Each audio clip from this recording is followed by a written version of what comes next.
Anyways, where the hell was I? Okay. Didn't actually mean to do that one. I do like being in Browntown. Browntown's where the meal men are at. That's right. I don't remember that because I was teaching her how to say 244. Which she figured out, of course, because she's smart. Okay, I don't have any keys right now. Like I haven't been this way. No, I have. That's where I came from. This way.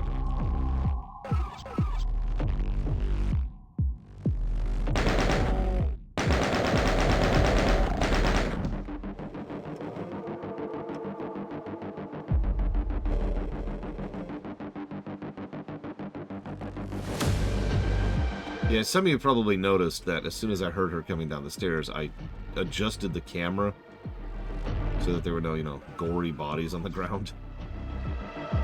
So.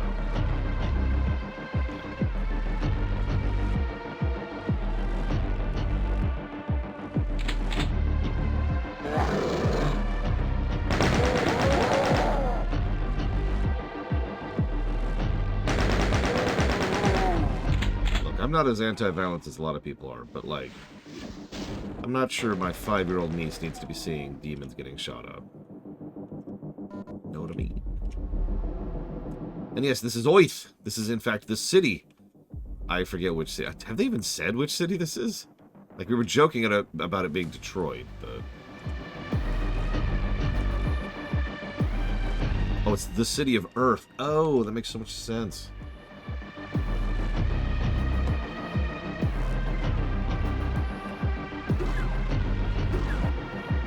The city of Texas. That makes even more sense.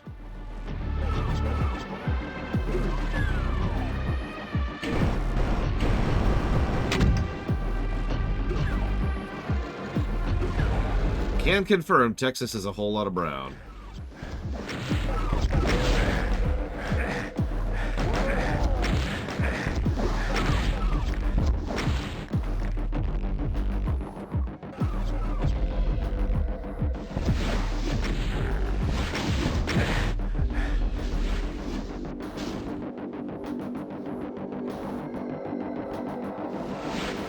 So I've actually been to Texas several times.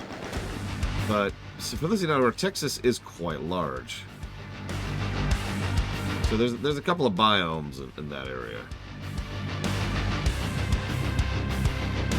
Good morning, Spartan. And Plutonian, and Darkrai, and Tali, and Dakota, and Mr. Red, and Yura. And Loner. And Spartan. I think it's everyone.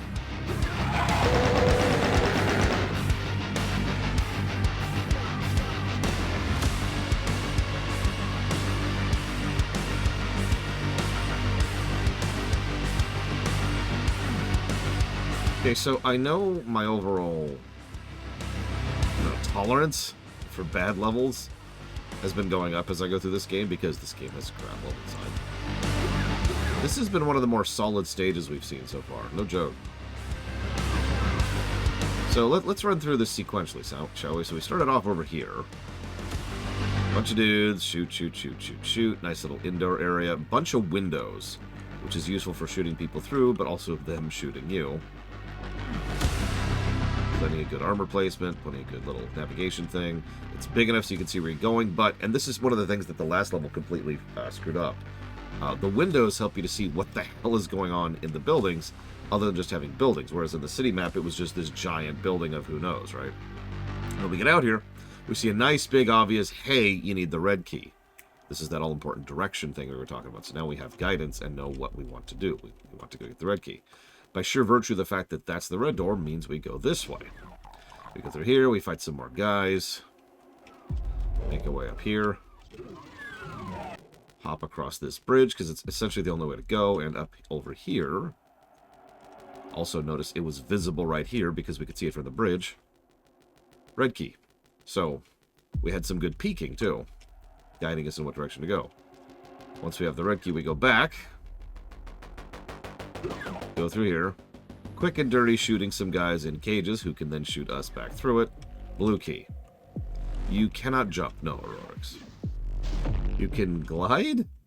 Which I never remember if that's actually done on purpose or not. So while there's definitely some backtracking going on, at least for the most part, this backtracking is purposeful. Now we just have to figure out how to get over there, because we already have seen the blue door over there.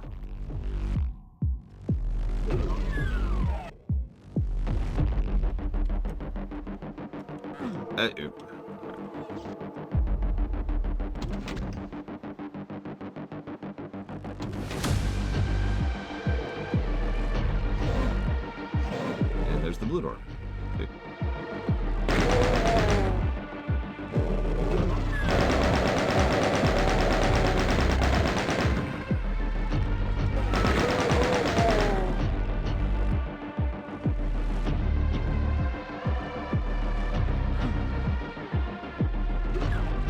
And boom, level done. Solid level. What was that? 14.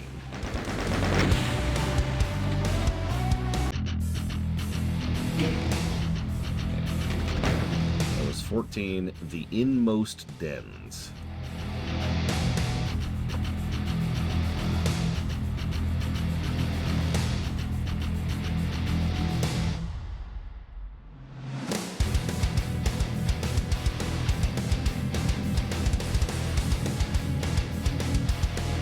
Yeah, no kidding, Loader. Gotta have some Megadeth, okay? It's very important.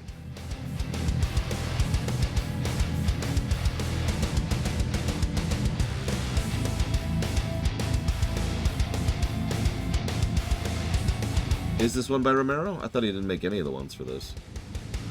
I'm gonna check. Who made 15? Map 15. Please. So far, worse in every way, Spartan. Maybe every way is exaggerated. Worse in almost every way. Let's put it that way.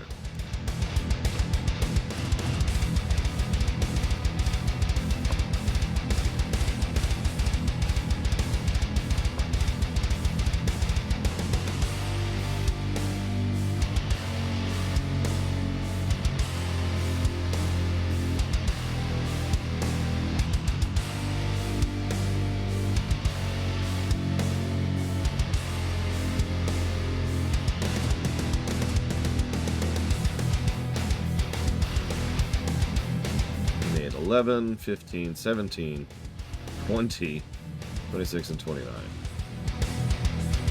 Okay. Probably not, Yura. Although, near as I can tell, Gorgon has been completely abandoned. Like, I'm not even sure they're still working on the game.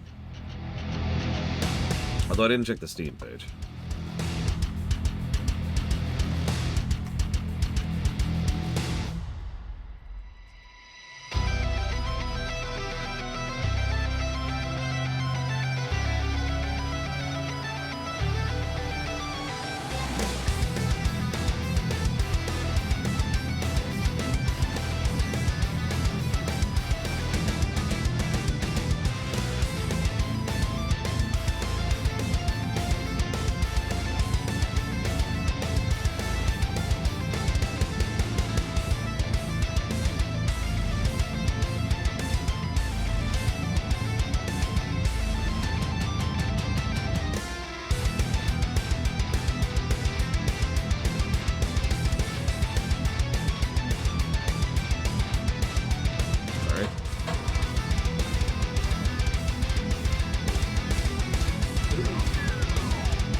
This is a Romero map?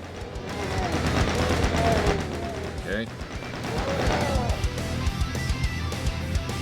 We don't give brickwork negatives particularly often. We have done it.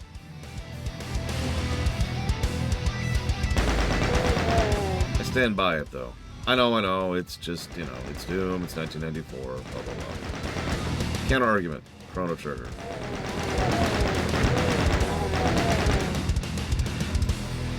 Okay, so, what happened in Doom 2, because there actually is a Oh, oh, oh, hold up. Hold up.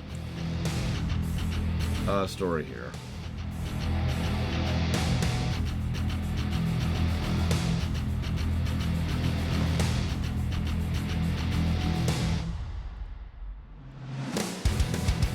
There we go.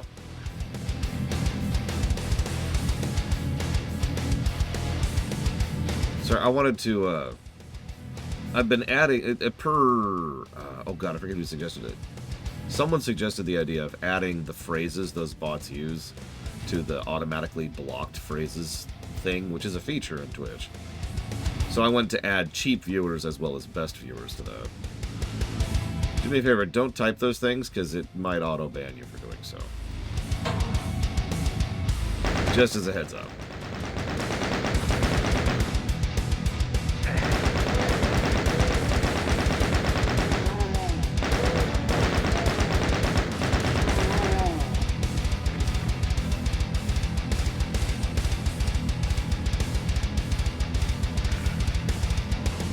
Probably to go on. Well, the way you spell it, Reggie, is stab. So what the hell was I talking about? Right. So, story.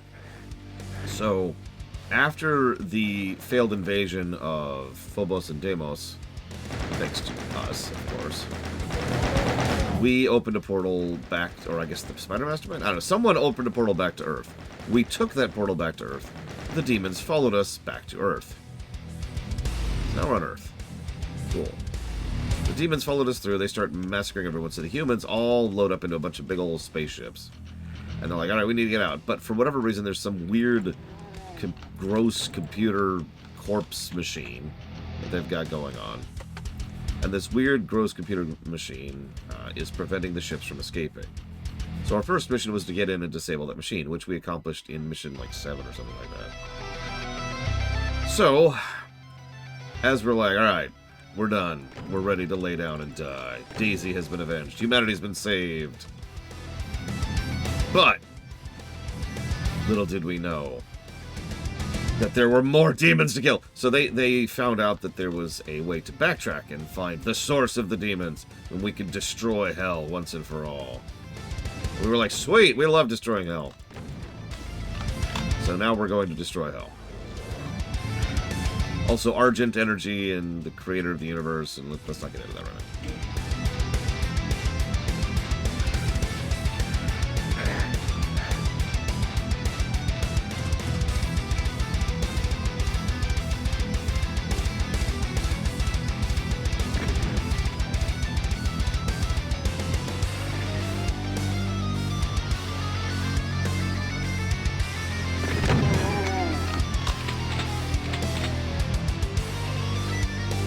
So that's an interesting example of peeking right there. Do you see that? We can see the red card, and now we have a destination. Interesting.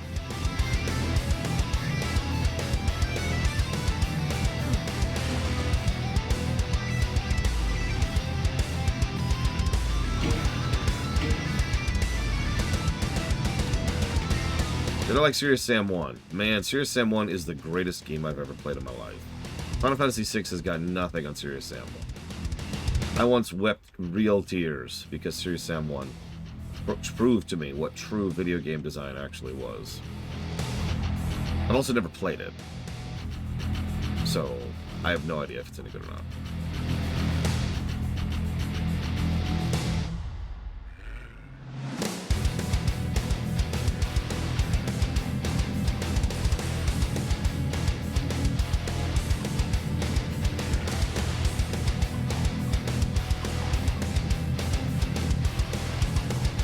Computer corpse machine.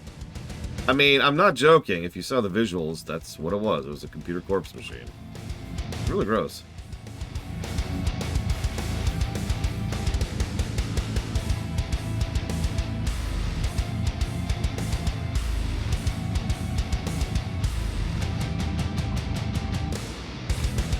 Nope, I have never played a Serious Sam game.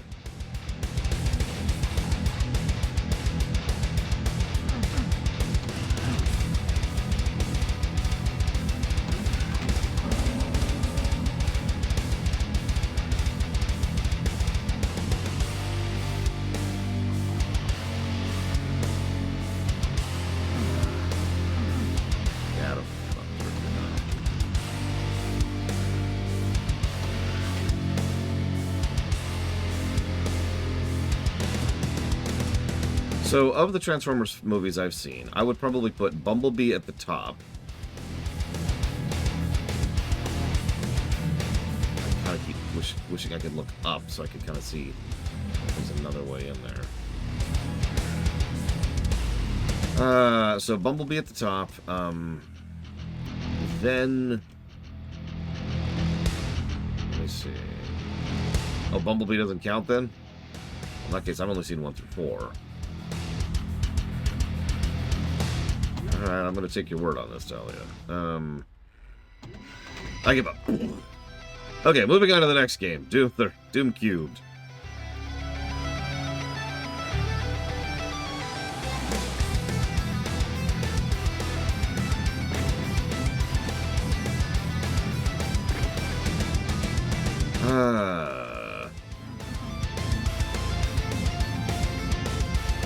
Are we talking about quality or enjoyability? Because those are different factors.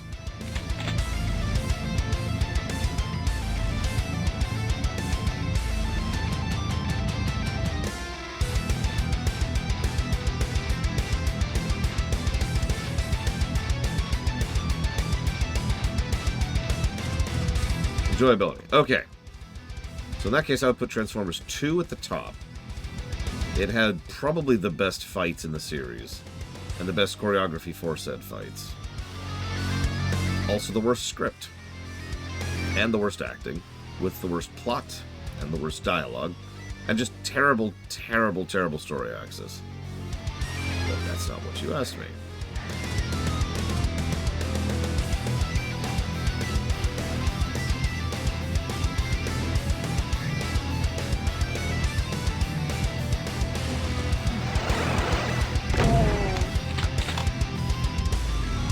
After that, I'd probably go with 3 for what is effectively the same reason.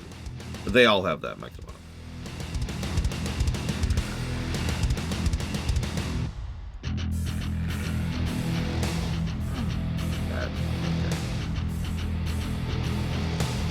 So 2 because good fights, 3 because good fights. Then I suppose I'd go with 1 because it's not as bad as 4, which would be at the absolute bottom for me.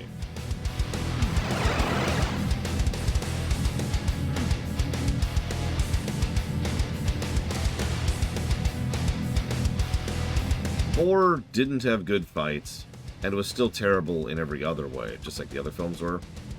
And also added creepy weirdness on top of everything else, for no reason.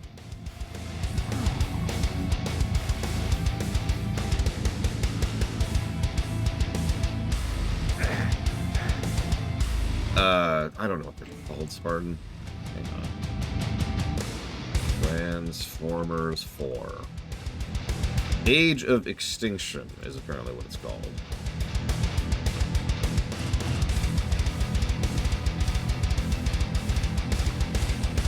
Yep, nope, that's the one.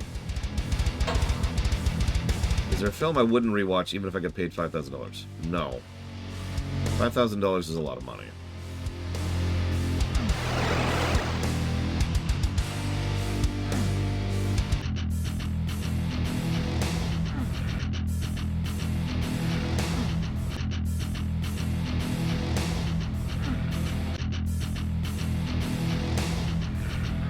There we go. That was a very weird way to do that jump. If you're wondering, that was a move forward, stop moving forward, glide through momentum off the edge, then hold forward. That was the combination that finally worked. I'm sure a lot of those jumps looked the same, but I was trying different combinations when I was holding forward to make that happen.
There are definitely some movies I would probably think very hard about not accepting that offer, Euro.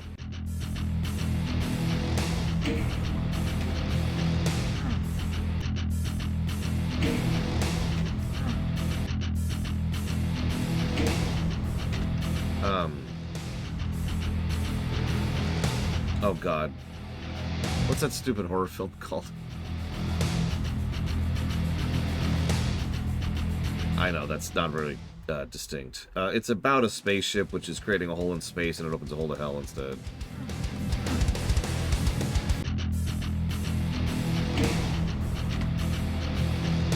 That's the one, Event Horizon. Screw that movie and everything about it. No offense.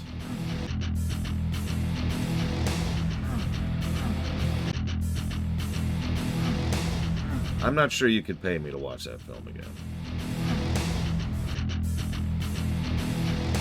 I don't know if it's any bad, because it was so disgusting that I, and this is not a joke, had nightmares about it for about a week. Like, I was legitimately having trouble sleeping the week after seeing that film. That film pissed me off, too.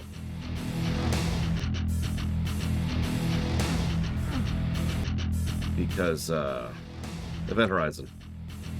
It was not billed as a horror film. So, we went there on the advice of my mother's boyfriend at the time. She was not happy with him. Yeah, it was billed as a sci-fi movie. That is not a sci-fi movie. It's very heavy into flash imagery and gore. And enough said, honestly.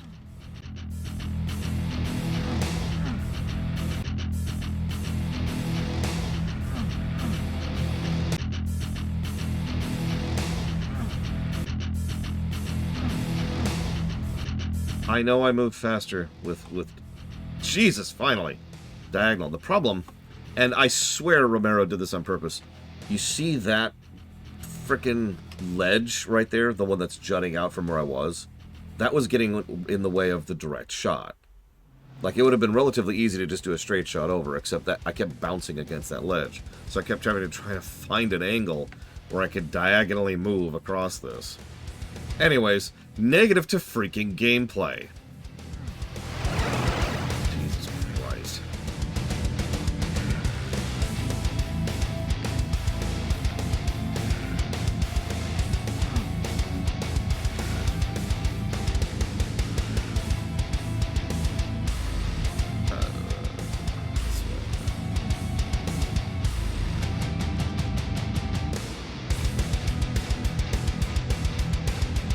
Could be, Talia. I don't know. Lord knows that is a thing.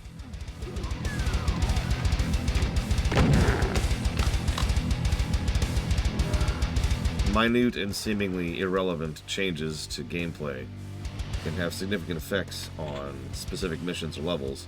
See Warcraft 3 Reforged for a good example of that phenomenon. Oh god, I never would have wanted to play D&D under Romero. That would be awful.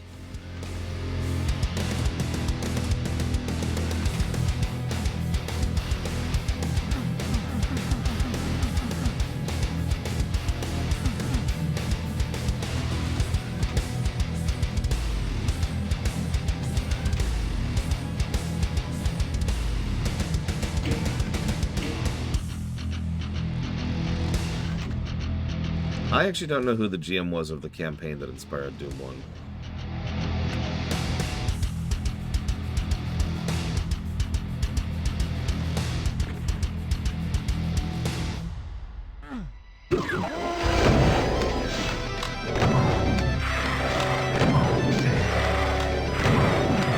Seven. That's the button.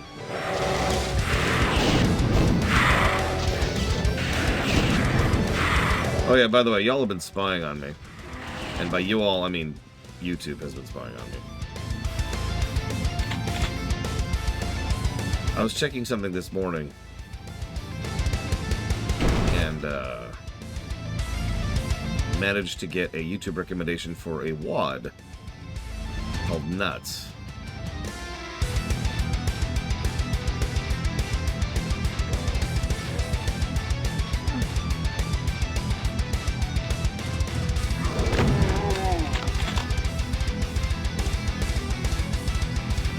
It was specifically a TAS of that mod. Curious.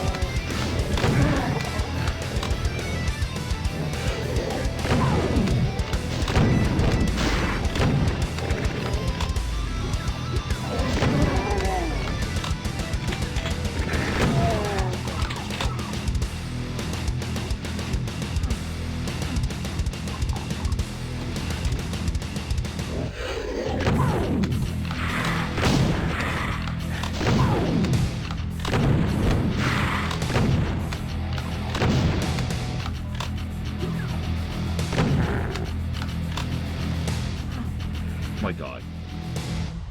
Okay. Hi, E-Tree. I am sorry that your leg got broken. I do hope you're on the mend. And thank you for the sub, as always.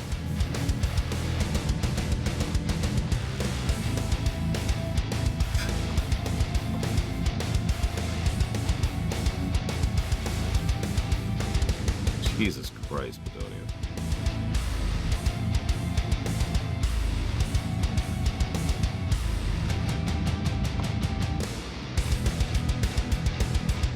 And I'll put that towards Dragon Age 4, Mass Effect Andromeda, Space Marine 2.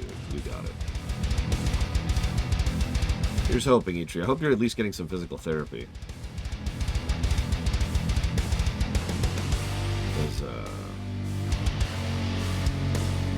Because, duh, I suppose. Because, duh. Did I play this game when it was new? No, I never played Doom 2. This is my first playthrough.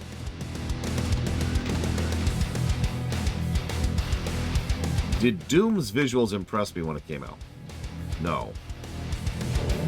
And that's an easy one to answer. You gotta remember, I was playing NES and SNES games. I'd already played Mega Man 6. In fact, I'm pretty sure I played Mega Man X1 by the time Doom 1 came out. As I've said a few times, the fact that something was 3D was never really a big selling point for me because I'd just seen better stuff in the 2D space. You know?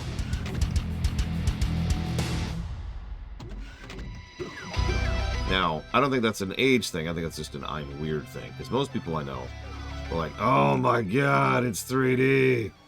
It's in 3 dimensions. I actually have a short making fun of that exact same point.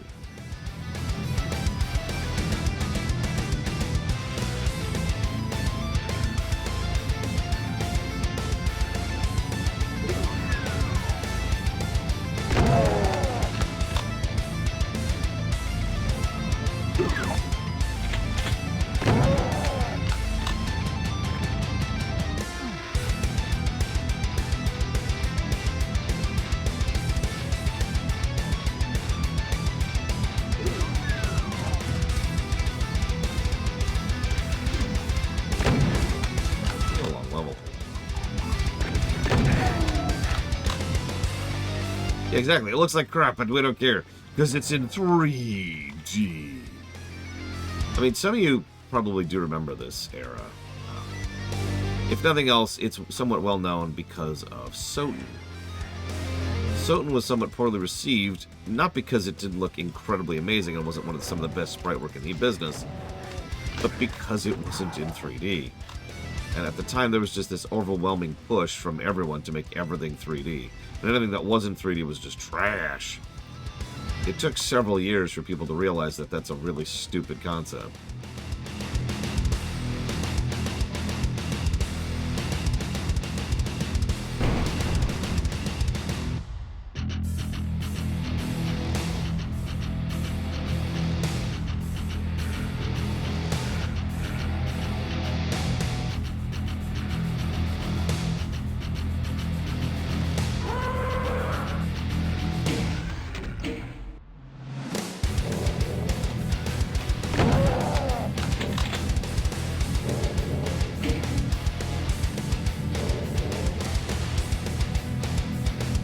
Oh god, yeah, we're gonna go straight from this to Doom Cubed. That's gonna be wild.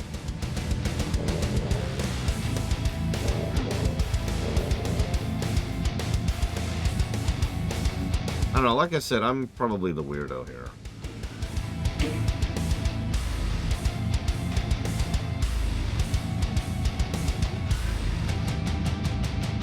No, we actually have already reviewed Doom 3, aka Doom 64. There's not a lot of reason to repeat that particular review.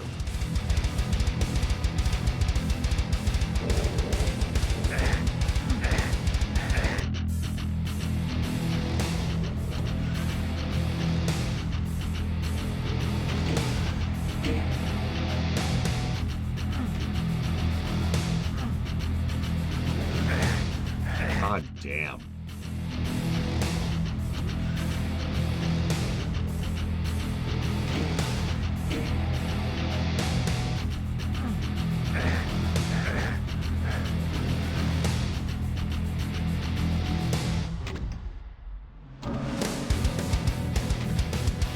Ah, it's not even the key. It was for nothing.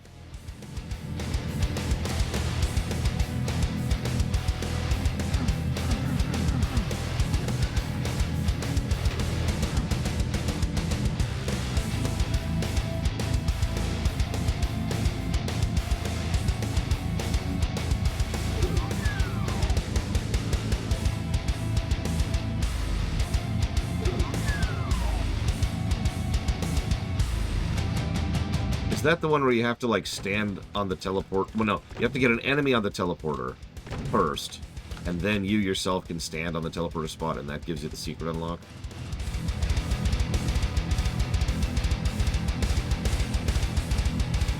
Because even I know about that one, if that's the one you're talking about.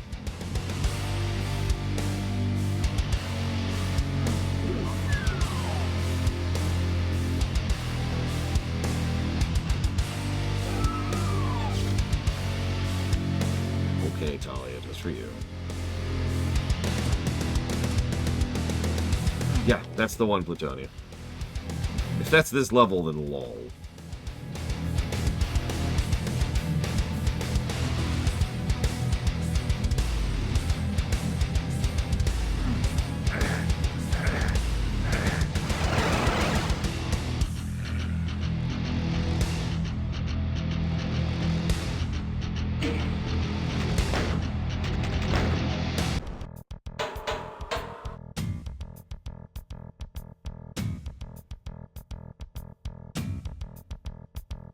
Is this better? Is this what you wanted?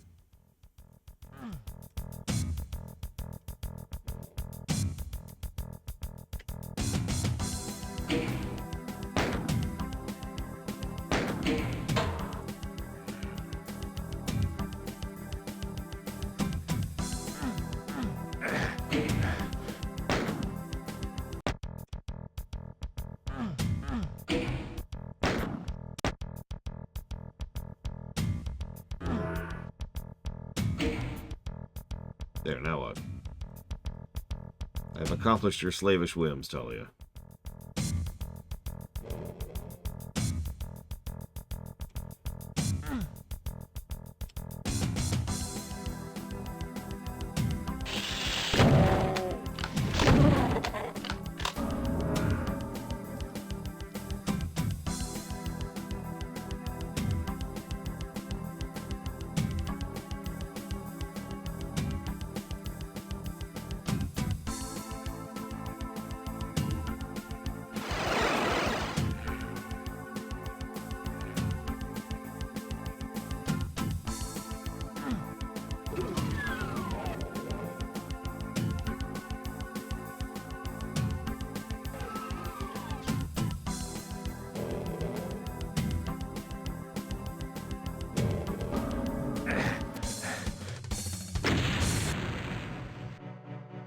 Congratulations.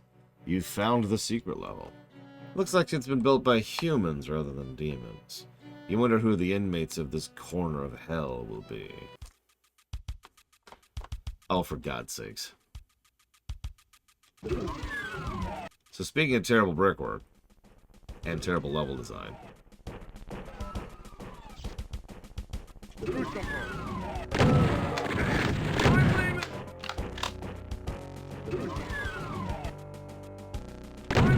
I love how it's cartoonishly large. Wait a minute, that can't be him. He doesn't have a mustache. And he's got the wrong swastika. What are you doing here? Demons aren't allowed in Nazi Germany. Because, see, the joke there is that the demons aren't as bad as Nazis are.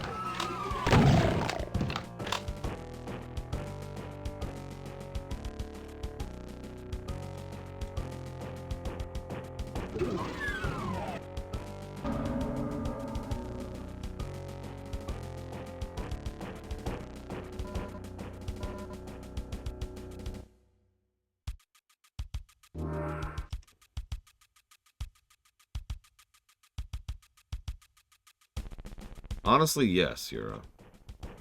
But at the same time, I'm not Germany. I can't speak from their experience. I also have no idea how effective that particular tactic has been.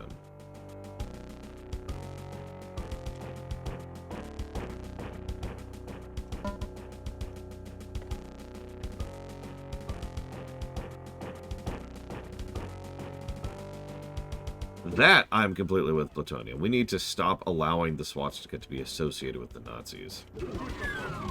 They stole the damn thing anyways. It's not even like a rare fact. Most people know at this point that the swastika was not a Nazi symbol originally, that it was repurposed.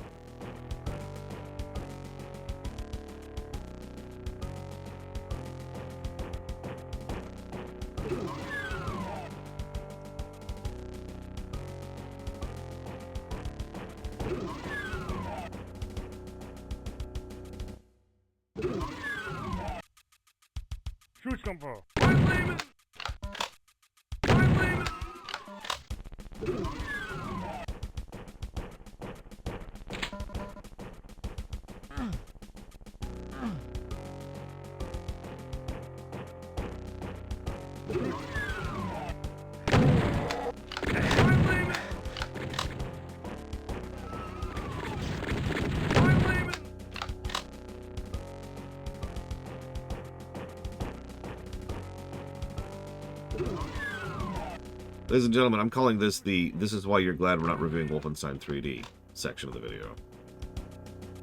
In all sincerity, I'm not sure that would be a worthwhile endeavor. It's a game that's entirely too long, and there's just not enough meat on the bones to really talk about. Even though it has some historical significance, that might be a game we end up skipping. I don't know. Because, yeah. Yeah, it's a bunch of mazes with a bunch of really obtuse secrets. There's not a lot of level design to speak of on display. There's a single gun, which gets slightly faster as you upgrade it. There's no real enemy variety at all.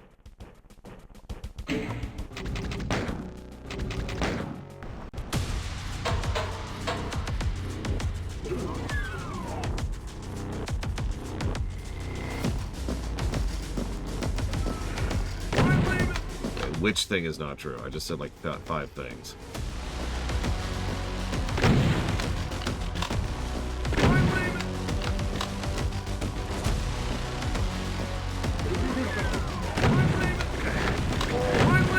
Really?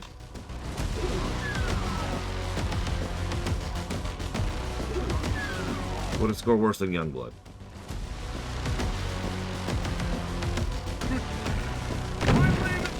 You know, I'm not sure. Because Wolfenstein Youngblood is just a terrible game, whereas Wolfenstein 3D is an absent game. Absent games usually tend to not score that bad because they just don't get any points, right?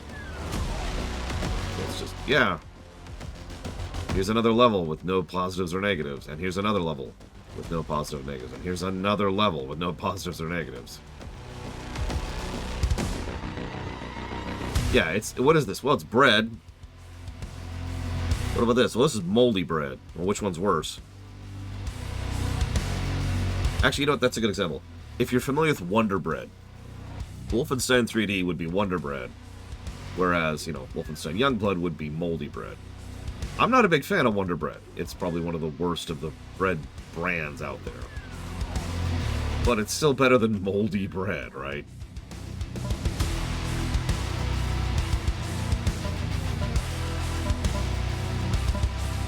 Yeah, it's still edible, right? It's still something you can eat. That's why I clarified, Dakota. Because good bread is, oh, it's rare. At least where I live. Unless you find a good bakery or just make it yourself.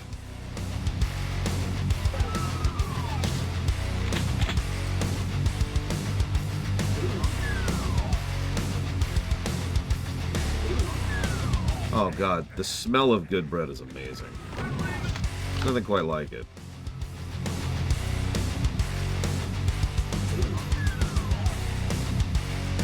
Looks like that's everything.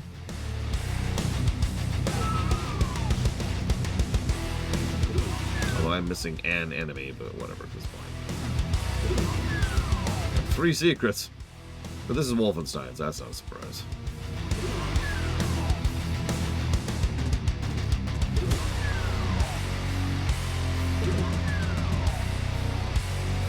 That's a good question, Bert.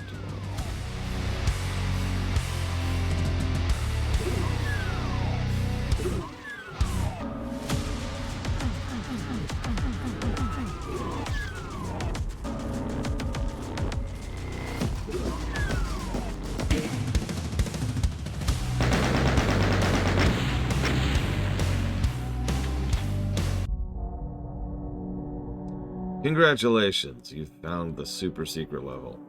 You better blaze through this one. Why is the ceiling lava?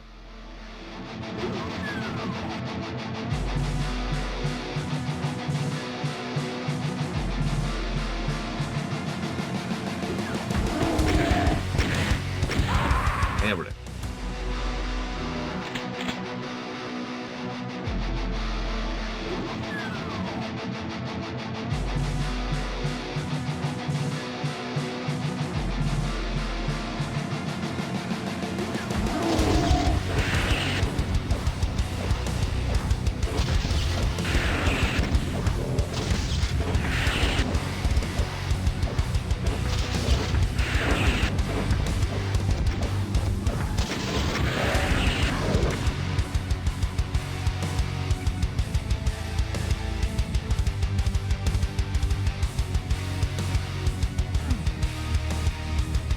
I'm actually sad I got hit by that boss. Oh no! Commander!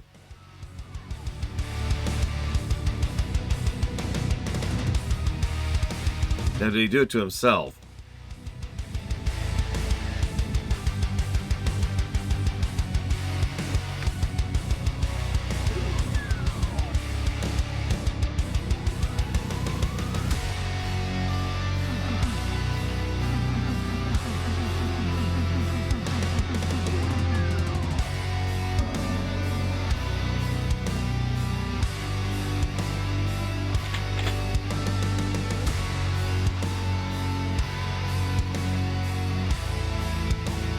What's the Doom anthology come with, Spartan?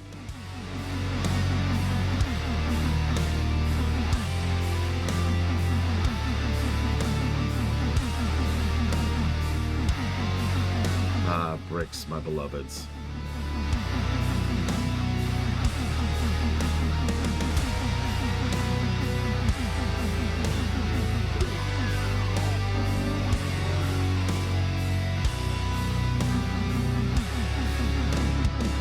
Oh, nice. So, yeah, pretty much the Dooms.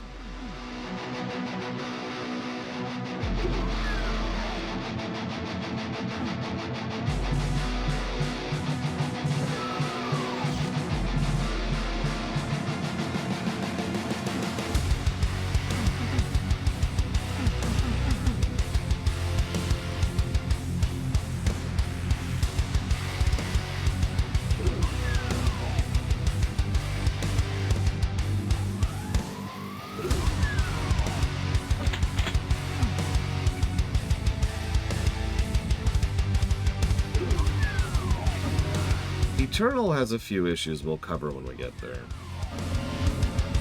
That doesn't surprise me.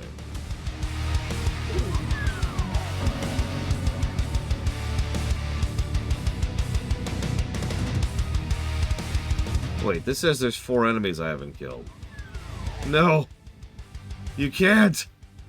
Don't make me do it! I'm so sorry, Commander Keen.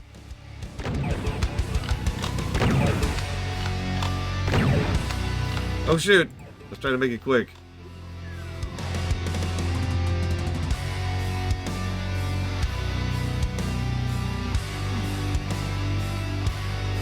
Ah.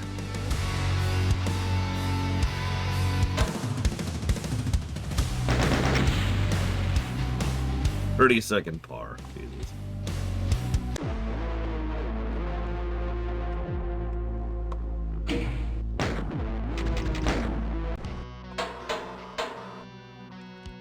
So anyways, back to crap.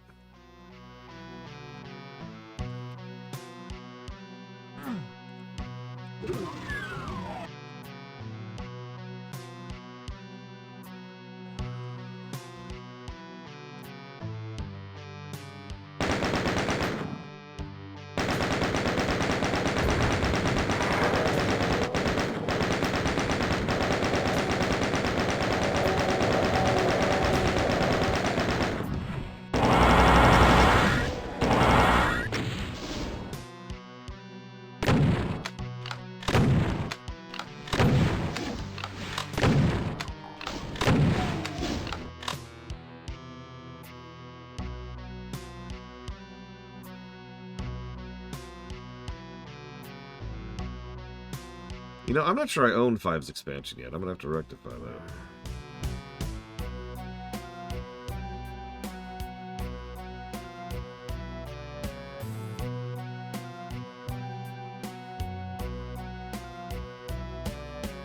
Yeah, go play Convoy.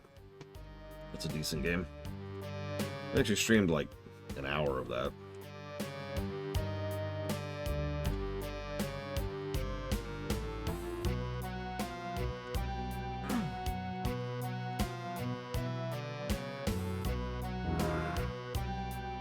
Well, if there was anything that was going to make me want to kill myself in my kimono, that would be it. Everything else, nah. More Doom 2? Can't deal with it. I'm out.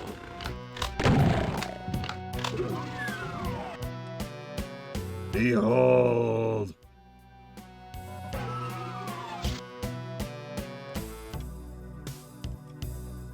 Considering how much of this game utilizes audio for navigation, that sounds awful, E-Tree.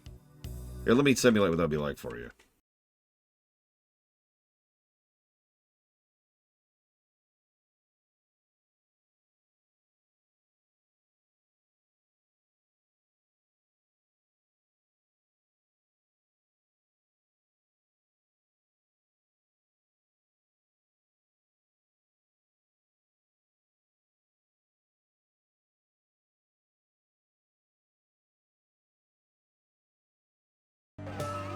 I won't torture you with that too long.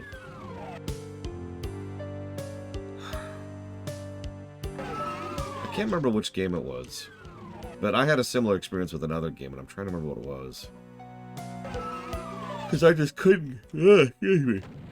Couldn't get the audio working. So I just played without sound. And then I went to play SNES games, because they had sound.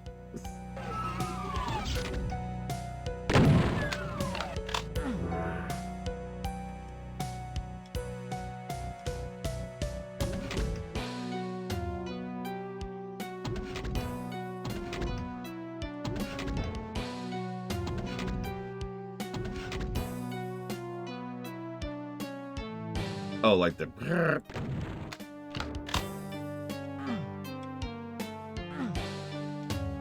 You know, now that I'm thinking about it, I swear it was TIE Fighter.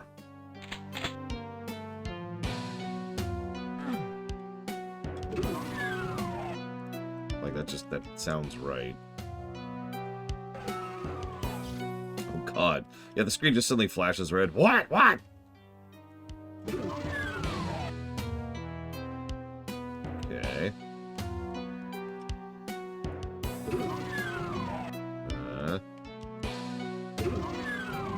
Cool. Sandy, we need to talk about what you've got in your shed, okay?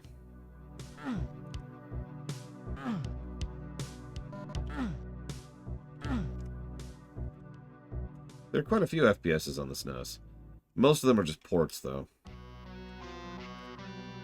Actually, the one and only time I have beaten Wolfenstein 3D was on the SNES.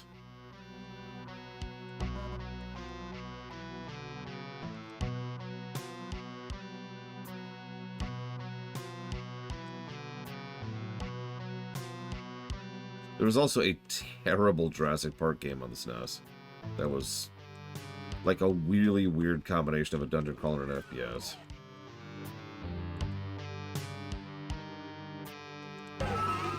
Wait, so I need blue to get to that. Okay. I know where red is. Just need to get blue.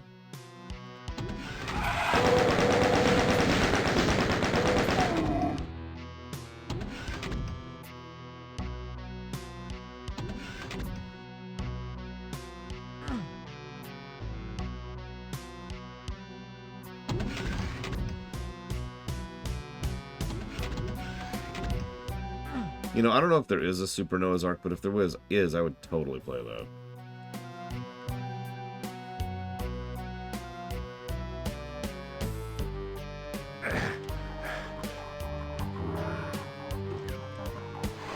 Yeah, that's just mean. Why would you hide that?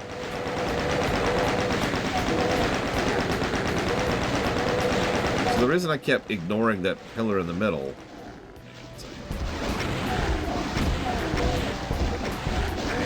because it looked like it just had rocket shells on it. I didn't need rockets at the time.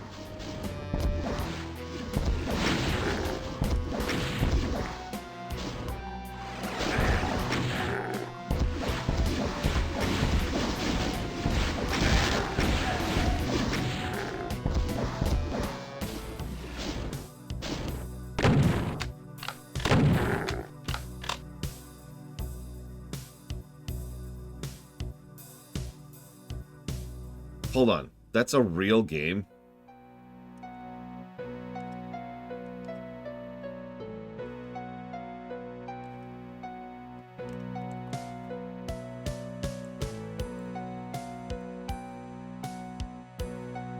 Oh my god.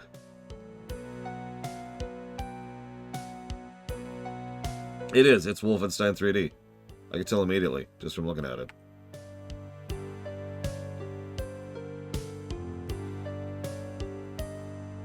Yeah, he's knocking out all the animals. No, knocking out. He's literally hitting them with like a slingshot and they go to sleep.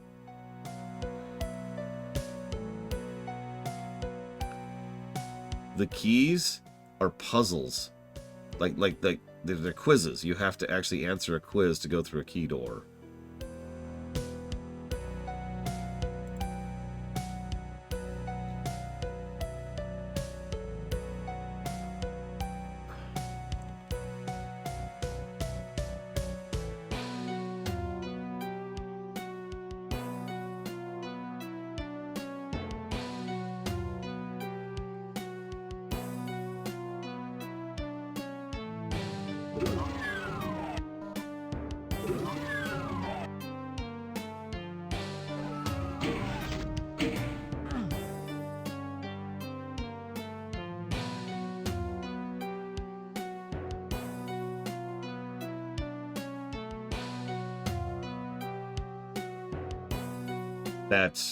If that's true, Mr. Red, that would be hysterical.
What? What? I got all the way back up, though. Yeah, no, source code is, everything they need is really the intent there. I mean, that's a modernly applicable thing, because GitHub... What's down here?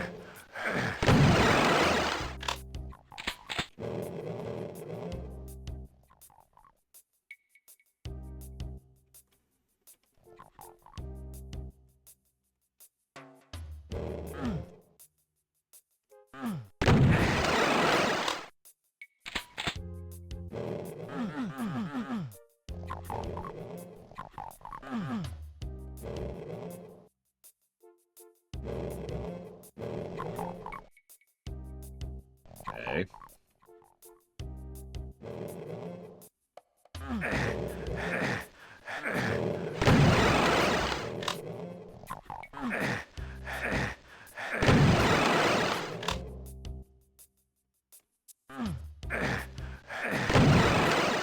I'm having trouble just getting back. That's okay, I'll just reload. God damn it. Luck.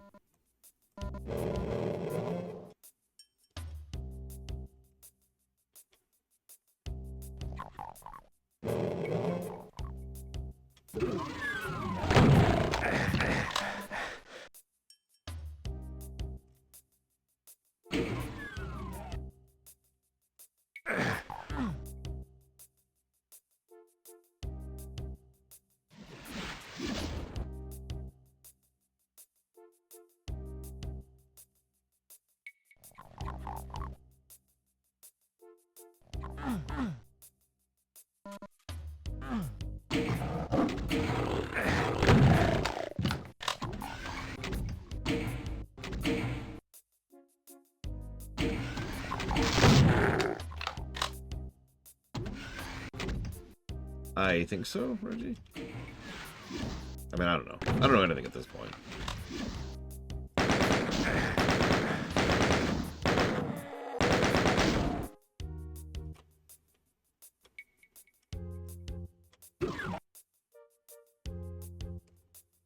I should mention something for the sake of posterity. I've never beaten Doom Cubed without cheating. I actually have distinct memories of the level, and hopefully I'll be able to point it out when we get there. But there's a specific part of when you're going through a big sewer-like place, right? The guts, not literal guts, like the mechanical guts of the level.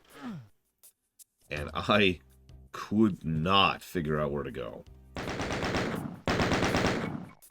So I didn't. I no-clipped to the exit.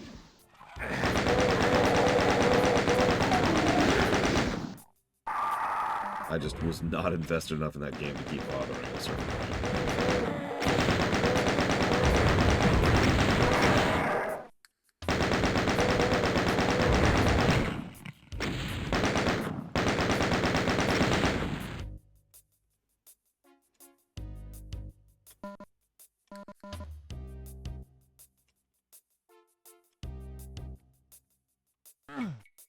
Hey, Crazy Norse. Sorry. Okay.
I'm not sure, Reggie.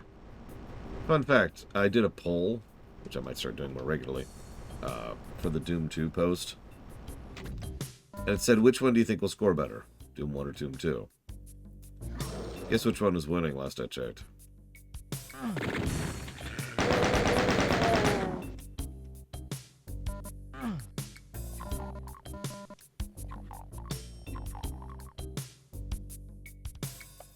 Two. Now, I didn't check that poll until I'd already finished the first Doom 2 stream. So I was a little bit surprised by that. Just a little.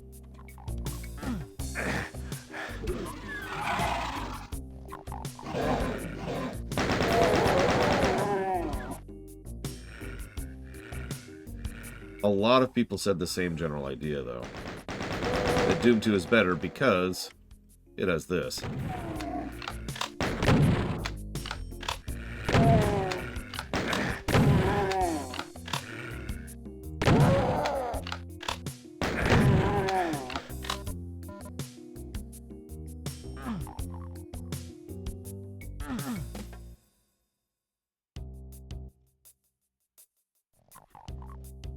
That is true, Darkrai.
Yeah, then there's Plutonium Experiment, aka, we hate our players. Please die.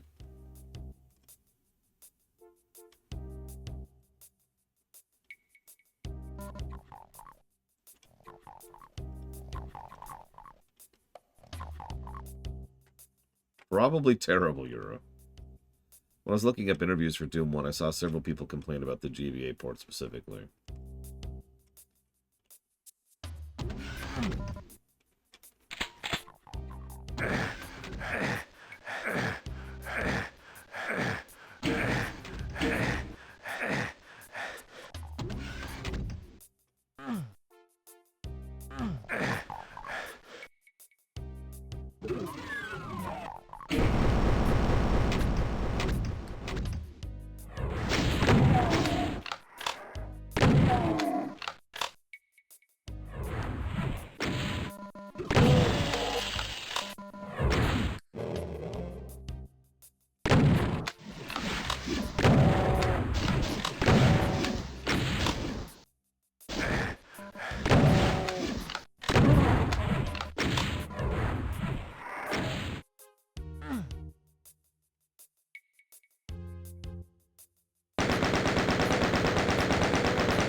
Could be Crazy Norse. I don't remember when the Evil Deads came out.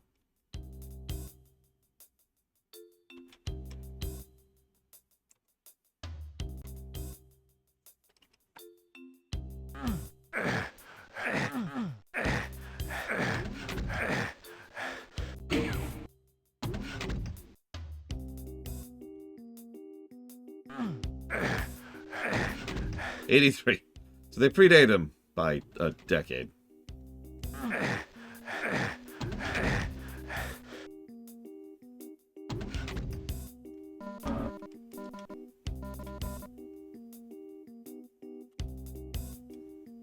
No, actually, Roman Cure. What insanity of which do you speak?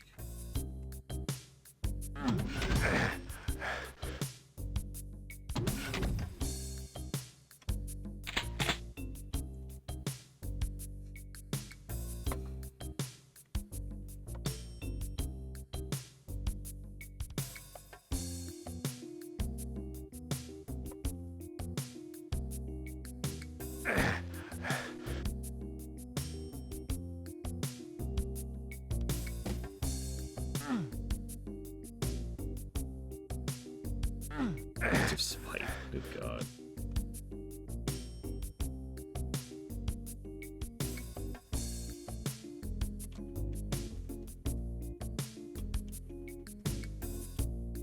What do you mean, Arcandro?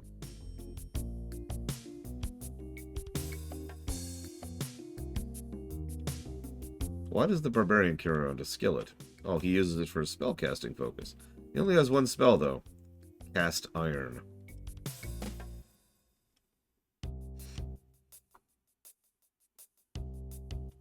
You may direct your booze to Shadow Machine for that one.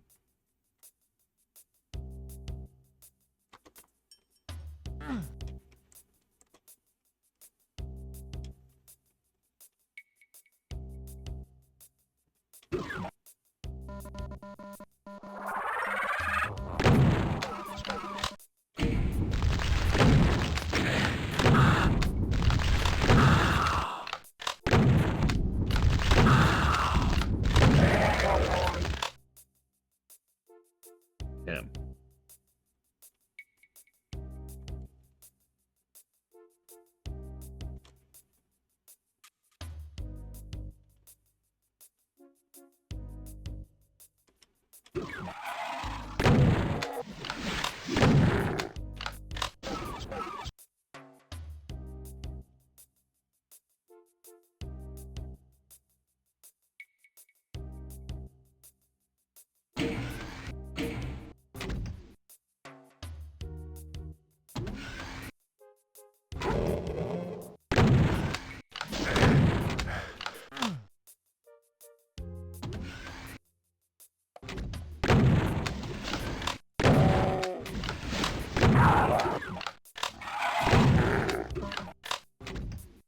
You know, that's an interesting question. My favorite FPS is probably Portal 2, but that also feels like cheating.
Yeah, I knew that. Crazy Horse.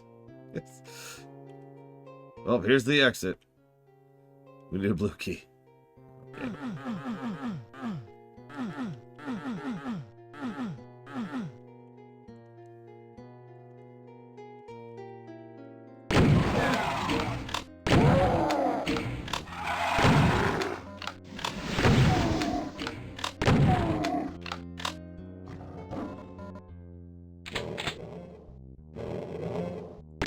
see we're still in the cityscape. I guess that makes sense. We haven't really, like, found the portal to hell itself yet. This is an interesting looking arena.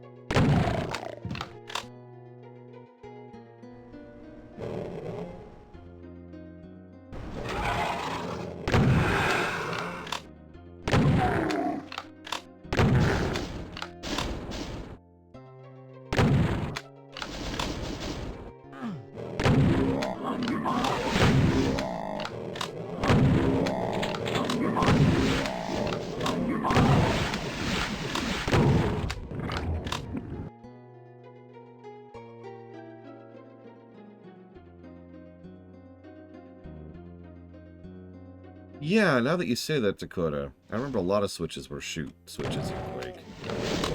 Even in the first stage. Yeah, it feels like it, Talia. Well, that's a good question. So, we've got the Revenant, the Mancubus, and the Pain Elemental. And then we've also got the Hell Knight and the Mini Arachnotrons. Arachnotrons? I'm sorry, Mike. Oh yeah, and the Archviles, which I think we've encountered a grand total of 2 so far.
Yeah, I saw, totally.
Thinking about enemy design.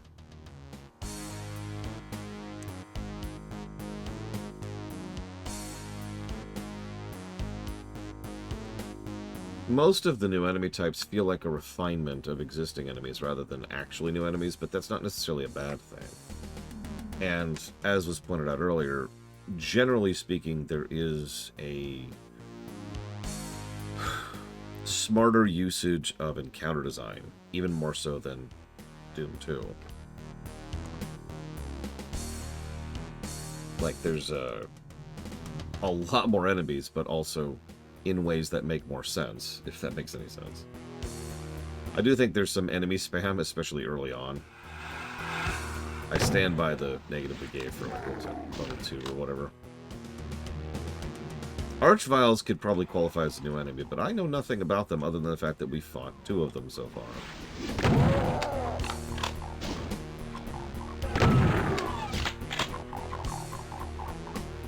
I was thinking about every other enemy. And that's not actually a joke. I literally wasn't considering Archviles when it came to the consideration just now. And yeah, they've been a lot more careful and precise. Let's go with designed, about where they give backpacks, where they give ammo ups, which enemies drop what stuff.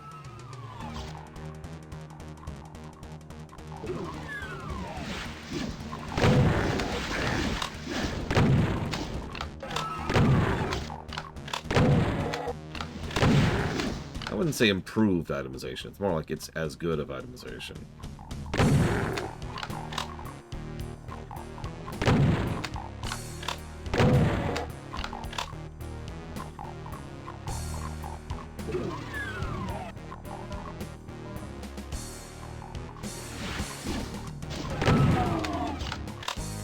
Love their windows.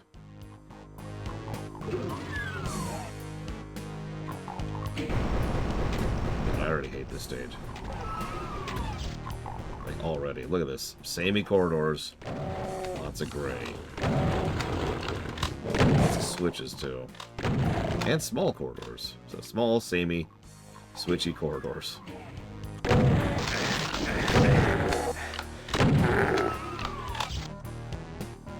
Fun.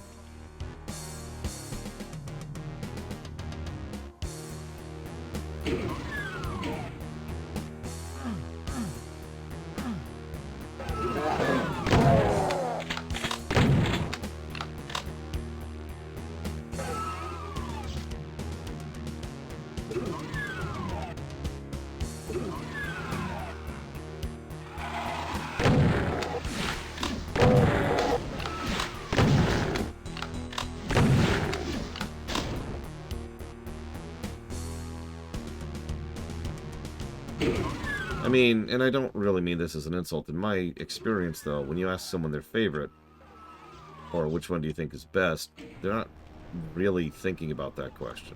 Not really.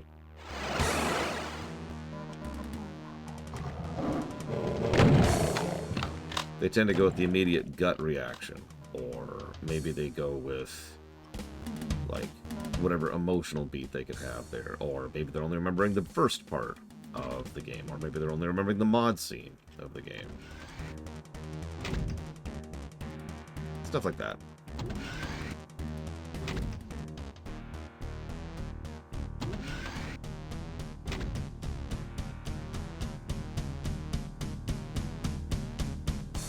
Oh, everyone's guilty of this, myself included.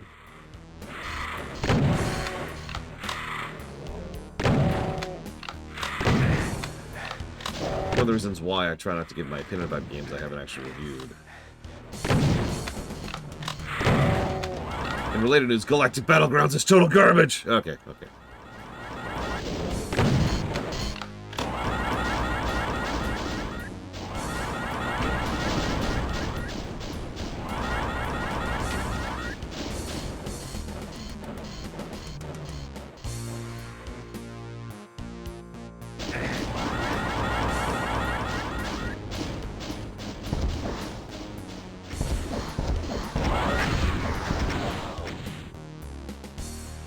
Never, Talia.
was it having to play FF11, Mr. Ed? Because that does sound pretty traumatic.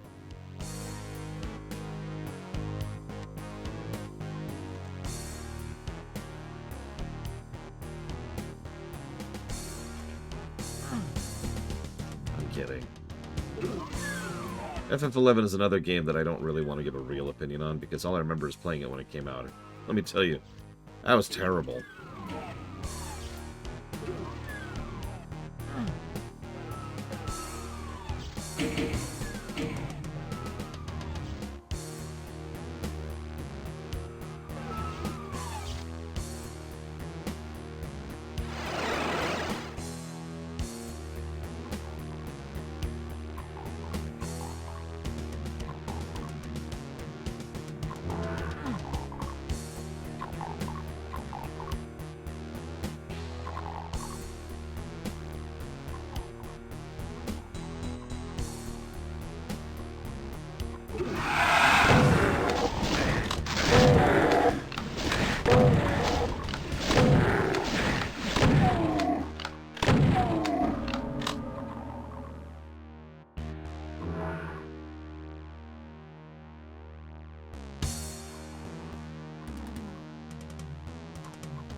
No, that was actually Berserk mode, prisoners. Probably my least favorite power-up in the game. I just don't like meleeing in this game, so I'm sorry.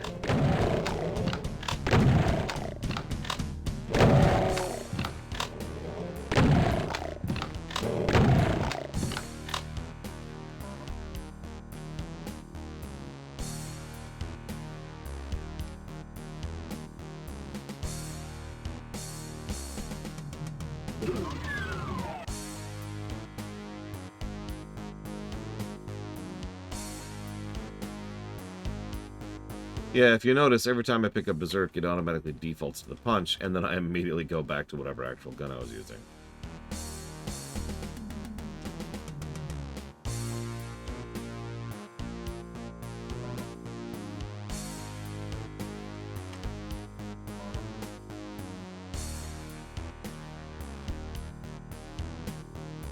The entrance.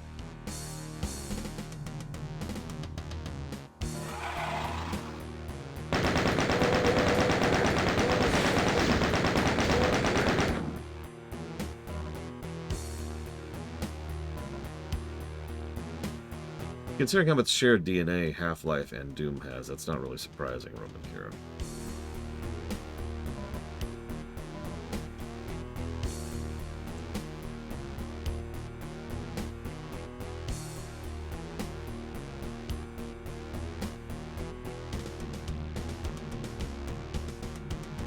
You know, Gabe Newell actually worked on a port of this game.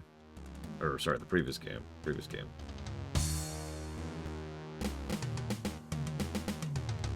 Which then led to the direct inspiration of the Source engine, which led to Half-Life. Second or third favorite melee in an FPS game? My immediate answer there is probably going to be Vermintide. Just Vermintide in general. But if you had to put a gun in my head, I'd say the axes of the dwarf.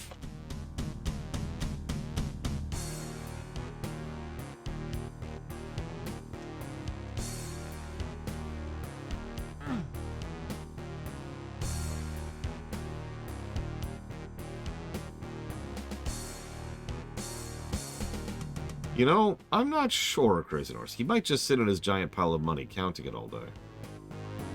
He could kind of get away with that. I do know that Gabe Newell regularly tries to resist any change to make Steam noticeably worse. Not that I want to overpraise Steam, but trust me, it could be a lot worse.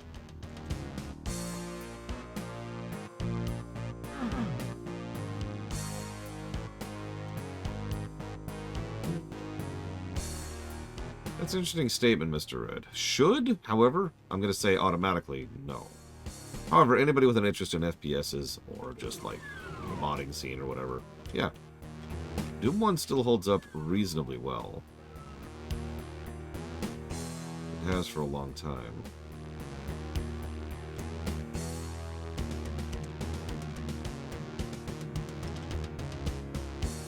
Possibly Talia. I'm not sure how much Doom 2 was part of that, though. Okay.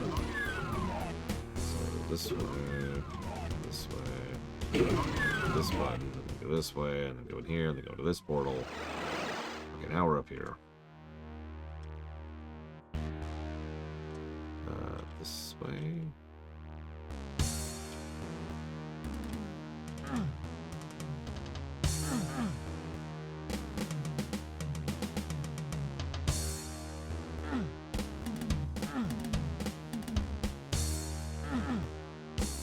Okay, off the deeper end.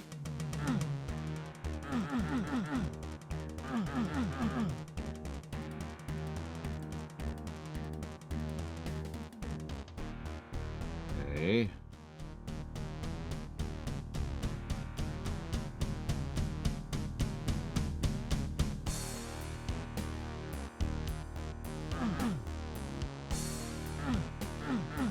Pictured a negative in process. Or progress, excuse me.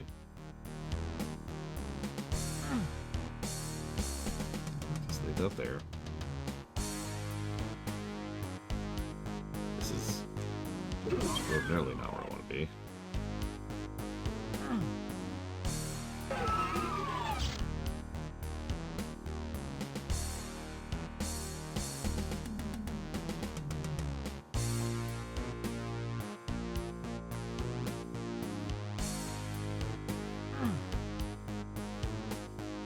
Oh, okay.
He's in my eyebrow there.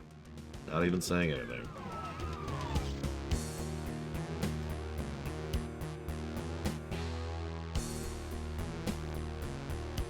By the way, this would be a bad example of peeking. I mentioned that earlier. I should actually explain that thing. Let me grab a save. I'm going to show off what I'm talking about.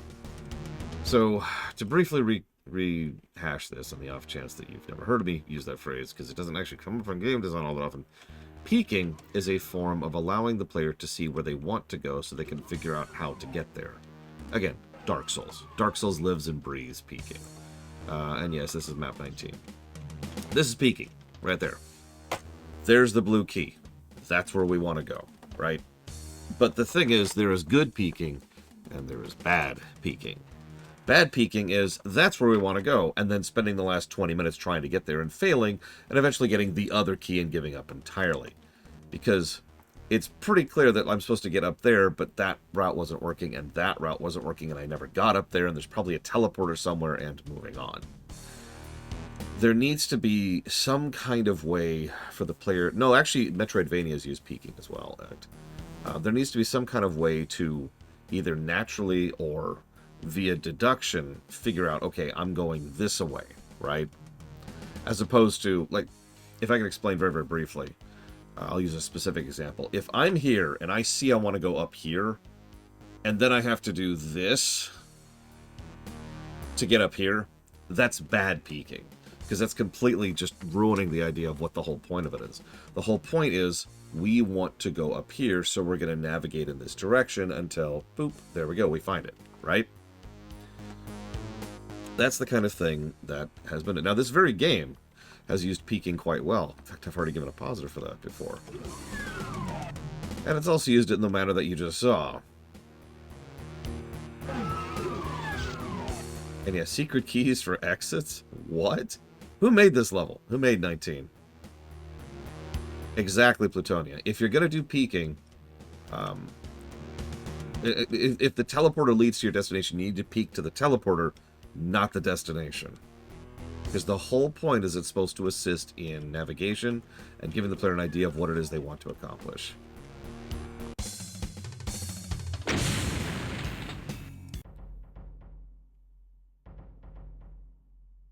Of course it was Sandy. So what was that? It was 19 Citadel, I believe.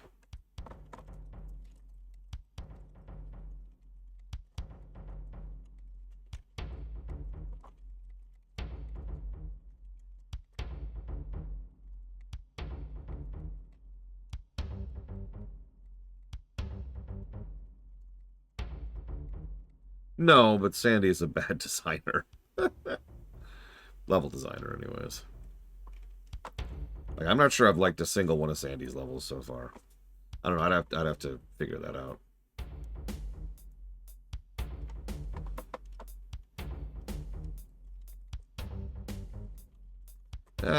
I have no idea. How many maps we got left?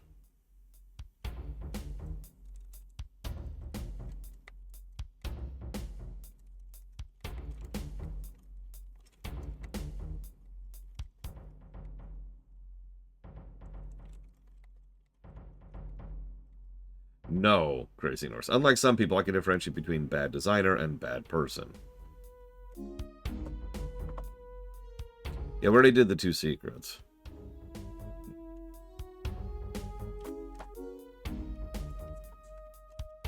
Hey, ISC. How's your day going?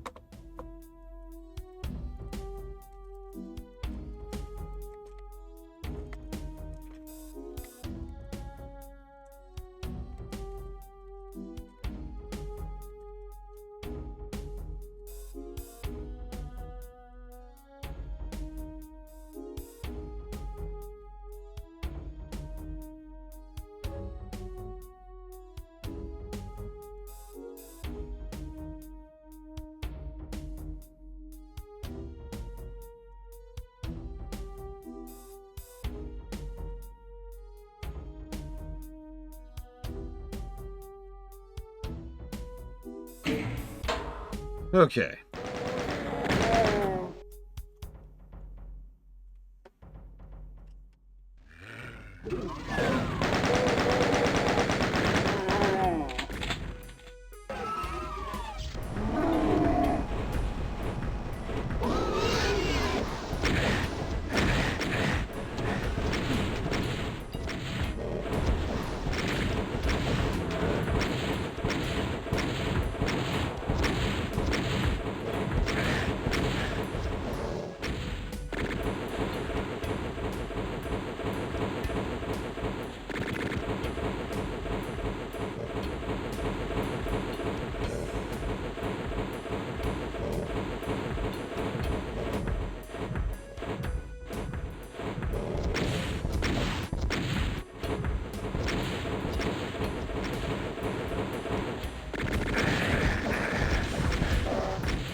There they go.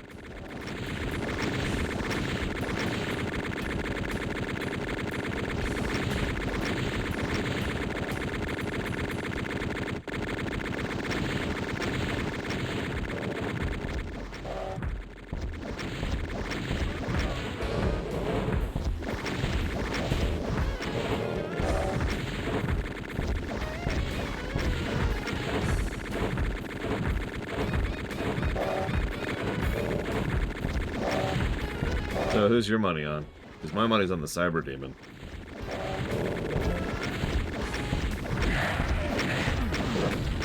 Yep.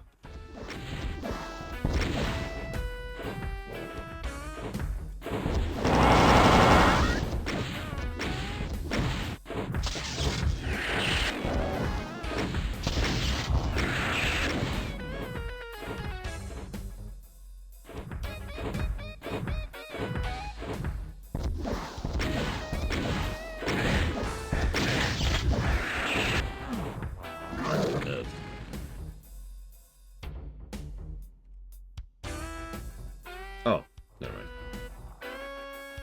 Okay.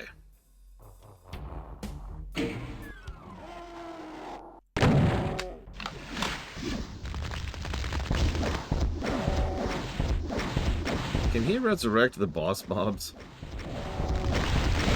Asking for a friend.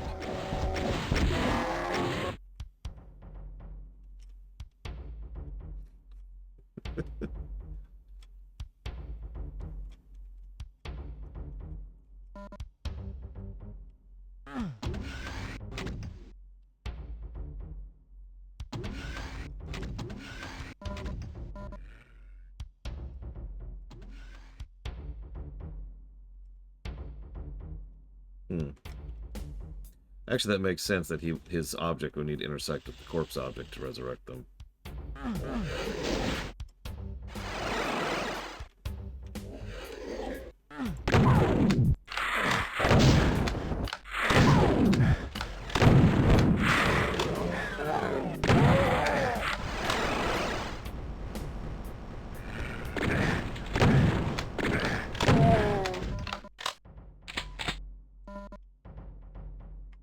How, Reggie?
Interesting.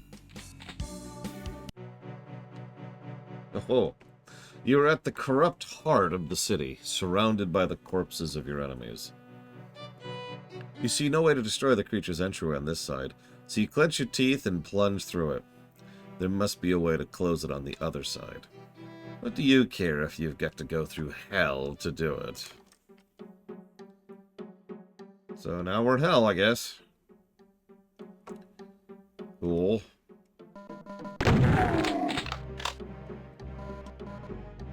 Mama always said I'd end up in hell. That's not true. That was one of my ex-girlfriends. Alright, so.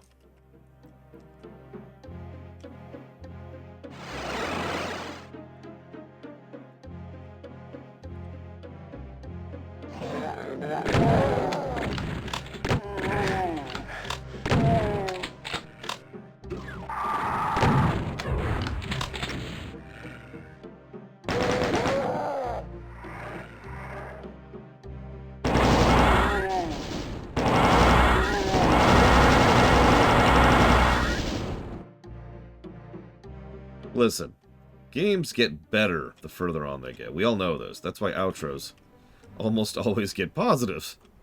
Right? Right?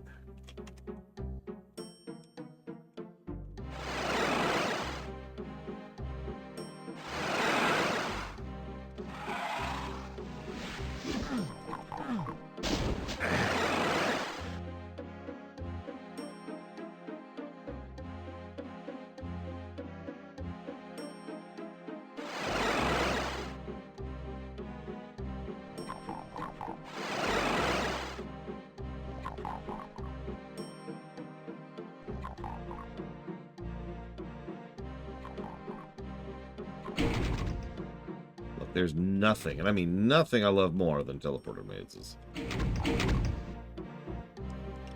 Nothing.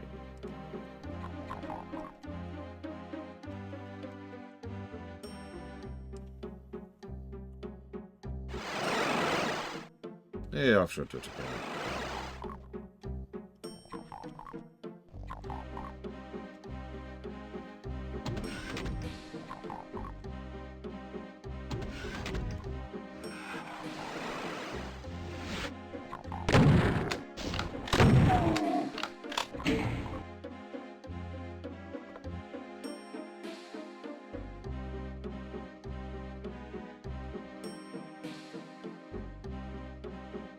Really? Arcanville? Wow.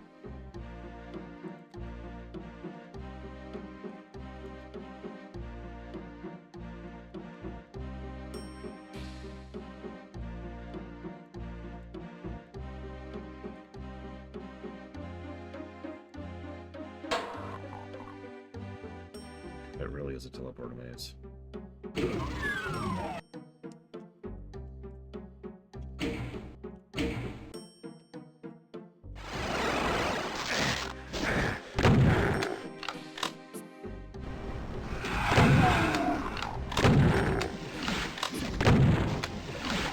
Who made this map?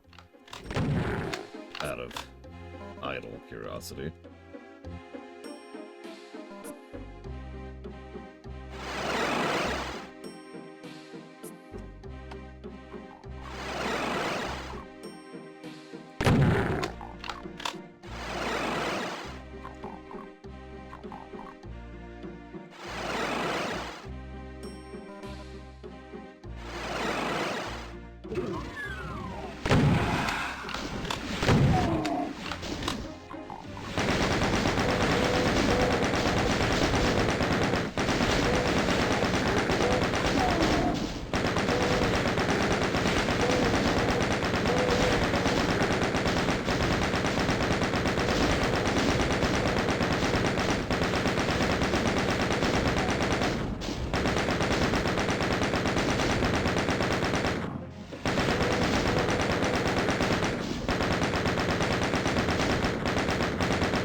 Yeah, no, I don't blame you, Act.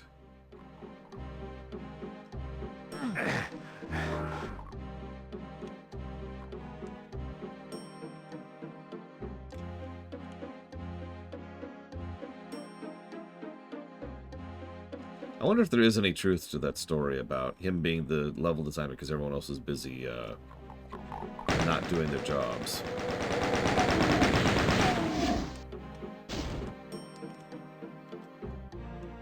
Like, it's one of those stories I'd believe completely, especially with regards to Romero, because Romero definitely has the rockstar mentality, and I do mean that as a bad thing.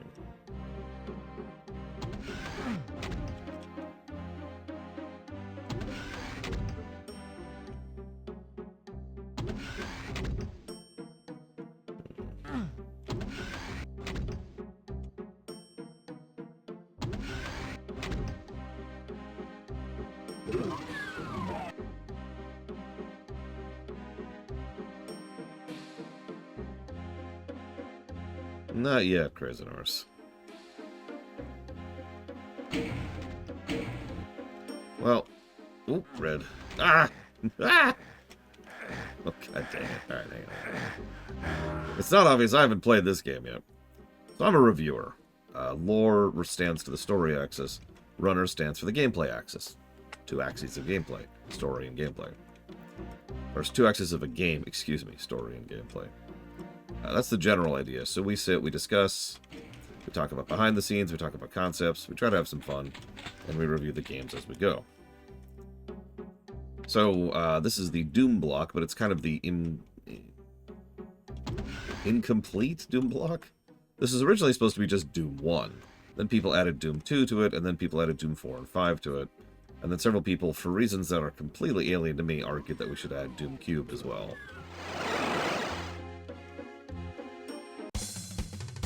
So we're just going through, looking at levels, looking at concepts, looking at modding, trying to review the game as best as we can, having never played it before. Now, I have obviously played Doom 1 before many times, but never touched Doom 2. I've also beat Doom Cubed once, and Doom 4 and Doom 5 several times as well.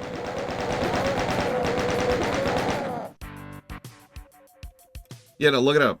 It actually doesn't say Doom 3, it says Doom to the 3rd, if you look up the official nomenclature.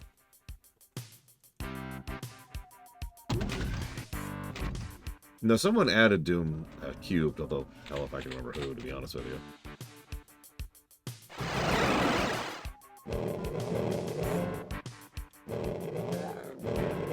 Thank you. Lucky Eddie.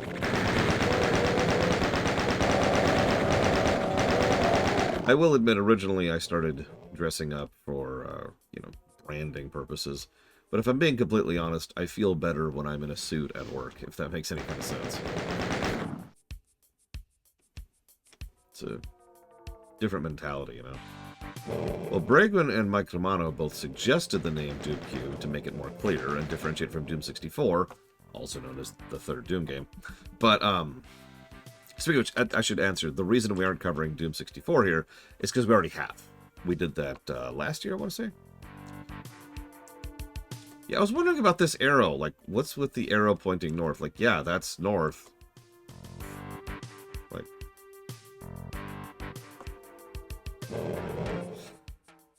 Anyways. Like, I can hit tab and be like, yeah, that's still north. Alright, so... I should probably actually figure out what I'm doing here. So let's do this.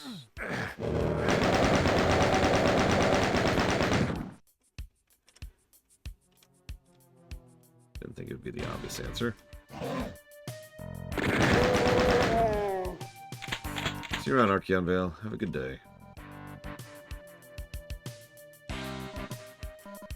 So what do you think, Lucky Eddie? Do you think Doom 2 or Doom 1 is the overall superior game? It's been a question I've been asking a lot lately. Because I think it's a little bit more nuanced than just, one's better than the other. Because both of them have their bad points.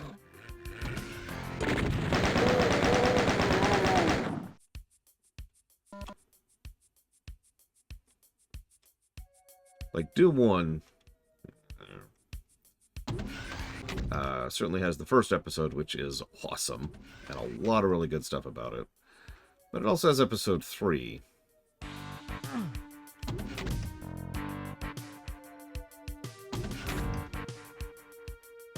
Doom 2 has some, interesting enemy design, better encounter design.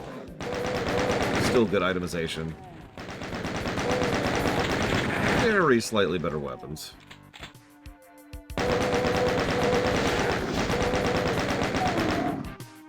But the map design in Doom 2 is... So far I've encountered one map I actually was really impressed by.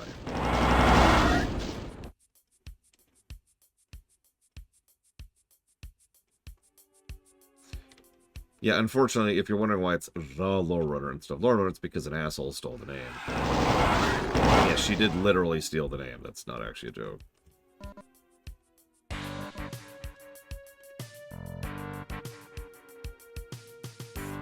Yeah, Doom 1, I actually gave Doom 1 a few story positives because even though there isn't much of a story, they did have... Like, there was that visual progression thing in Doom 1, right? Like, we started off in bases, and we'd see a couple of insights into, you know, some weird stuff or some blood or whatever. And then when we got to episode 2, there was this kind of slow descent thing going on, where you'd be a primarily UAC base, but occasionally you'd just see a wall of, like, flesh, or there'd be these guts over here, or there'd be, like, this burning effigy kind of thing. Then you get to episode 3, and it just starts being all hellish stuff. There was a visual continuity to it, which I actually appreciated. Whereas Doom 2 is not that. But that is simply as I possibly can.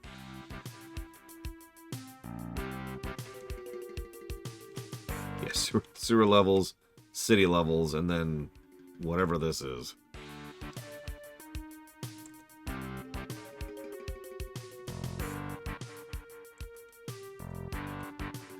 Oh, there it is. Wrong direction.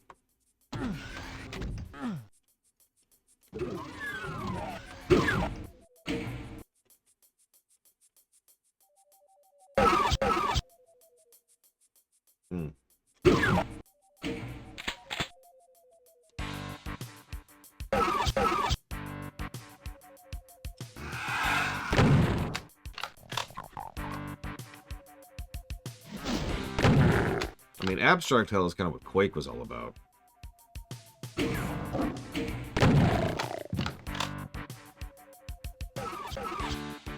Quake 1, anyways.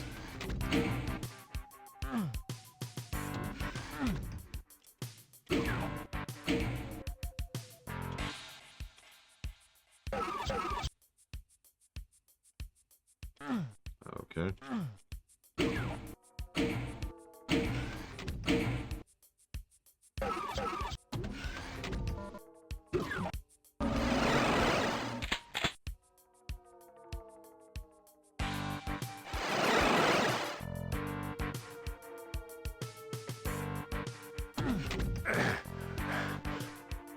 Look, you can tell it's hell because the sky is like a JPEG, okay?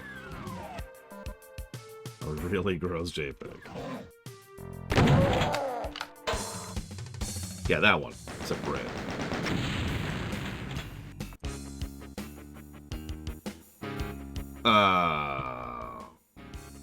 No.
Wow, they lived through that. Well, one of them lived through that.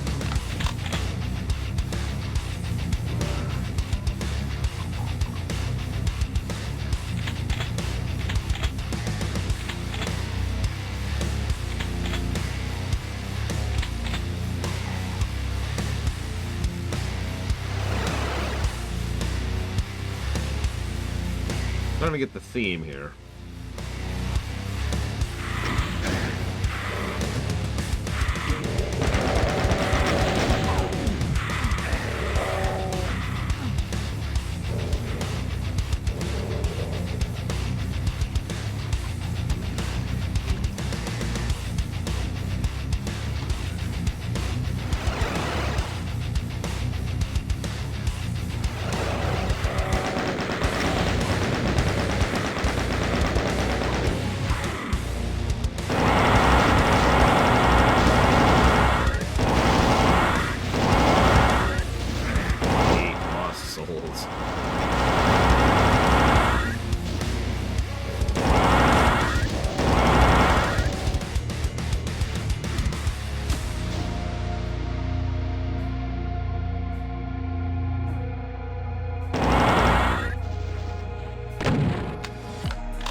Now. Doesn't the pain elemental cap out at like 29 lost souls per map or something like that?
Who would you need to push to include guitars in a Doom soundtrack?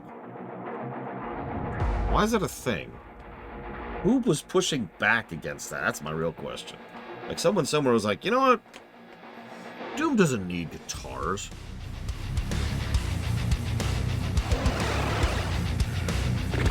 Oh, Jesus.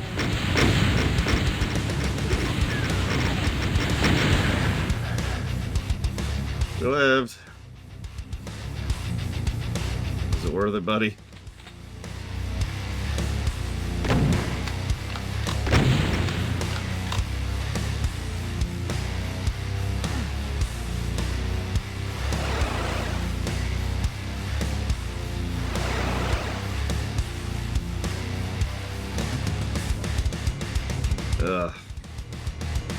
Yeah, the Doom Eternal cluster. I think Plutonia put it best. Nobody won out of that.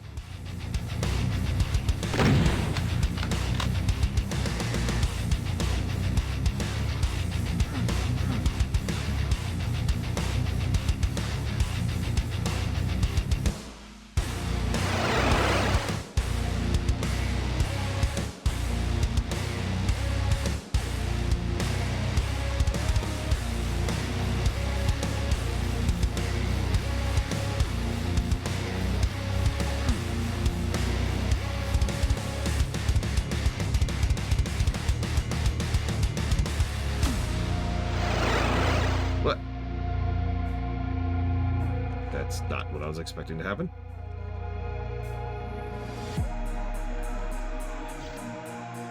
And the door closed behind us.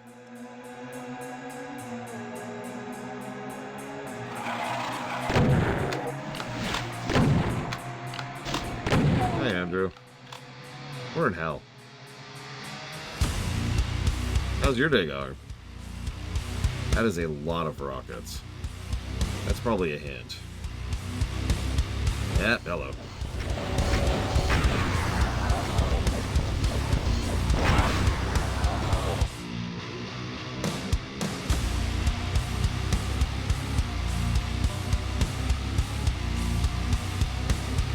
What's the debate here?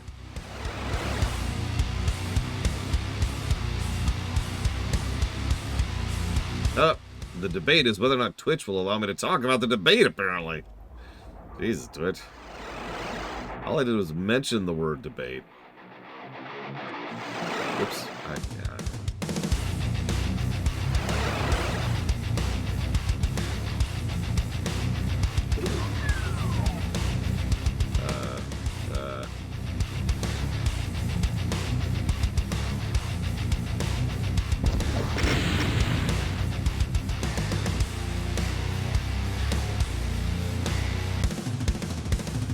That was actually a pretty decent level. Very gimmicky, but a decent gimmick. I'm gonna call that a positive. That was actually pretty decent. Let's see, what was that? 23.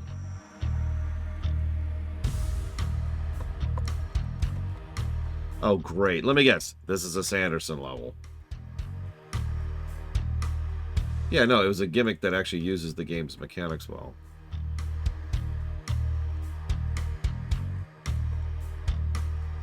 Barrels o' Fun.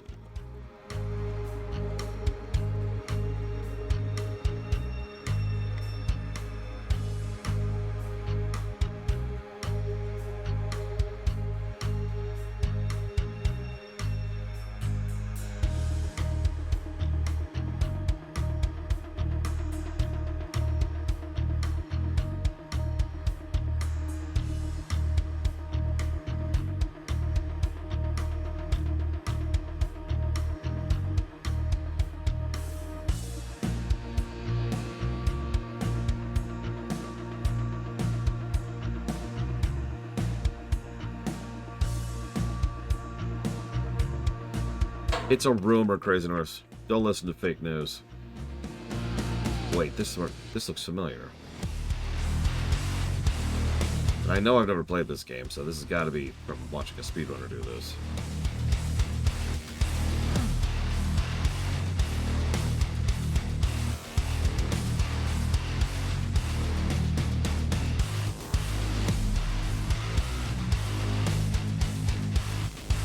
Oh, I don't like that at all.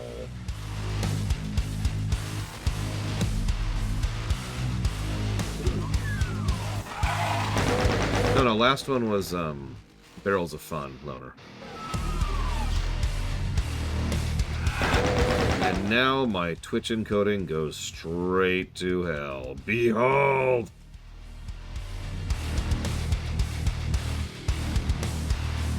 Everyone looking at chat right now is like, or not chat, excuse me, stream is like, what am I looking at?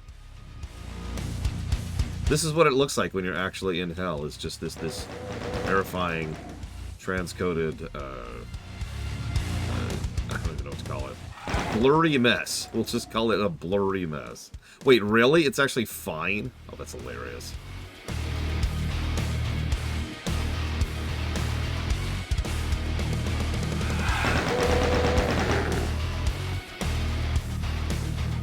Maybe it's just the interplay of the blue and the red that makes the other one screw up so much.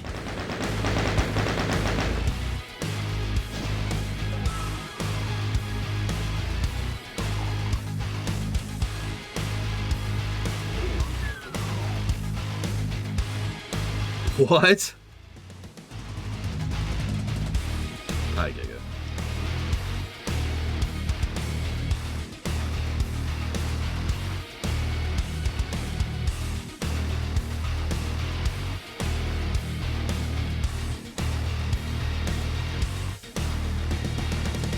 How bad is it if we fall?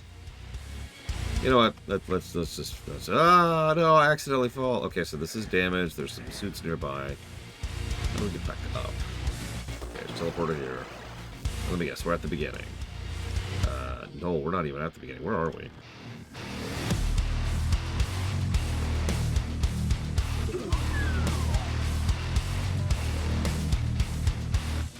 Okay.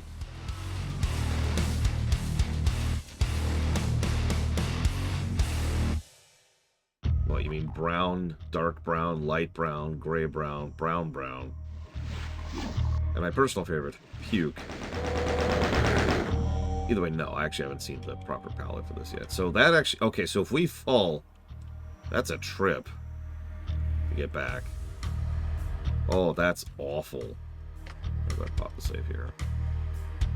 What happens when we fall in the middle? Is there no escape from the middle? Is there seriously no escape from the middle?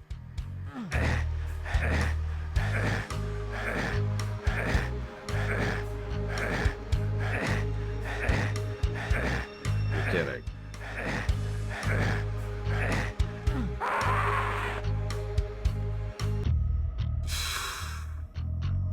Death is a release, not a punishment.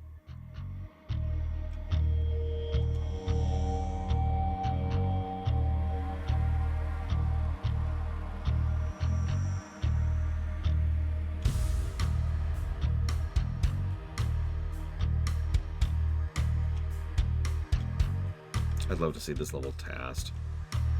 That's got to be a treat.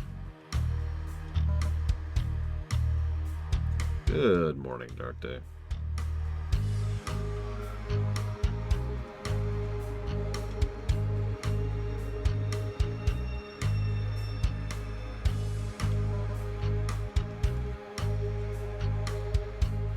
What, doesn't this feel like hell, Yura?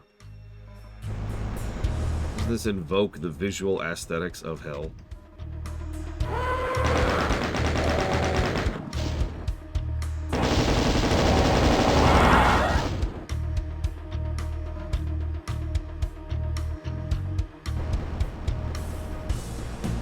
Is enemy damage randomized too?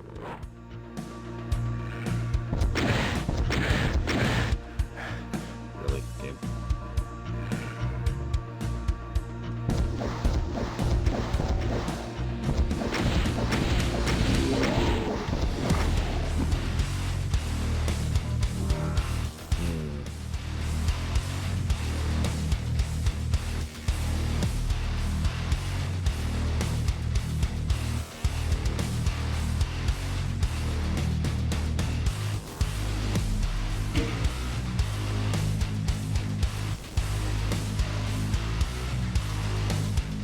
That's true, and I do appreciate the lack of gross.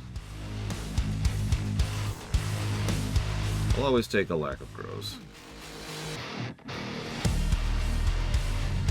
Timed. Of course it's timed.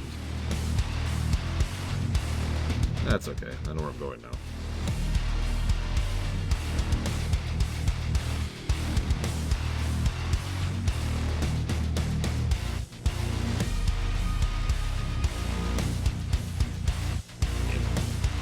Is that a once ever?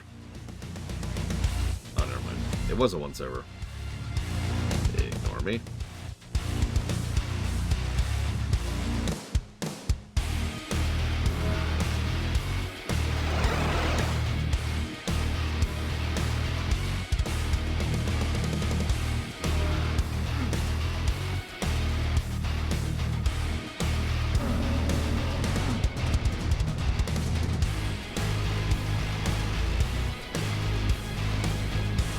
Now, you know how you go to a steakhouse and you can get, like, you know, broccoli or asparagus or whatever? Imagine you go to a steakhouse and all they offer is meat. So your sides options are, like, other forms of meat. Chicken fries or something like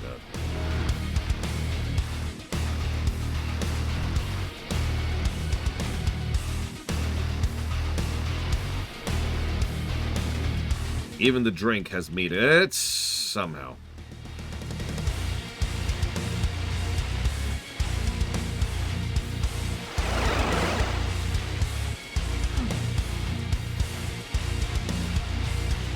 Asparagus. Perhaps amusingly for someone who is as much of a carnivore as I am, I love greens. Okay. Protein shakes. Oh god, that actually sounds terrible. And we're back here. I'm not sure there's a green vegetable I don't like. I'd have to really think about that. Yeah, artichokes, Brussels sprouts, asparagus, green beans.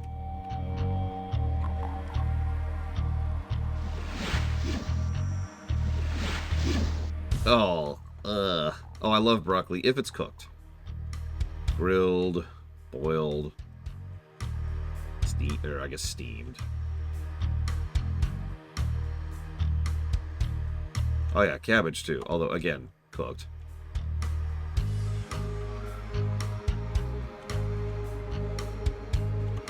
Kale is fine. I will admit I'm not actually a big kale fan either. But I'll eat it, like especially if it's part of a salad.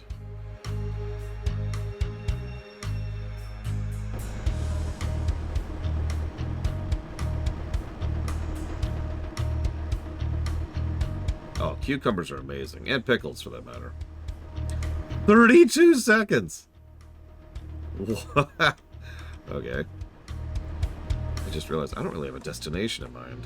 Like, I don't know where I'm going.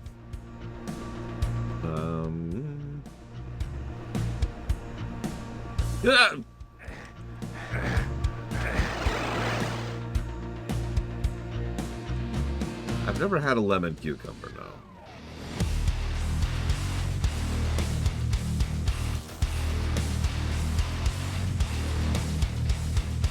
Hang on, we should hear what the original sounds like.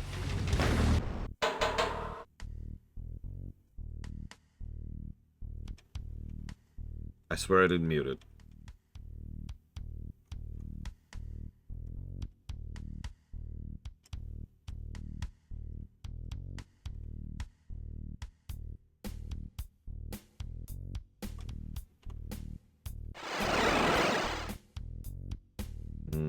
And now I need a red key, which it's worth noting I don't have.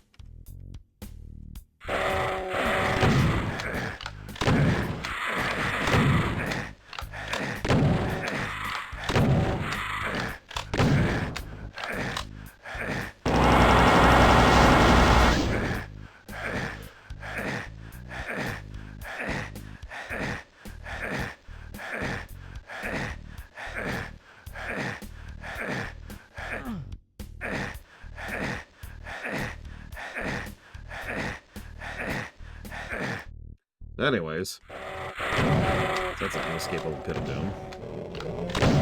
Again. Man, certain death pits are amazing. I don't know what I would do in life if I didn't have certain death pits.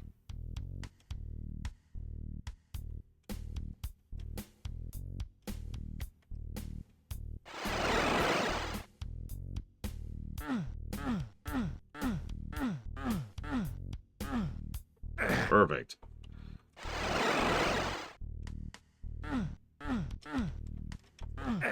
Still perfect. I'm so good at this game. You have no idea.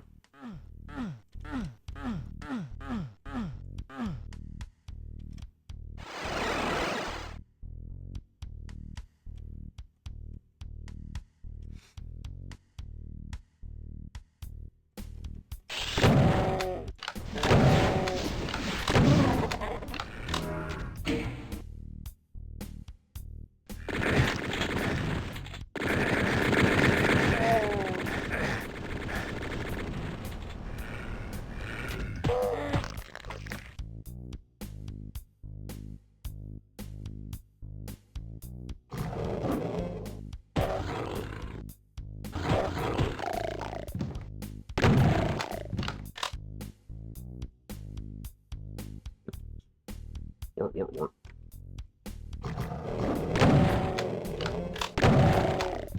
This version of the song is so quiet. I keep thinking I've accidentally turned the music off.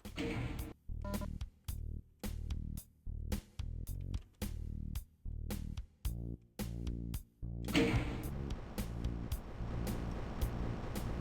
hear something changing.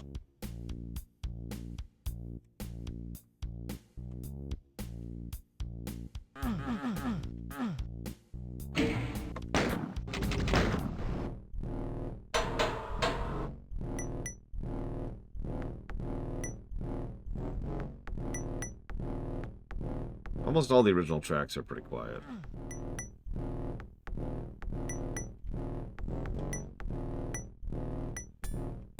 This is terrible. Listen to this.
Good morning, Brigwin.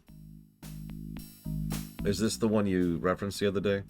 The no really run? Like, is she actually getting the work done today, I guess is the way to phrase that. Tell her a total stranger wishes her well. Or don't. That might be creepy.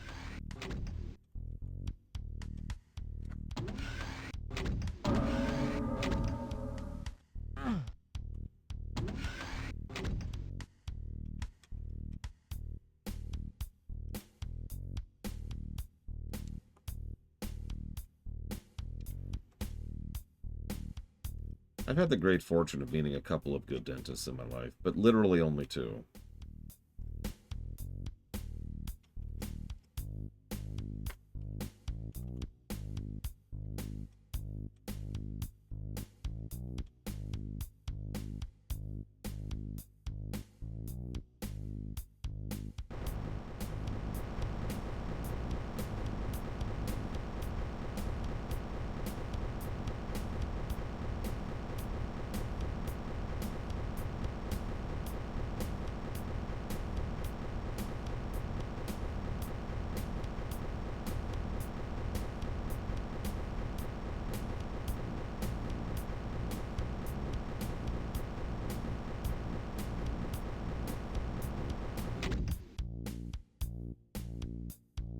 Huh.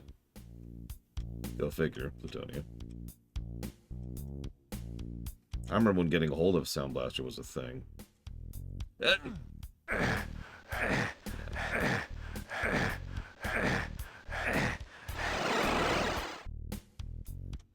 it just puts us back here again.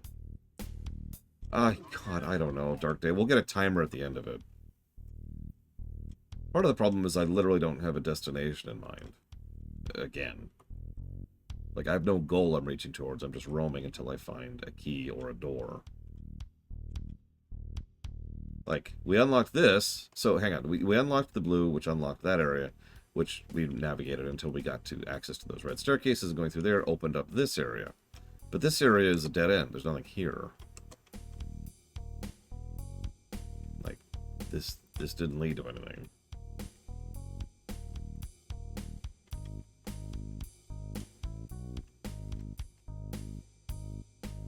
So...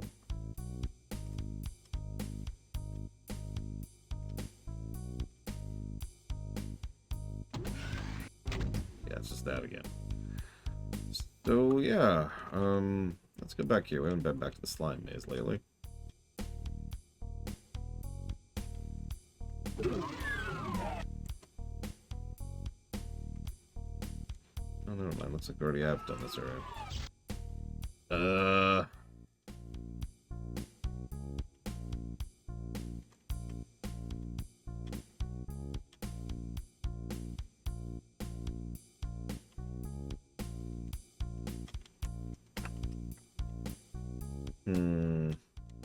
I don't know, Kingsfield 4 really likes its gray on gray on gray. I would say Doom 2 still has a little bit more color than Kingsfield 4. Which, honestly, is kind of pathetic, but it's still true.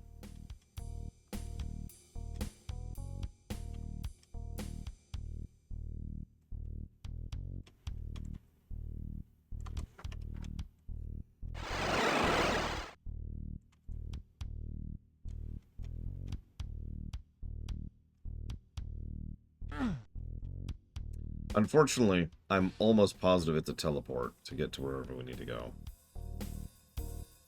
Like 90% certainty we need a teleport somewhere.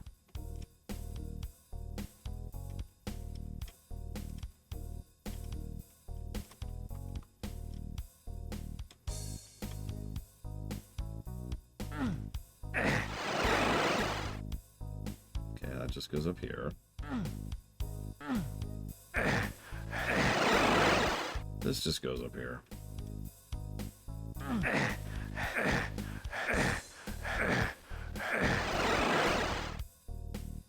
Well, hang on. It's possible I'm blind and stupid.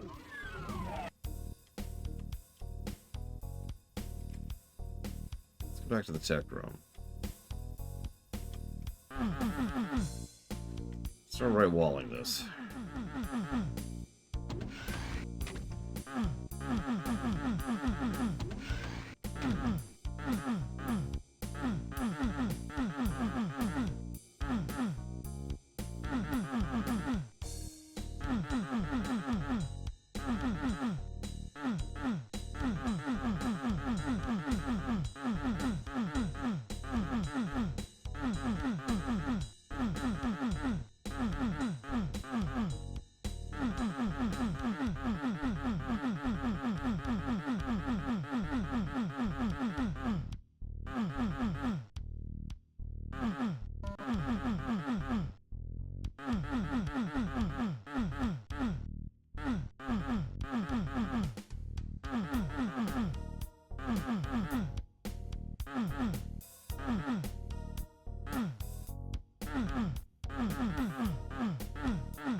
And that's the room.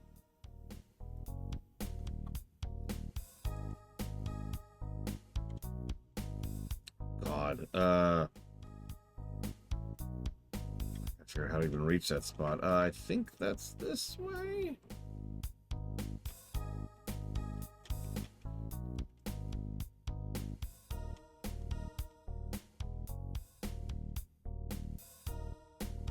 Yeah, the game heard me being positive about it and was like, oh yeah! There's the hanging body. And then this gets us... So there's the red door. Ah, there's the two teleporters. Okay.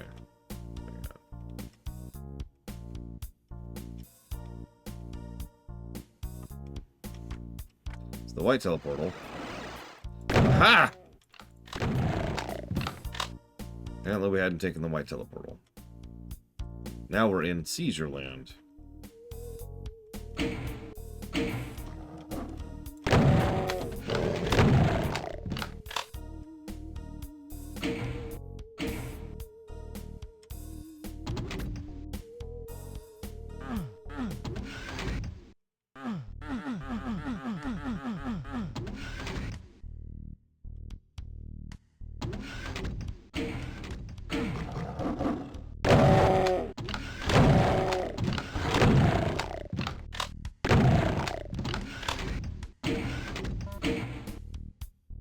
Oh my god.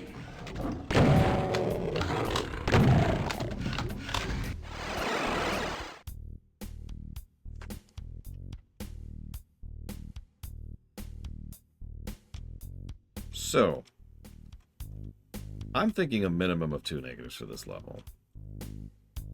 Teleport mazes, inconsistent guidance and direction, and the stupid, time-wasting, narrow corridor, I don't know what to call these, tightrope sections.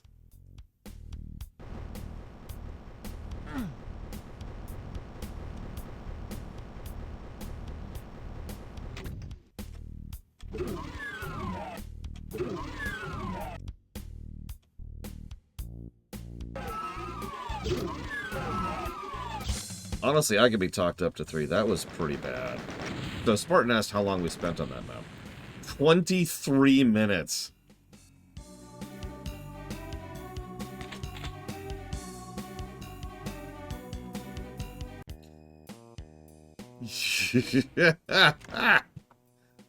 And yeah, the par is 230 if you didn't catch that.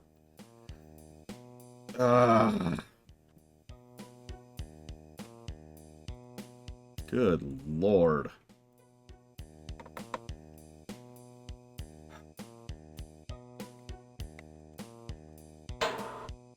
It's 24.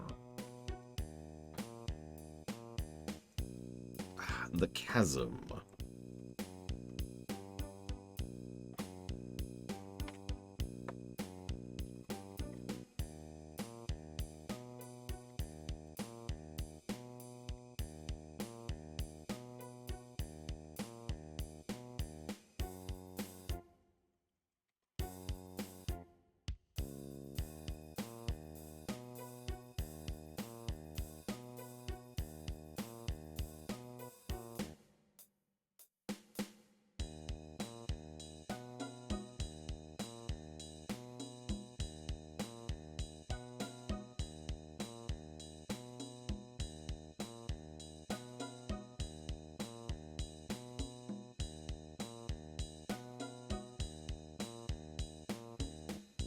I believe it is ISE. You have the power to check that as much as I do, though. Yeah, sure thing, Spartan. There we go.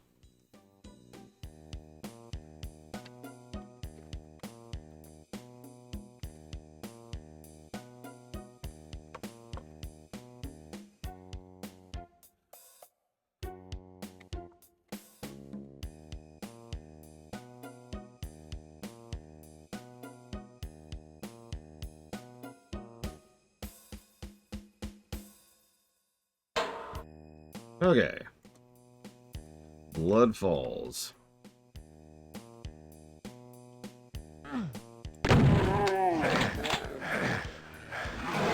course, the blood is poison. Why wouldn't it be?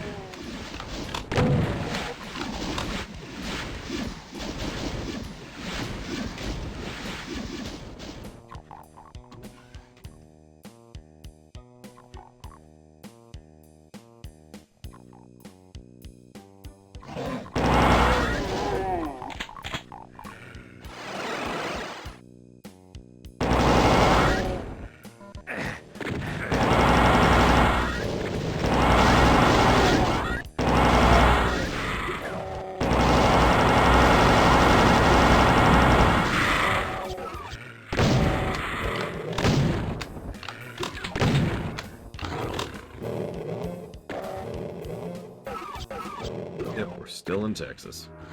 Yeah, that makes sense. Quick 1 and 2 would be the most logical games to group together for that. Did that get rid of the goddamn staircase behind me?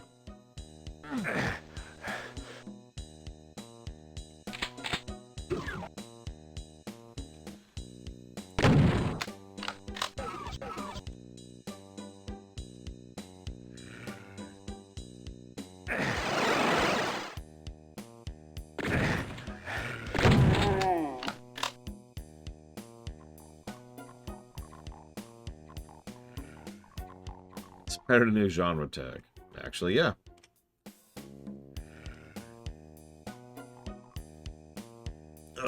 We call that a codifier. Not an innovator. That's different.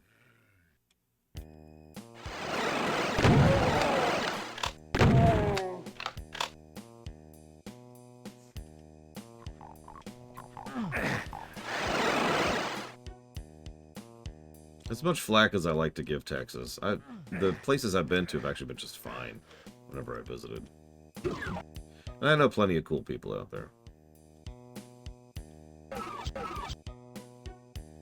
Now, the senator of Texas can go to hell, but that's unrelated. Okay.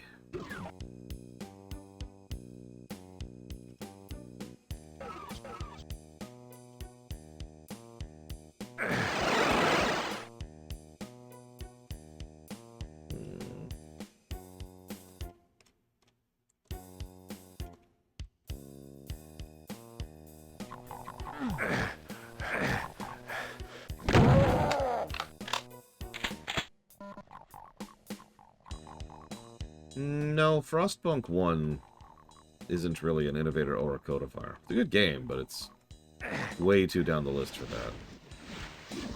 The innovator for something like Frostpunk 1 would probably be SimCity. The original SimCity. The one that didn't even have sound effects because they hadn't figured out how to program those kind of things back then.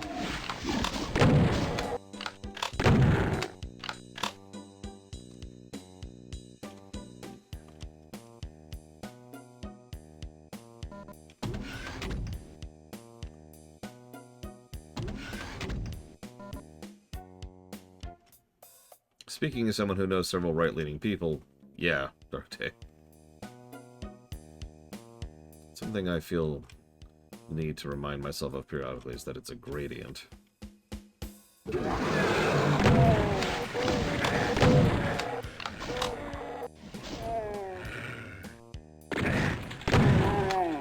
Yeah, Frostpunk is a polishing of existing concepts. Not that that's in any way a bad thing, but it doesn't get, like, innovation or codification tags as a consequence.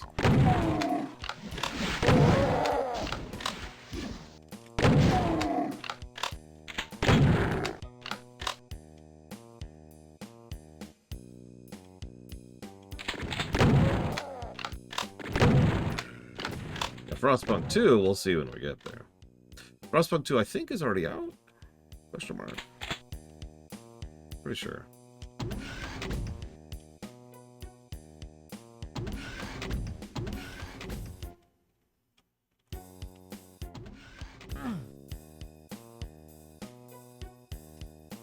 Yeah, I'm rather looking forward to that someday.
I do like the concept of moving the genre forward as the sequels go on. But then again, I like genre hopping in general. See SteamWorld for a good example of that. That was fine, I guess. It was whatever.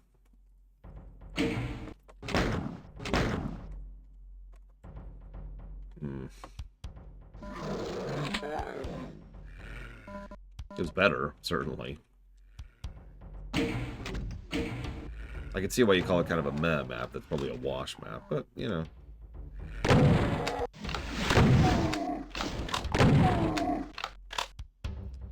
Yep, now we're in a mine. We're mining ardent energy. What's the name of that stupid planet? Adeka or something like that?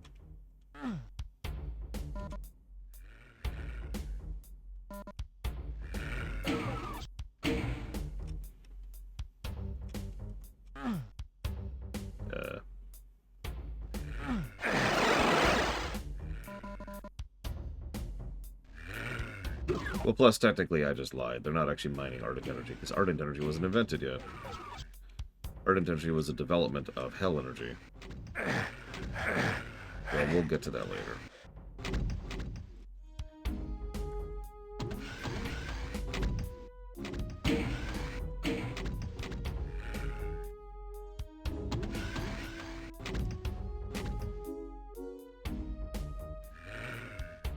Okay.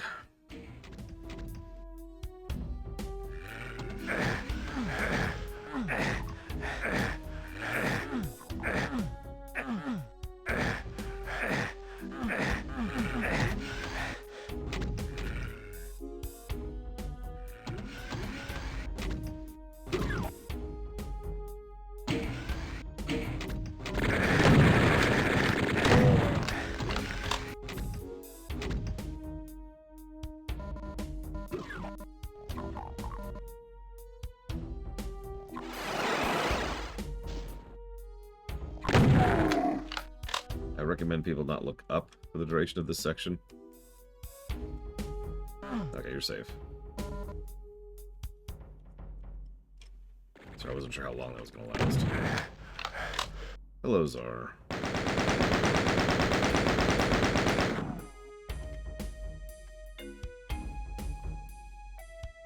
Yeah, I've often wondered how much Half-Life was directly inspired by Quake, narratively.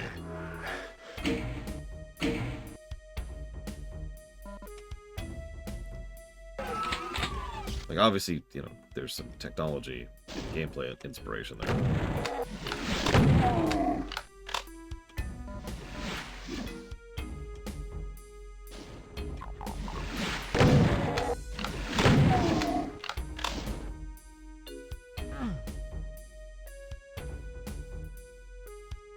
Now that's interesting.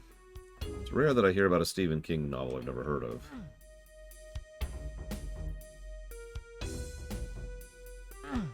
Hello, Celtic Bat. How's your Monday going? I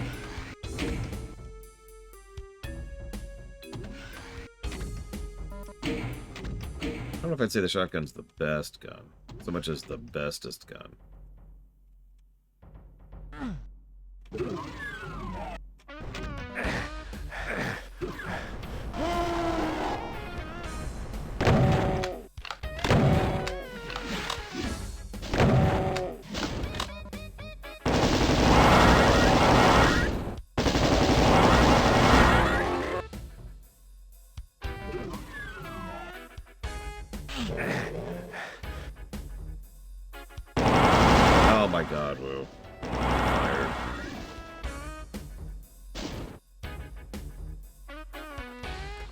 was that? There it is.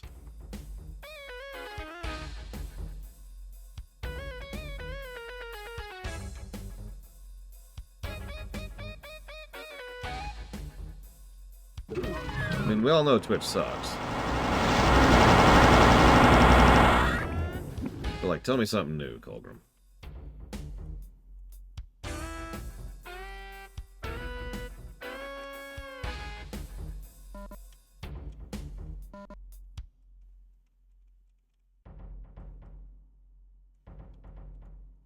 You might have gotten one of the gift subs. We got a bunch of those recently.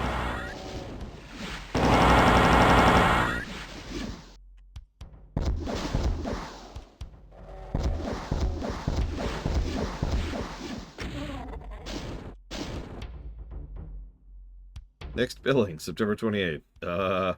Twitch. Go home, you're drunk.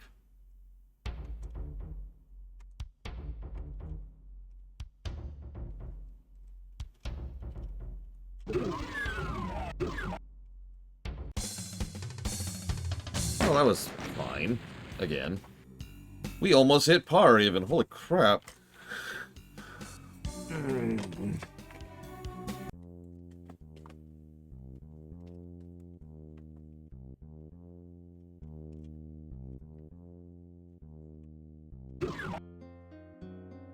Of course there'd be a library in hell.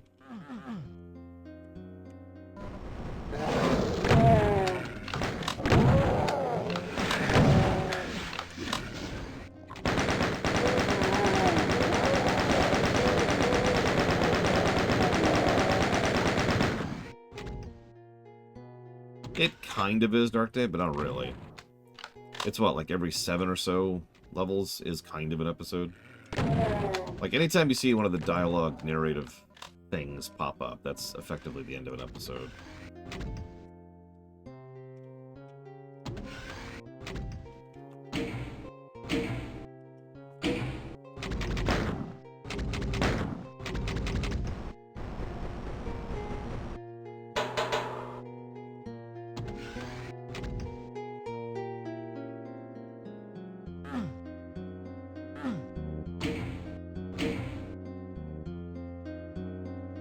Nice, Bregman. I am proud of you.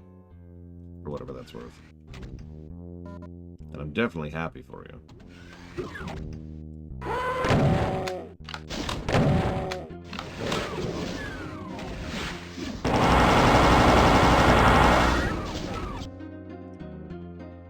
As I mentioned on Discord, I know people who have been trying to kick it, and who have succeeded at kicking it, and who have succeeded then failed at kicking it. I know it's no joke.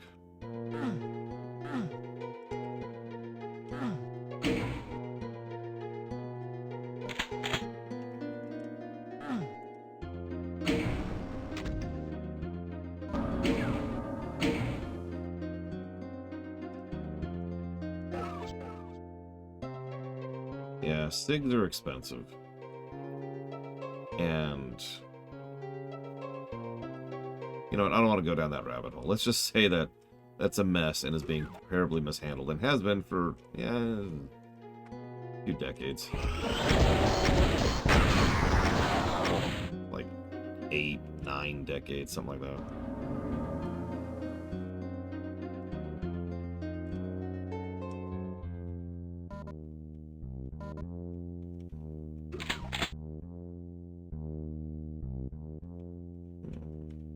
Who made this level? Because I have a theory. Here's if I'm right.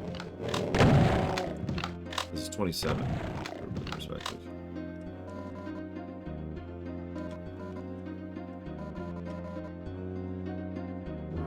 Wow, this is Sandy. I am wrong. I thought this was American McGee. It felt like one of his. I am the sick. The DLC of Doom 5, I've never played Guilty Bad. And the DLC of Doom Cubed, I've never played.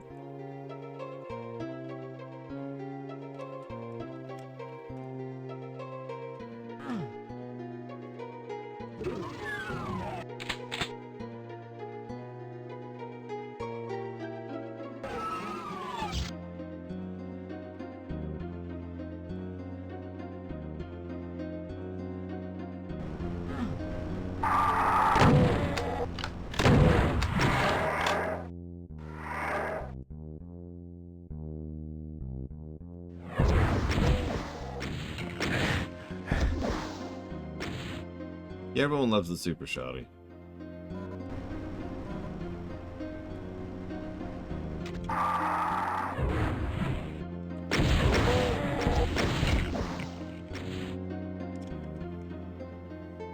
I don't know the name. Who's Sean Green?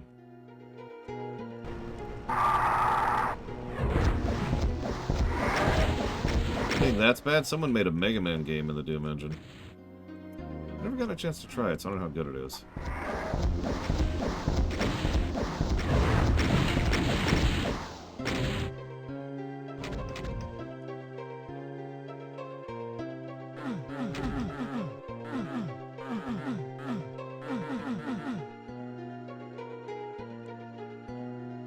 I have seen the Castlevania game in the Doom engine, but I haven't played that one either.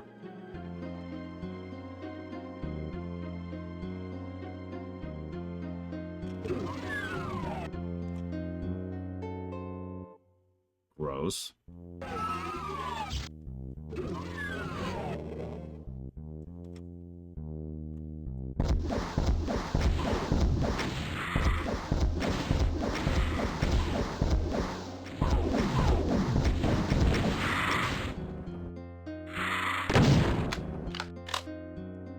Oh, we loved Killing Game. At least part 1 was such an easy purple. There was not even a debate there.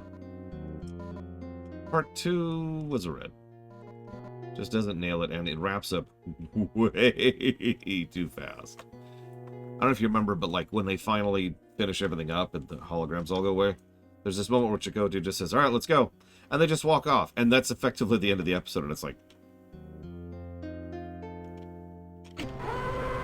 that's it.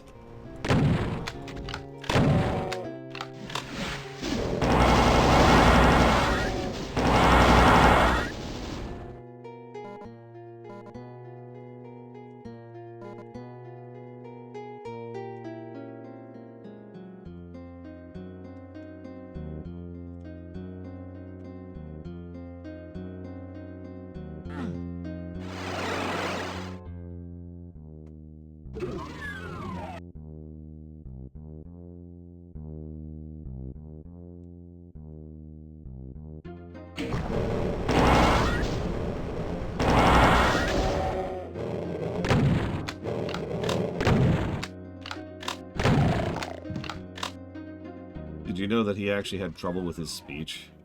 Because it was so horrible he had trouble saying it.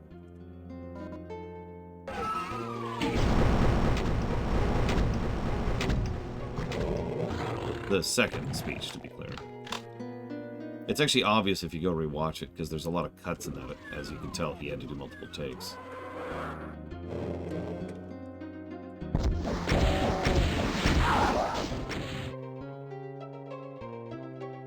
They're looking to you for salvation, Celtic Bat. They know you are the one who will end the tyranny of hell by destroying the icon of sin, John Romero. Sorry, spoilers.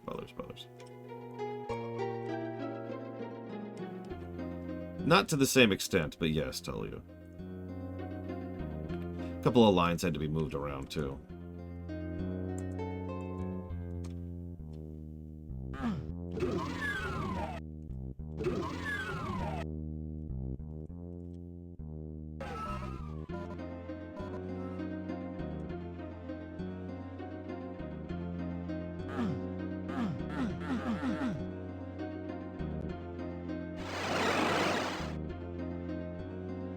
Yeah, just put Sandy in there. Screw it.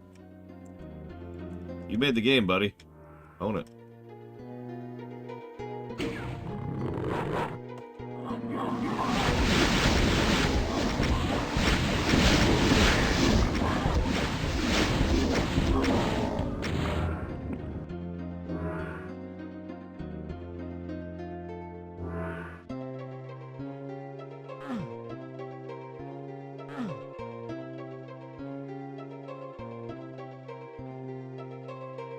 From what I understand, they put Romero there as a joke. Because they needed to put something there, right? So they used a photo from one of his, from one of the magazine articles about Doom 1. And then Romero, who was doing like an editing pass, noticed it was there. And so Romero is the one who put the audio file there. Probably Frisco. I want you to know that I hate that that works, Talia. I want you to know that. In my bleak and frozen heart.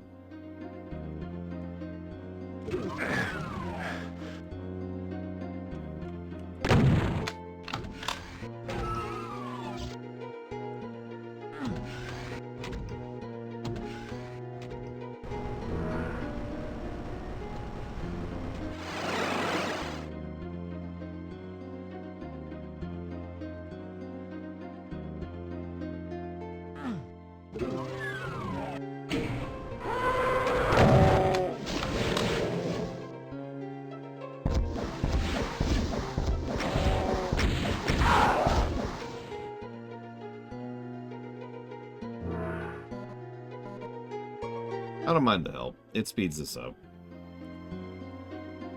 There have been plenty of... Oh, speaking of which, walk-through-itis problems already.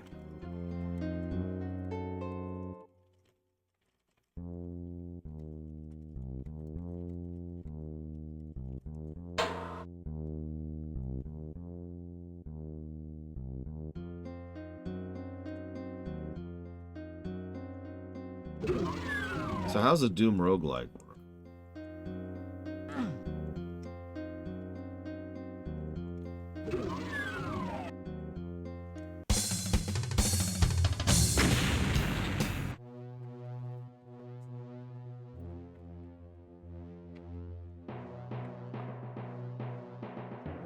It was alright, Mr. Ed. It's probably one of the better maze levels we've had so far.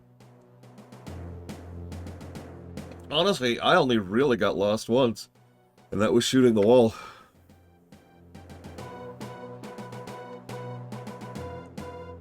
Okay, you know we gotta listen to the remix of this song.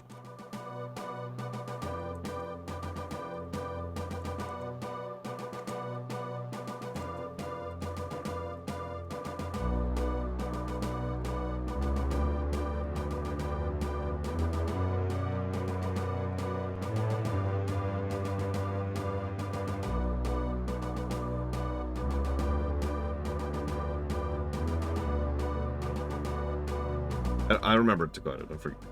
I don't want to kill everyone's ears, including mine.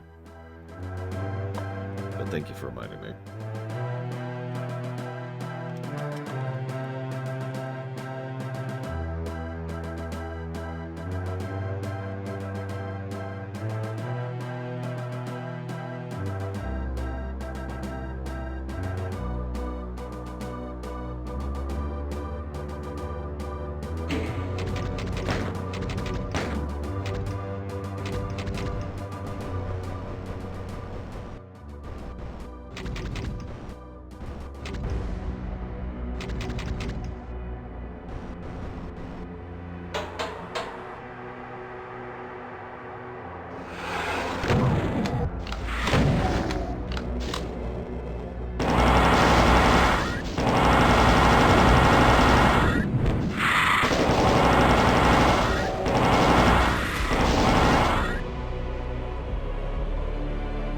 Speaking of someone who's studied, this is interesting, film development for a while, you want to know a thing that happens weirdly often? Mr. Ed, sell me on a movie idea. Real quick. Just really quick, like a one-sentence pitch.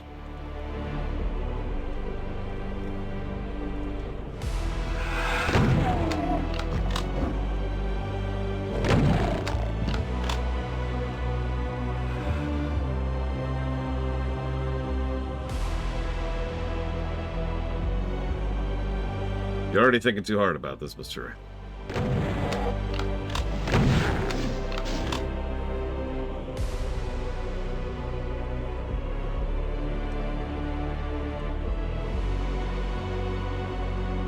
Cyberpunk Footloose.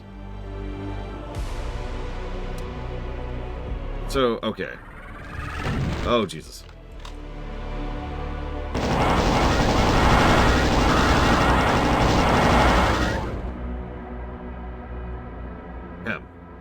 We're up to 4 now.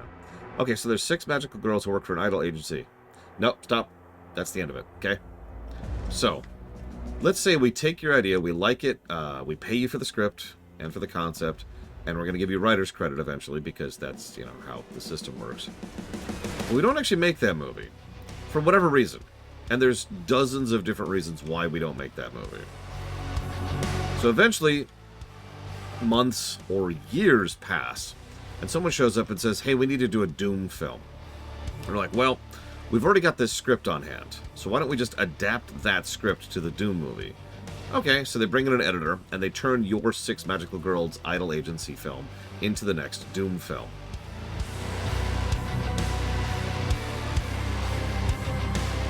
By the way, this is actually what happened with the Doom film.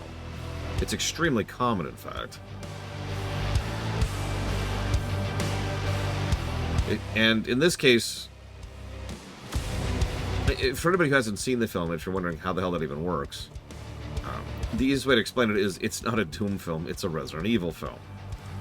In fact, in many ways, it's a generic horror film, mixed with a generic action film, mixed with a generic sci-fi film. And yeah. Whatever. Oh, I can't get in. Yeah, it's very Resident Evil. Funny you say that, Mike Kamano. We'll talk about that more when we get to Doom Cubed, but... yeah, that was back when Dwayne Johnson was actually still on the upswing of his career. When he first was getting into acting and was trying to figure out what kind of an actor he was. Hint, the answer was a dickhead.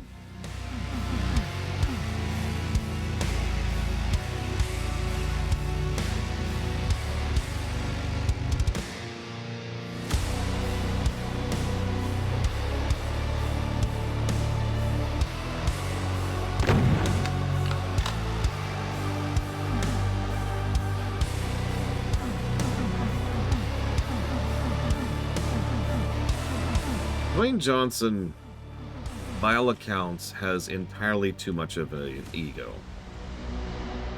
And that is, for lack of a better way to put it, the problem.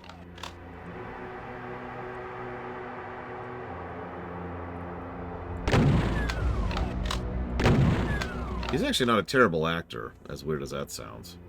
He's just very, very limited in what kind of acting he can do. He has no range to speak of.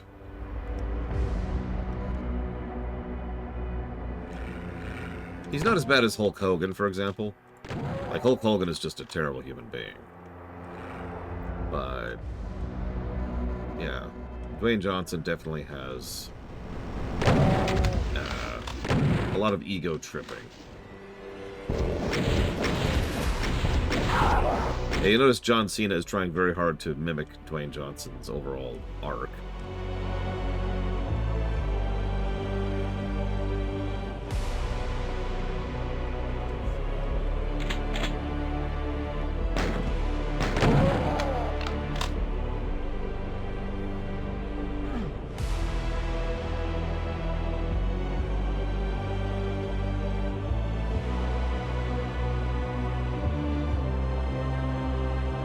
I can't quite disagree with that, Von Falkenstein.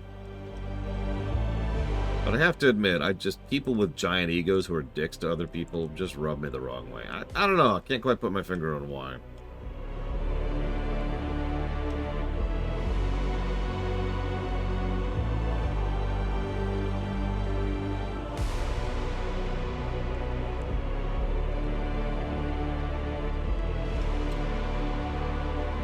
John Cena, in my experience, is very similar to Arnold Schwarzenegger. I know that sounds strange, and you know, not to the same extent, obviously, but the point is, they're better comedic actors than they are serious actors.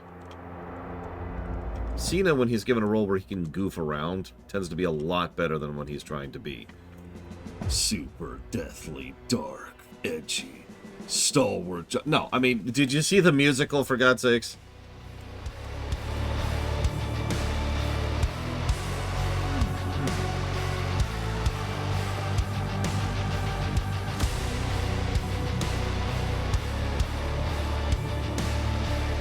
And yeah, Last Action Hero is a great freaking film.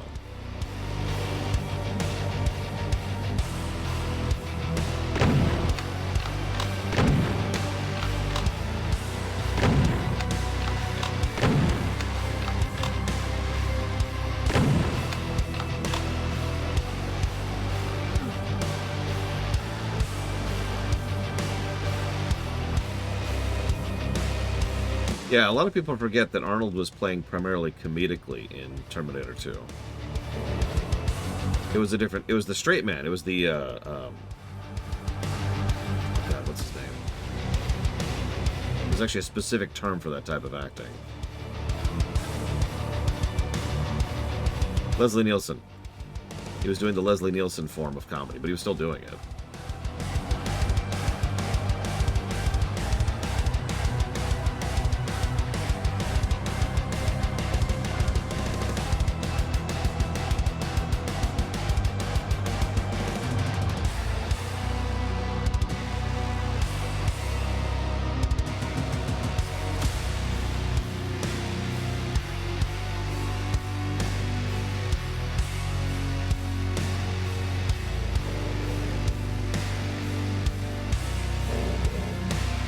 Kidding, Russ. Oh, and consequently, you are correct, Russ. I am rather a fan of Keanu Reeves, because he's actually a decent person in real life. Not the best of actors, but you know what? I can walk over that.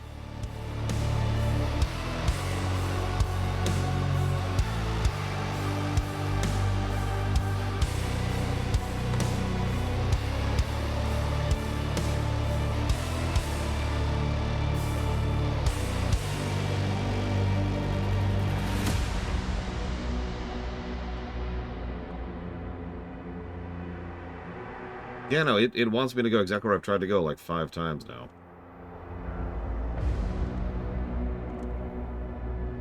I don't remember off the top of my head.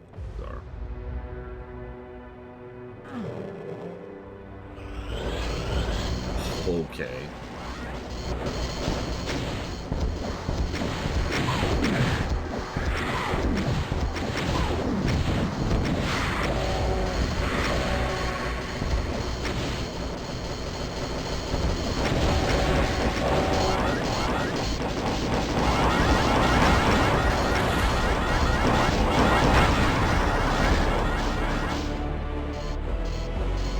Yeah, how's the transcoding here?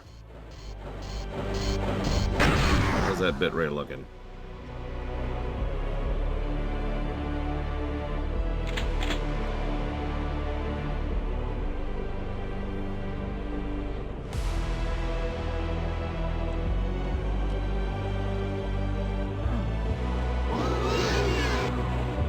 Oh, that's a big one. Whoa, whoa, whoa, whoa, whoa. Where did that come from? Oh, Jesus.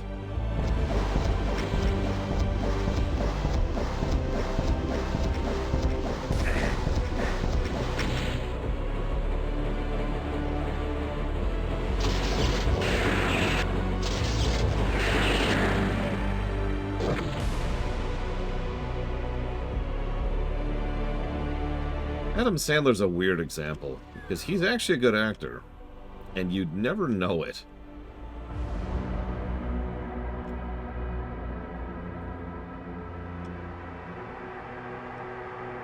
He doesn't have a lot of motivation to bother. He tends not to.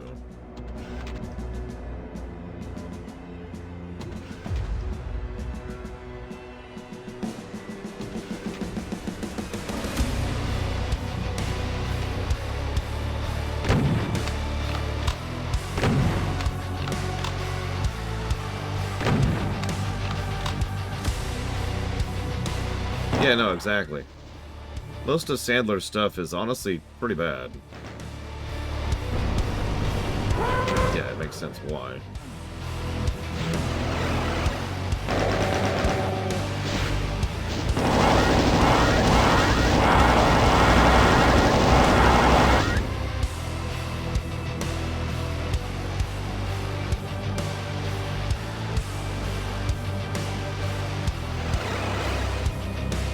Gilmore was back when he was still trying. Just a little bit.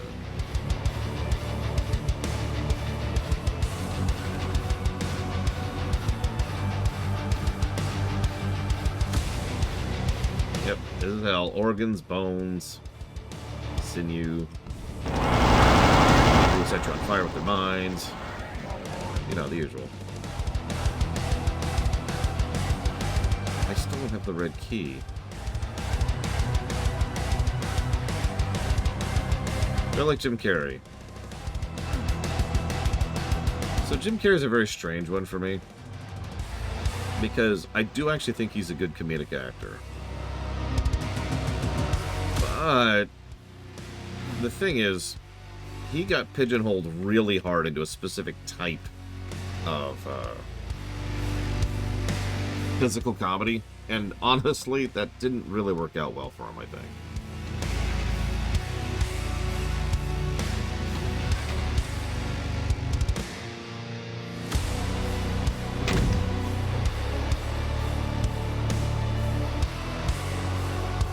He has been doing shockingly well as Dr. Robotnik, which is doubly funny because it was, depending on who you ask, either after or during his intention to quit, acting in general.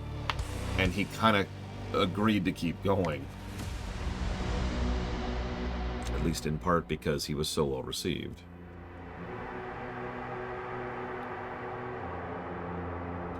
And probably because they dumped a bunch of money on his face, too.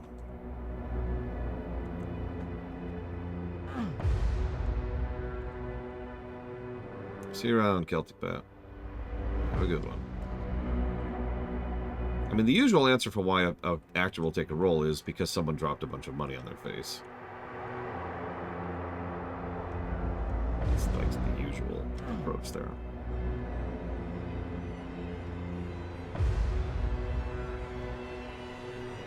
I mean, you notice that we got Robert Downey Jr. back in the MCU again.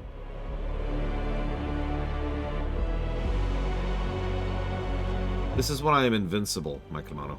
That's how they show invincibility.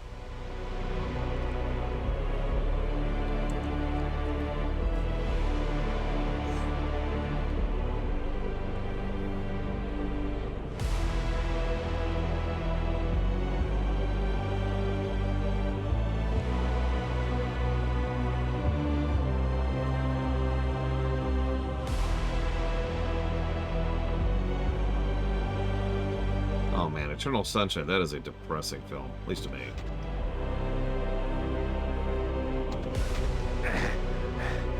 Aha! There's a platform now. One of those switches gave us this platform.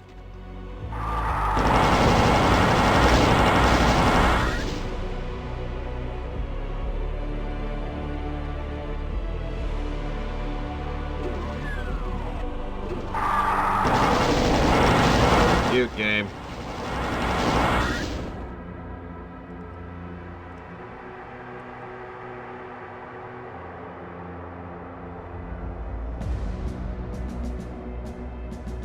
So I don't know who Fuse is, Tara. But done! Alright, so.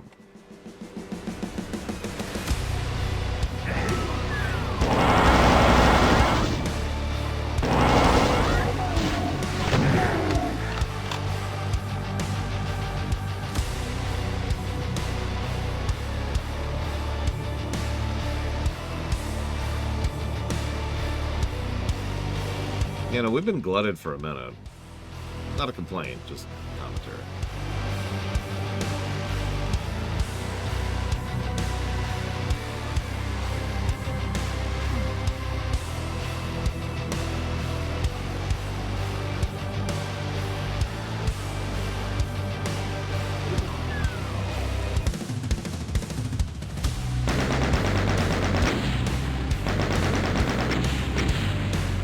Killing like one thing. 7-minute par. Damn.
Good morning, Savicon. Yes, we're still killing all kinds of horrible demon stuff. We're about to kill the Icon of Sin, I believe. That's the next stage, right?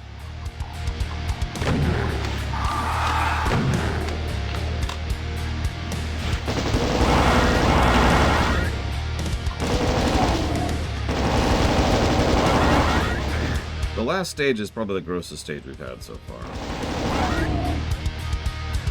And I just kind of mentally blocked it out.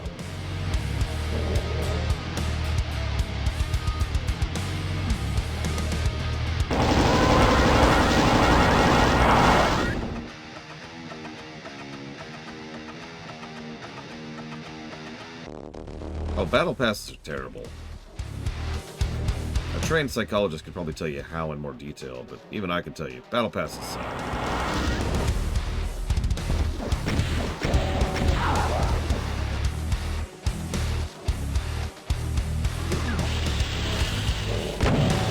Like here, pay us money for the ability to access the ability to grind content. Thanks.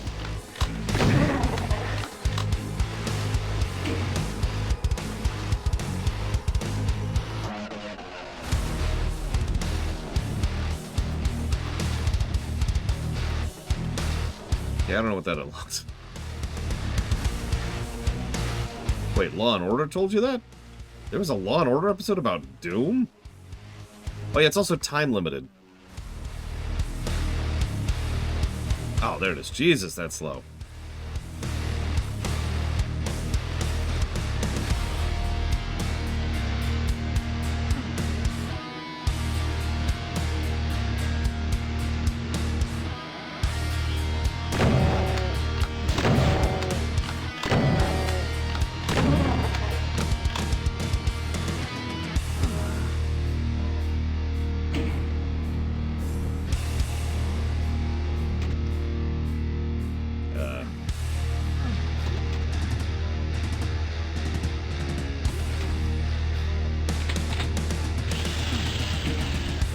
This latest horrific murder was caused by someone who played video games. Oh, that makes sense.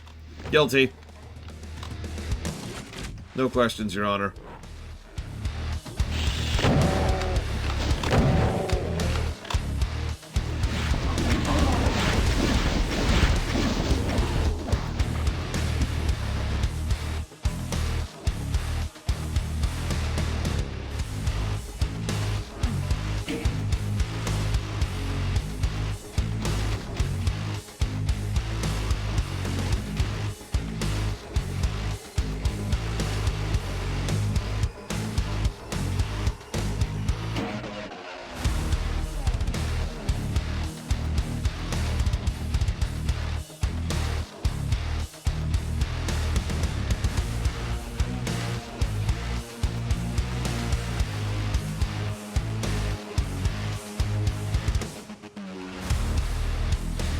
There's one thing we're okay with on the Lore Walkers. It's killing Nazis, killing demons. And you can shoot both in the face. I don't know.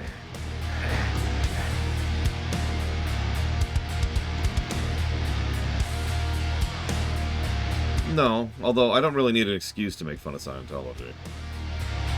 Here, you want to hear my favorite Scientology joke? Here it is. Scientologists!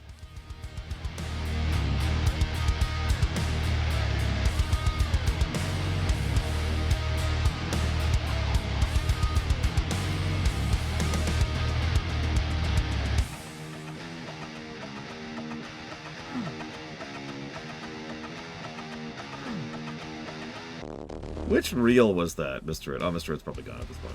That's fine. During one of the streams, I, like, openly mocked Scientology, and then someone was like, are you sure you want to, mock a whole religious group like that on camera? And I said, yeah, and then I doubled down on it.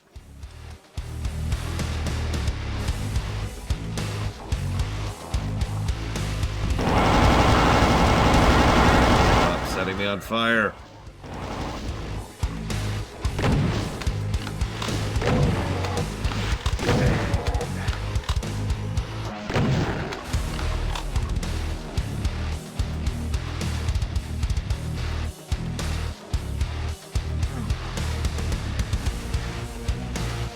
Was it Sock Secret of the Stars? It might have been.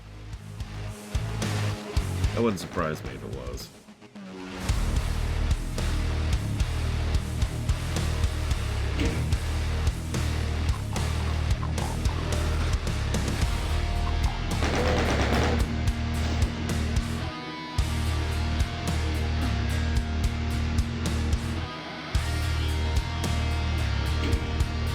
This is a really weird level. This just switches the level. My god. Hit a switch, something changes, go figure out what. Progress. Hit another switch, something changes, go figure out what.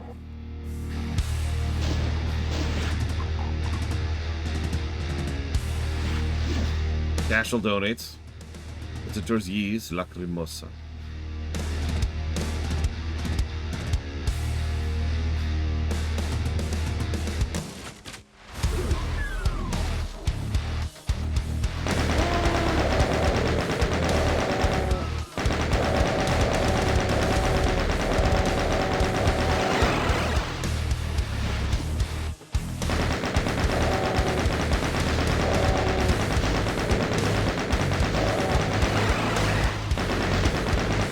Wait. Fine.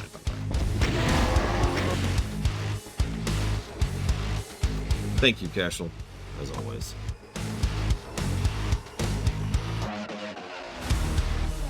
One moment.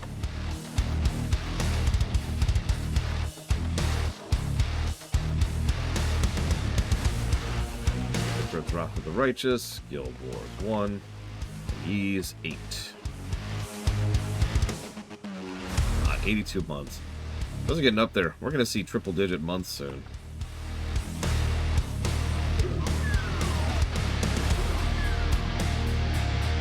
Are the other streaming platforms worse than Twitch? Yes.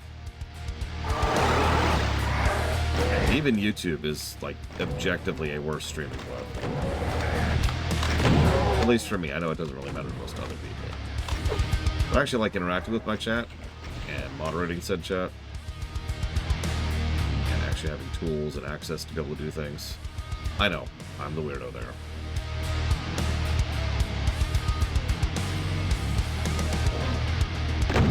We don't talk about Mixer here. Whoop! Okay. Oh god, get out of the way, get out of the way, get out of the way! Oh god, they're blocked. I'm being body blocked! No! You little dickhead! Get out of the way! Oh my god!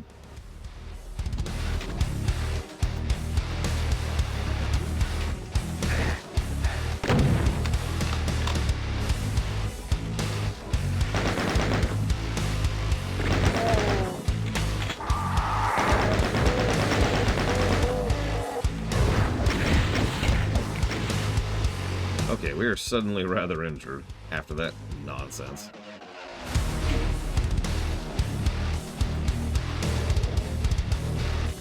Oh yeah, Kick.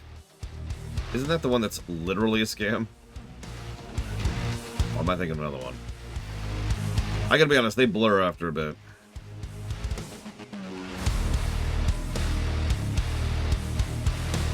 Kick is the gambling one, okay, yeah.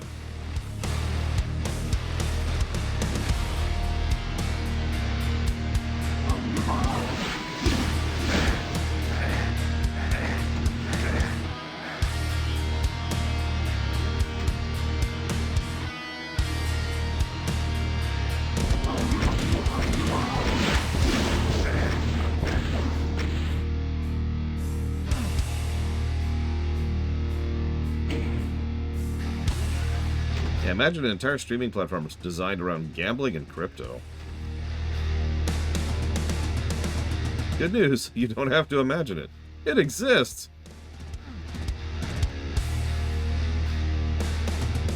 Okay, I'm missing a switch somewhere. Did I get this one? I might have gotten distracted by the paint elemental. Yeah, I did.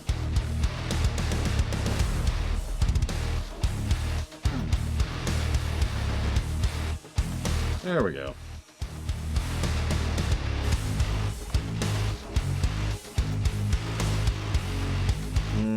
I put Rumble above Kick, although that's not saying much.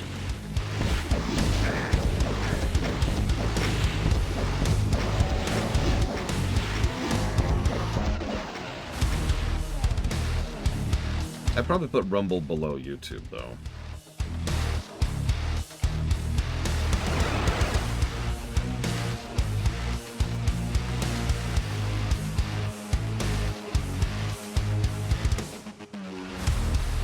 Also, I'm going to close off the guessing game pretty soon.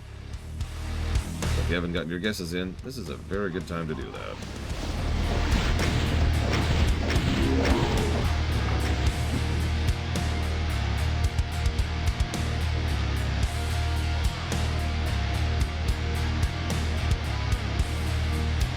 That is the portal to the last level right there. And then we're going to do something else really quick. And then we're good.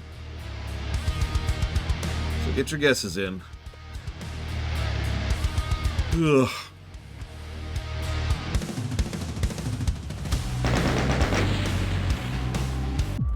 So this is the Icon of Sin fight. As it happens, I already know how to do this. But I'm curious if anything indicates how to do this in the game.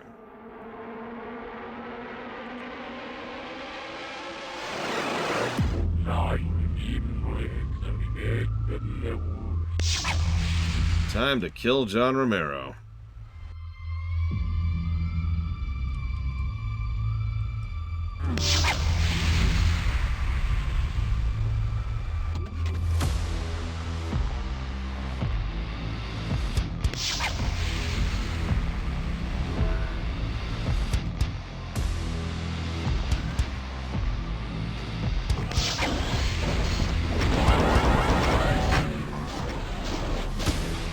From what I understand, I actually know this fight better than any other thing in this game, weirdly enough. Again, thanks to speedrunning.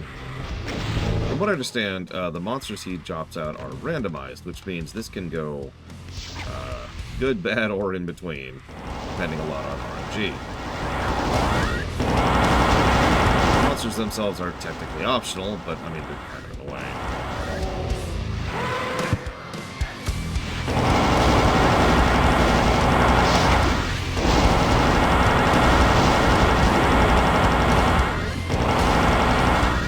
So here's the thing.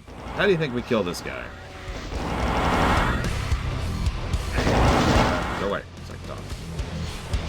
There's the boss. How do we kill him? Apparently you can also be telefragged. I actually didn't know that. So you notice we can't aim up over there, because there's actually nothing to aim to home in on, right?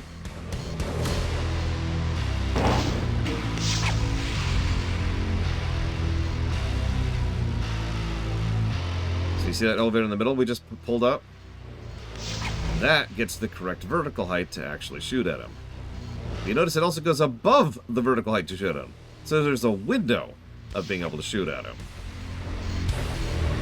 So you kind of get the idea, but here's the really funny part. To my knowledge, and please correct me if I'm wrong here, most weapons will not work, because what you have to do is you have to hit them with splash damage.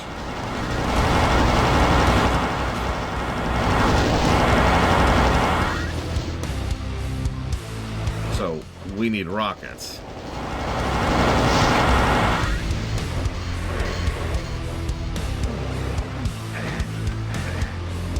I know speedrunners and challenge runners who will go through, you know, this map, or like long-tail maps, or challenge run maps where you do each of the maps in randomized order. And whenever they hit the Icon of Sin, they just turn on the mouse aiming and walk away from it. Like, yep. Because an overwhelming number of people I know just do not consider this a boss worth doing legitimately. Did it not come down? Oh my god, I didn't get it to go down.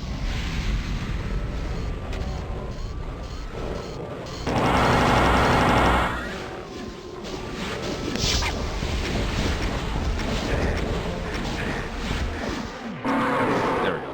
One hit. We need 3 hits.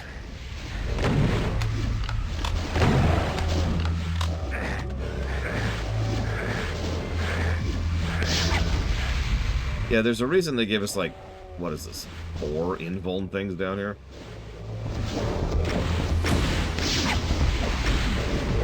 Nope, I missed.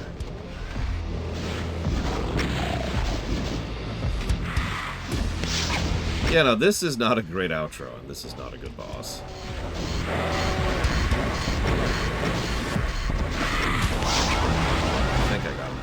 kind of hard to tell. Also, we were just getting swarmed here. Yeah, this would be a negative boss in general, but this is the last boss. Okay, move.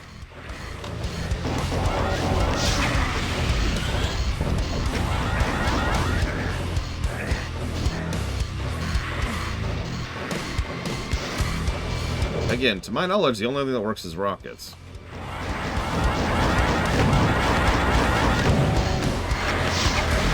Need that splash damage. Go away.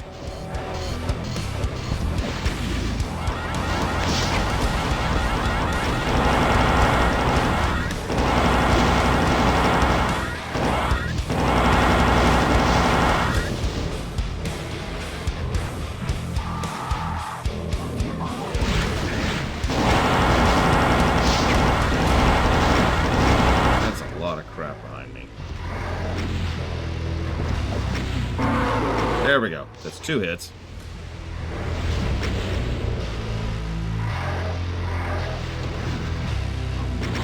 Also, so let's count the problems here. First of all, enemy spam.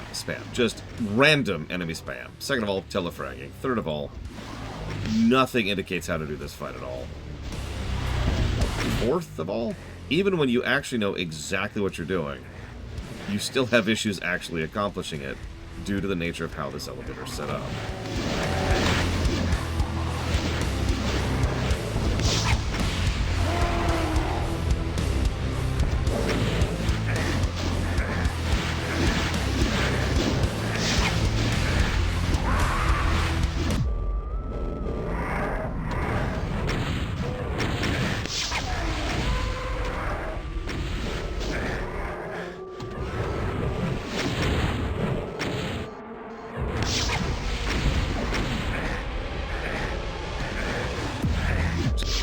Every time I miss, I'm just going to reload at this point.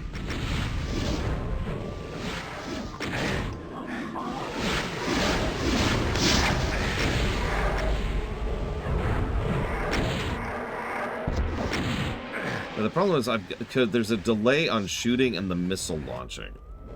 So I can't shoot at the correct time because the missile won't launch until several frames later. So I have to... I'm trying to figure out the timing of shooting before I actually fall off. And, I'm failing at that, obviously.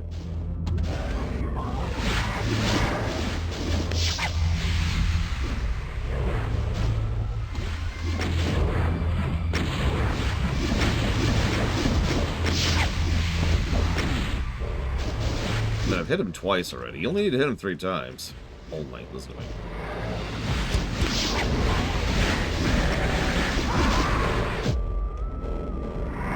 Hold up. Let's clear the board.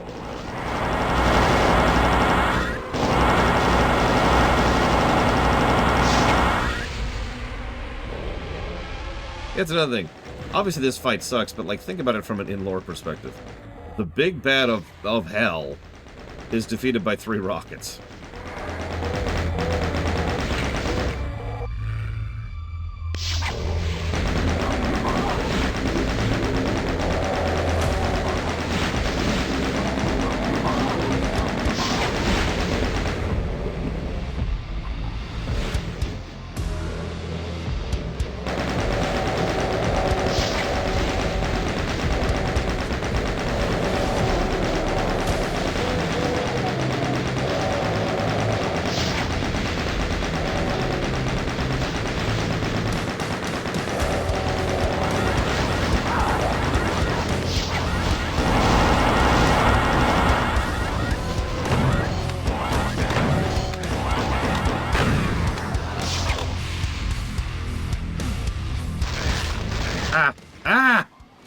Oh, that was awful. An arch file up now. Great. That's actually terrible. Okay, we have to kill him.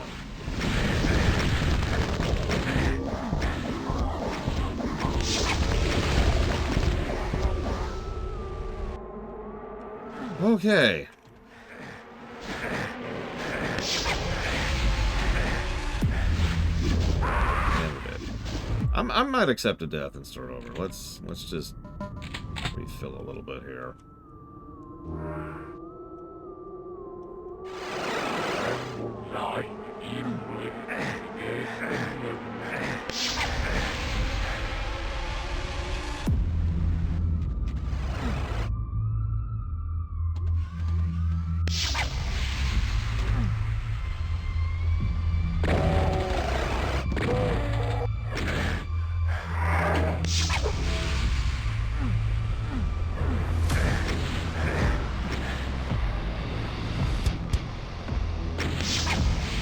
We wait.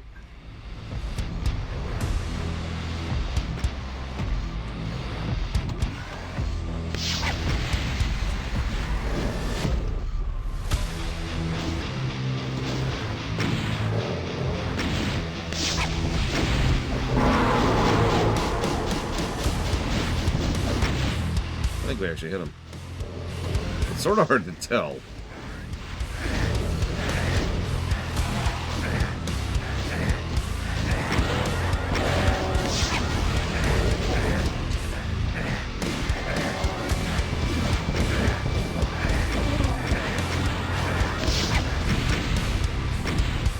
Sorry, let's turn on the non-good music. Maybe I'll be able to hear him then. I'm ready, Ross. We're to fail at the most basic of questions.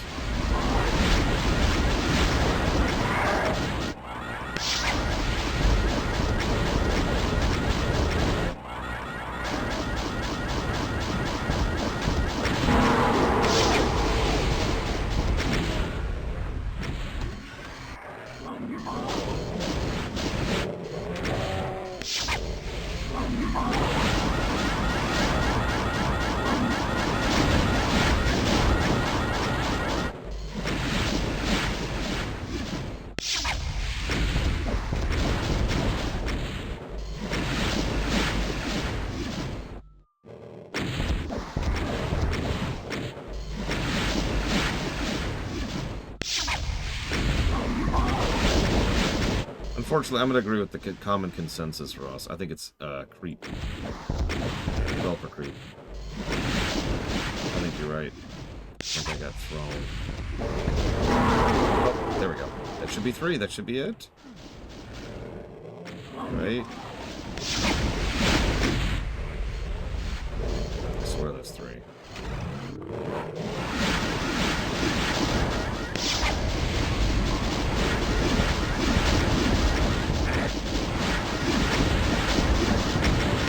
There we go.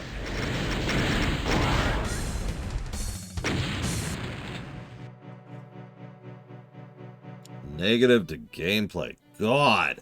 The horrendous visage of the biggest demon you've ever seen crumbles before you after you pump your rockets into his exposed brain.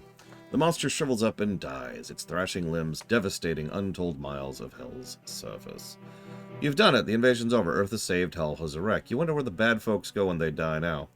Wiping the sweat from your forehead, you begin the long trek back home. Rebuilding Earth ought to be a lot more fun than ruining it was.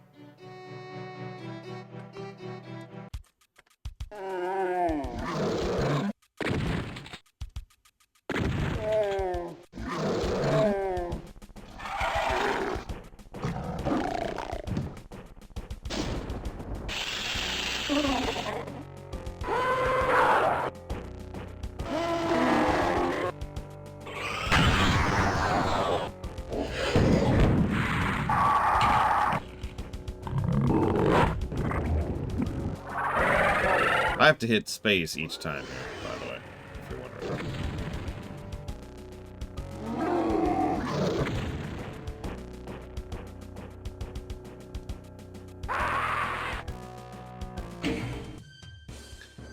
And we're done.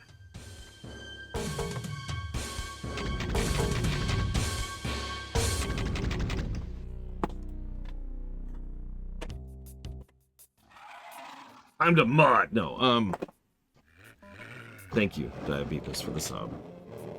Always appreciate it. The BFG is in the vault. As it should be.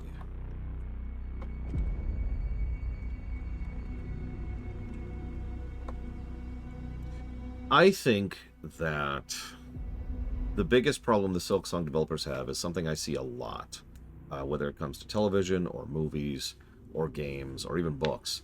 It's when someone just does not understand or have the capacity to manage themselves or their projects. And so they just kind of keep writing and writing and writing and writing and writing and writing and writing. And when's book 3, Pat? Right? I think that's what's happening with Silksong.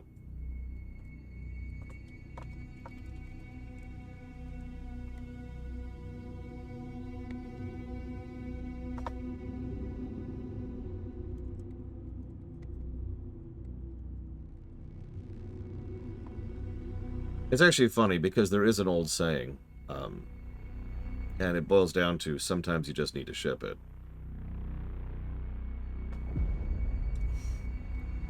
Winds of Winter or Silksong? Man, at this point, who knows? Because it's never... Anybody who is a truly creative type knows exactly what I mean when I say you're never going to be actually satisfied with what you make. Never. You will always think, and you'll go back to it and think, tinker, tinker, tinker. You know, tweak, tweak, tweak. Sometimes you just need to ship it.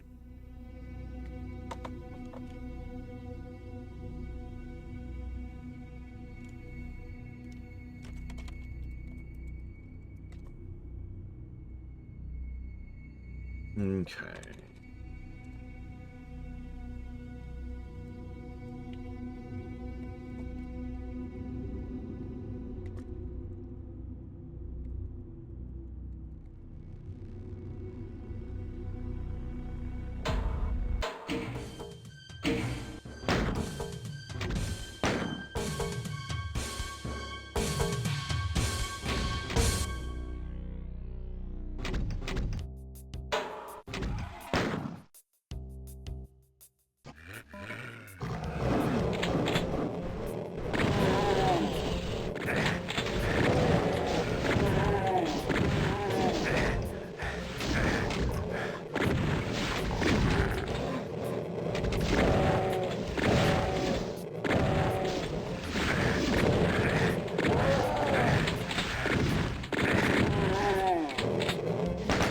What?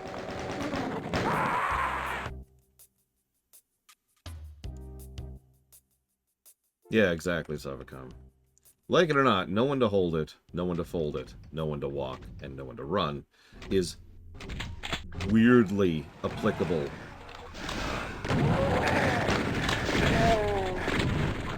advice.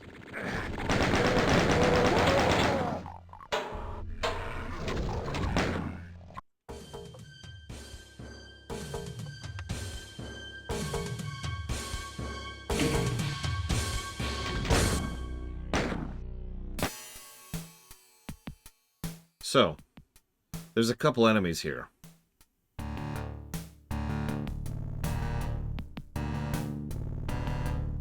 One or two.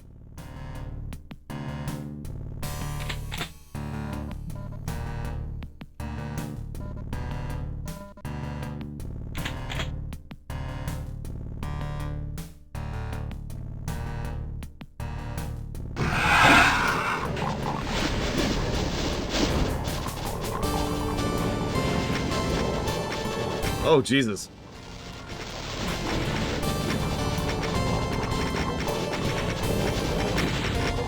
I'm being body blocked by the projectiles. I can't get off the platform because there's too many missiles coming at me.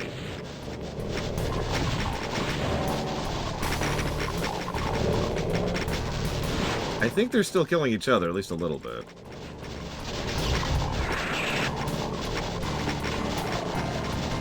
It's kind of hard to tell.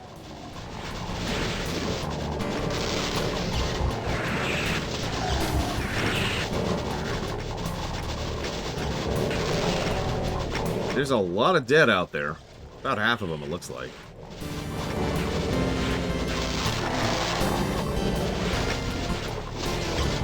The BFG is a form of an AoE, so I'm about to die because there goes my involt, and we're dead.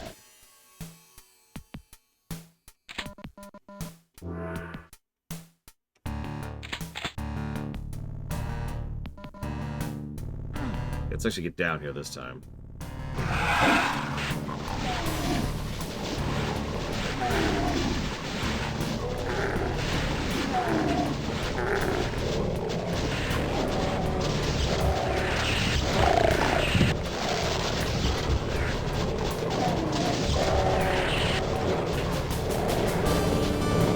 Die, monsters! Ah!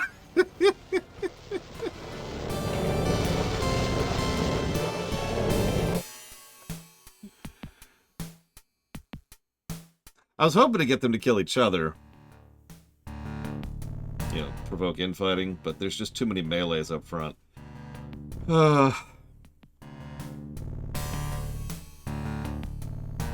Anyways.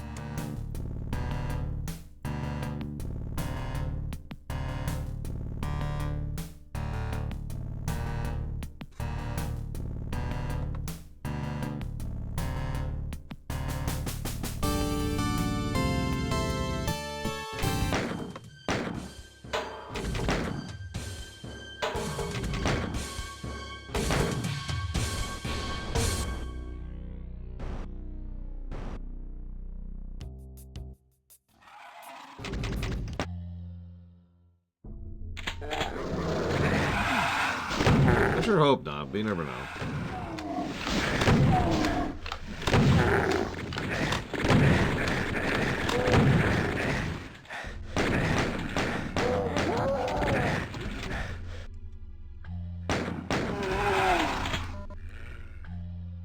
If we start getting Copperong from middies, then the Copperong War has gotten a lot worse. Now, that wouldn't surprise me, because the Copperong War has been getting steadily worse for several decades now, but, you know, you never know.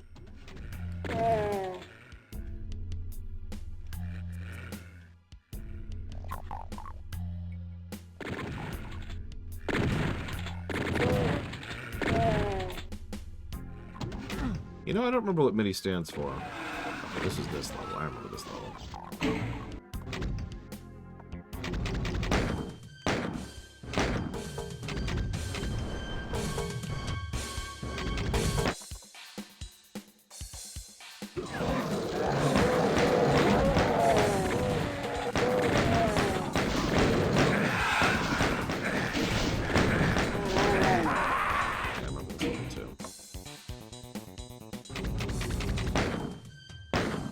Sorry, I'm double checking something really quick. Don't mind me.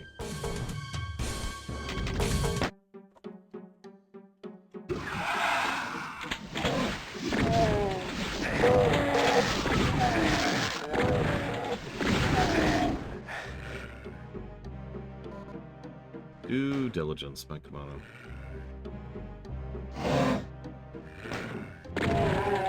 See, I think I was spoiled. My real introduction to music, in general, but especially video game music, was Super Mario Bros. 1.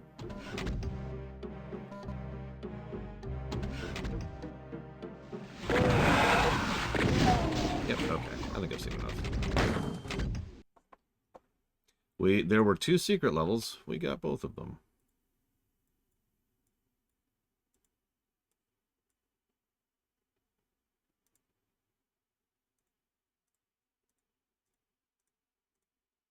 Where the hell?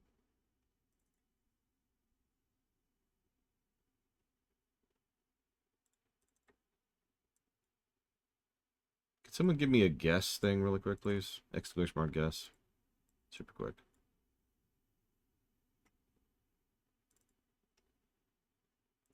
Just to spare me the time of doing it. Thank you, Diabeepus.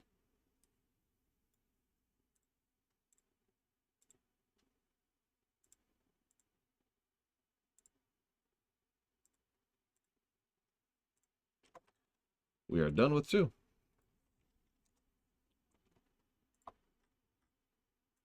Pretty sure that's shorter than 1. Although we had no episode 4 equivalent, so that would make sense.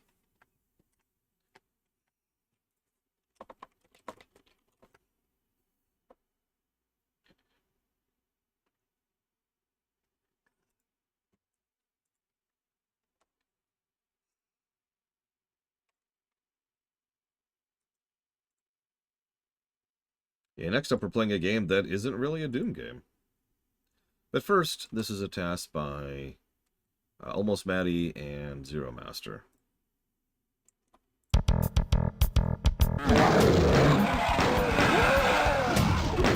Might I see? I'm sorry. What? I missed that. Can I see that again?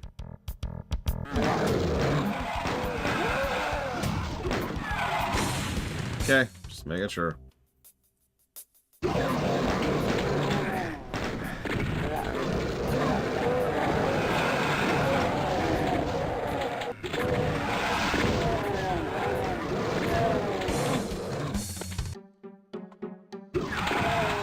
It is quite literally superhumanly fast. Or inhumanly fast, if you prefer.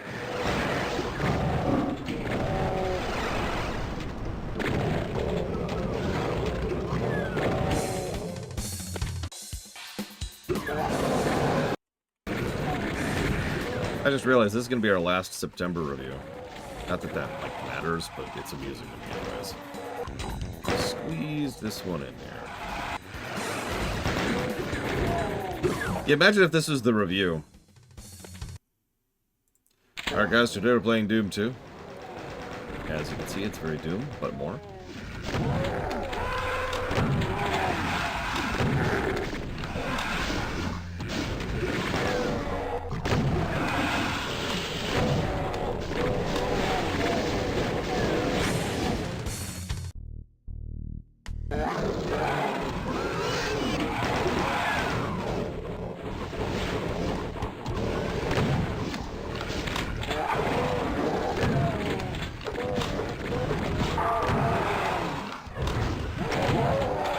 Probably quite a few. Someone say something when they're approaching level 12, please.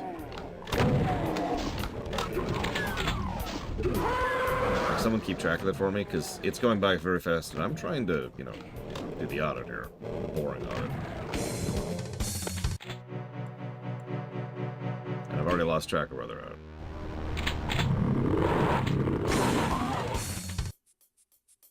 Maybe at the rate they're going, tell me when they get to map 10. Alright, so they're on 7. Now they're on 8. Sorry. Okay, now they're on 9.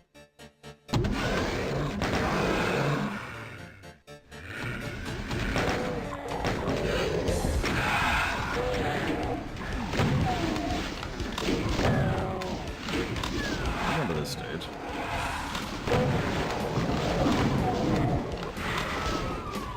I don't have any way to decide that, Mr. Red. Because you're right. Overwork is a terrible thing for anyone in any profession. Brenna Braga is a talented writer, but when you're forced to work on 20 episodes in a row after immediately working on, like, 6 seasons of a show, yeah, you're gonna push out some crap. So here's 10. Jesus. Here's 11.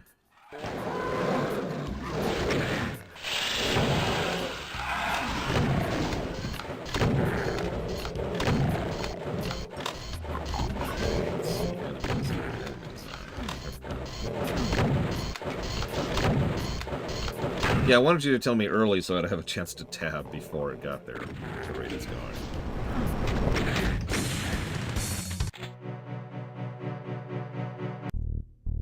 Yeah, exactly, Ross. Okay, so here's the city, which is 12. I wasn't a big fan of this one either.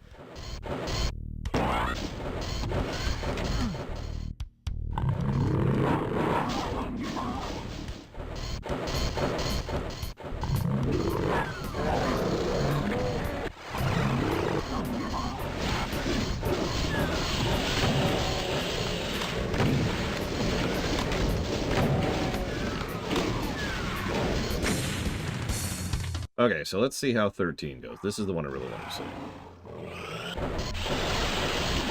Probably, I'd say, the second worst stage of the game for me. Only surpassed by 24.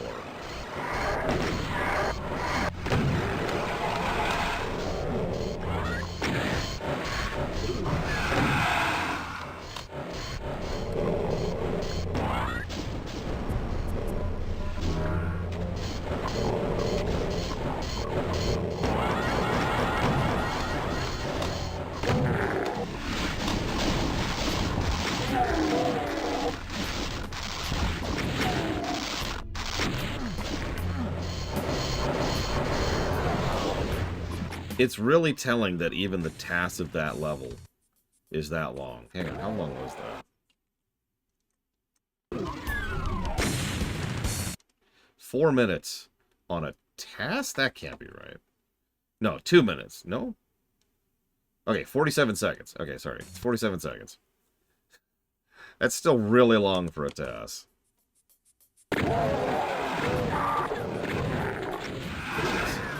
Wonder how well they deal with 24.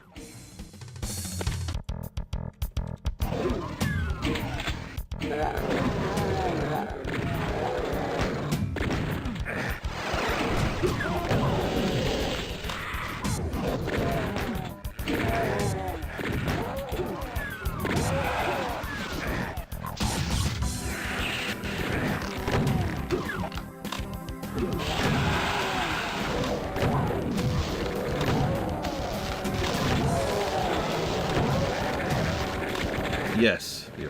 Although not always. It kind of depends. Depends on the runner, depends on the community. Just suburbs, apparently.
That was good.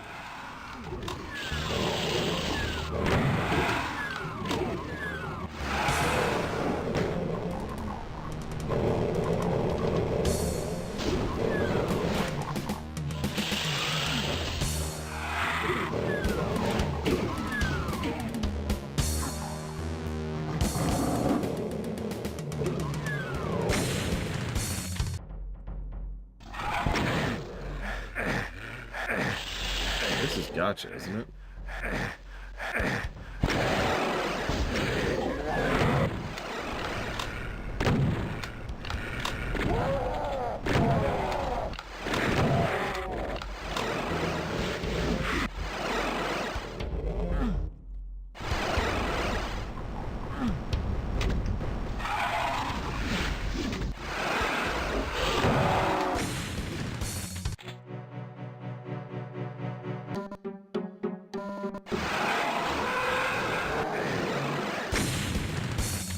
It was Nirvana.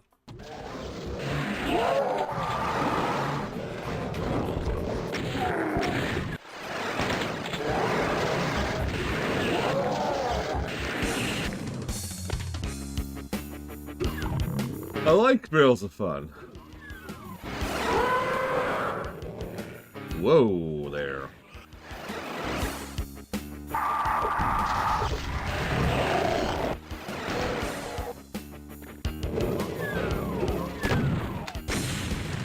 Okay. How does he handle the chasm? I'm gonna actually sit and watch this one, because this level is the worst level in the game, in my opinion.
Yeah, no, I want to see what he does with the Icon of Sound.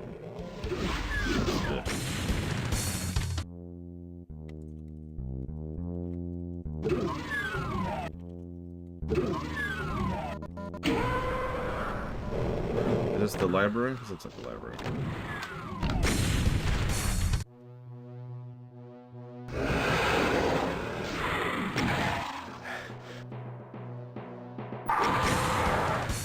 Okay. There was the gross level.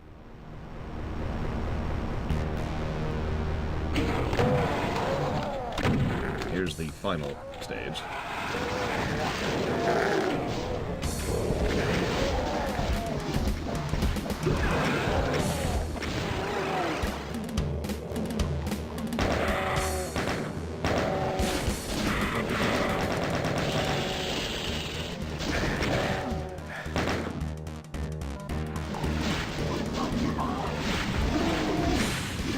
Alright, final boss.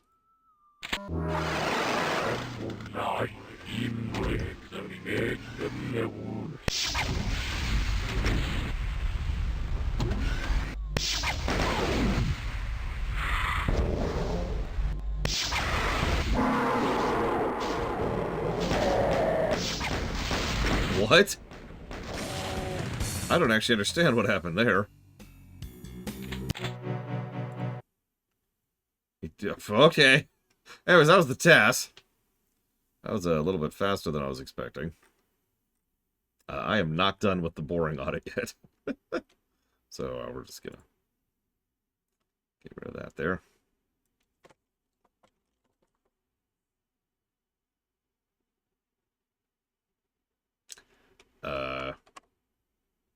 Here.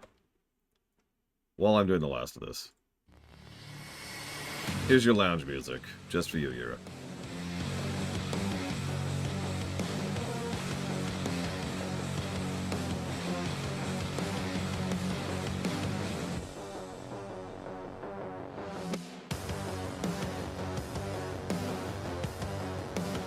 I apologize. I shouldn't have even been watching. I should have just been doing the boring audit in the background.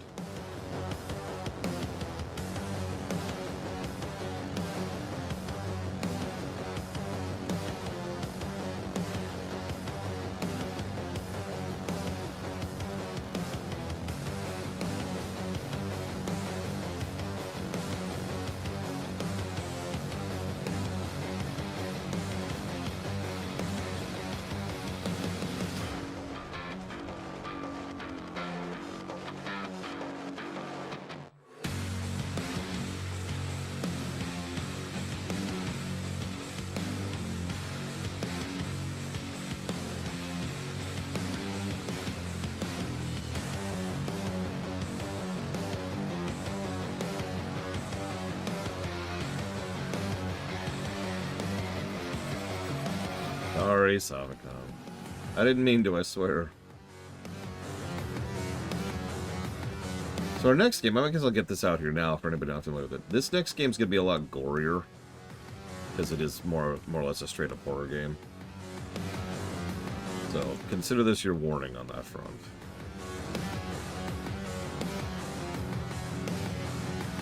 I remember it bothered me a few times, notably in the nursery.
So, Doom 1 got 12 pluses to level design and 10 negatives. Doom 2 got 3 pluses to level design and 13 negatives.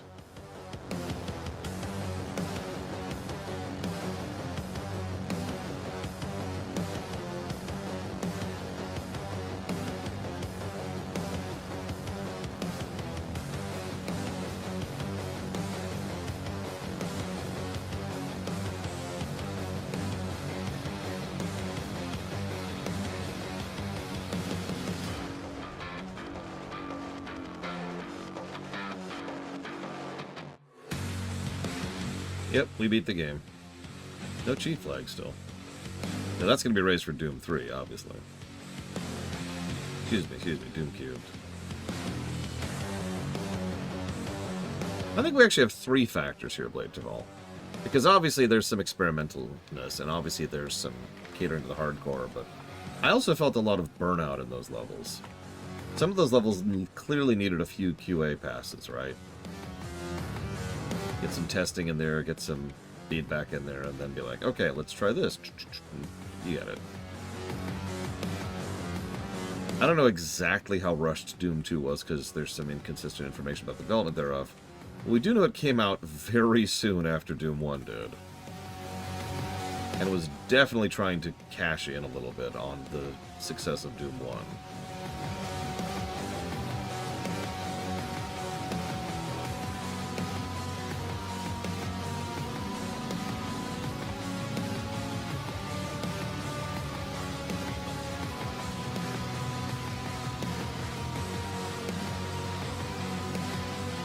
Please check something.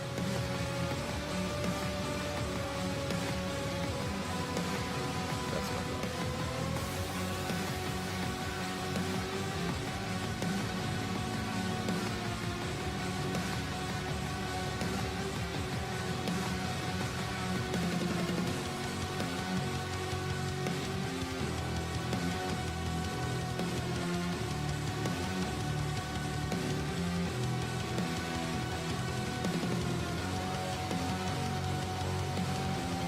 I mean, I know game development was just shorter back then. FF6, like, took, what, a year and a half to make?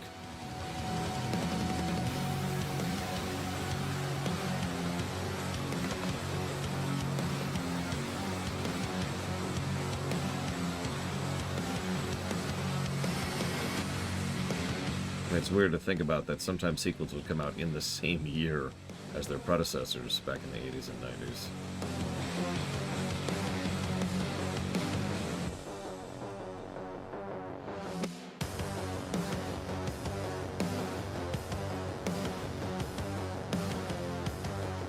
How do we feel about replayability on Doom 2?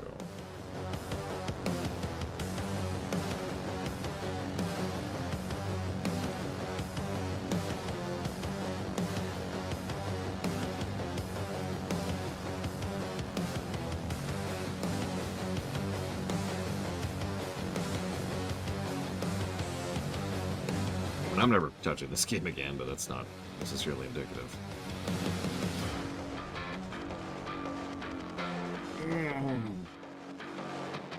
God, Heretic came out pretty far back. I didn't forget about that.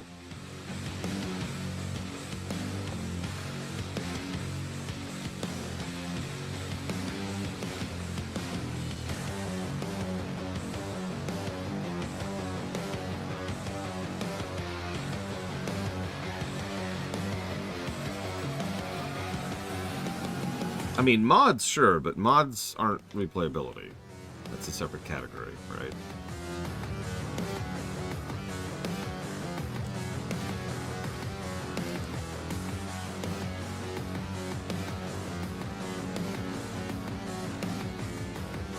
Yeah, I think so.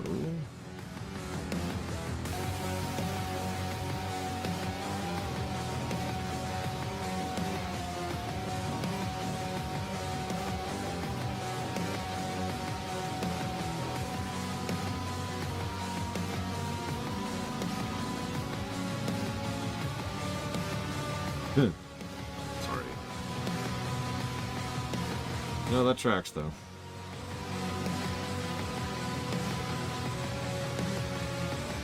It did have multiplayer. Same general multiplayer as before.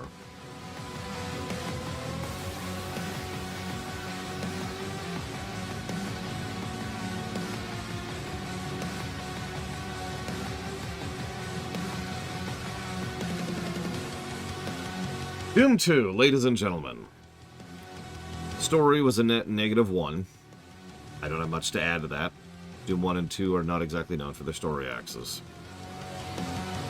Gameplay, nowhere near as good as Doom 1, even despite the problems of Episode 4 and Episode 3. Here, let's go to something a little bit more peaceful than that, shall we? Sure. So, plus 17 to gameplay isn't exactly bad, but that puts it pretty far down the pack when it comes to FPS games.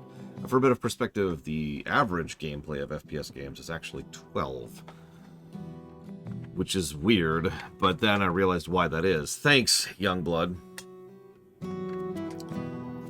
That's still 2.5 pluses per hour, but all of that's because of the incredibly short game time. This is only a 6.5 hour game. And that's me, right? I've never played this game before. And no cheating. And doing the secret levels. However, the gameplay ratio is honestly quite bad at 64.41%, which is not great. Giving us our final golden number of... Could I get a drum roll, please?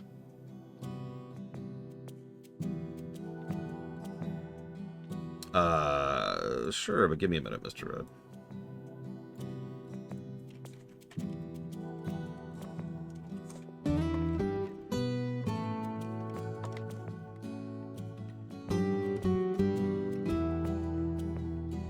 So for perspective, Doom 1 got an 84. Doom 2 gets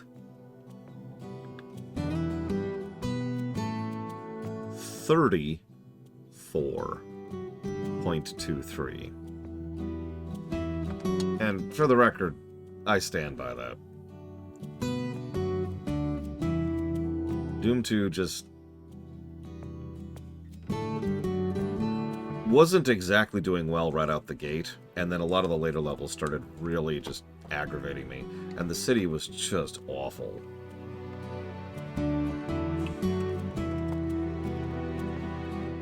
Give me a moment, because yes, that goes to Off the Deeper End and Trihexia. You both win that one. So that's going towards... Off the Deeper End isn't even here, I don't think.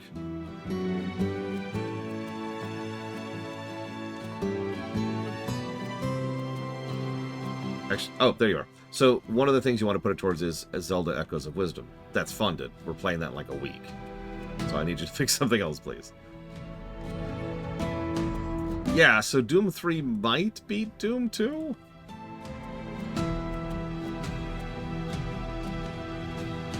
Final Fantasy VII R1, Blade Devil. It's one of the town songs.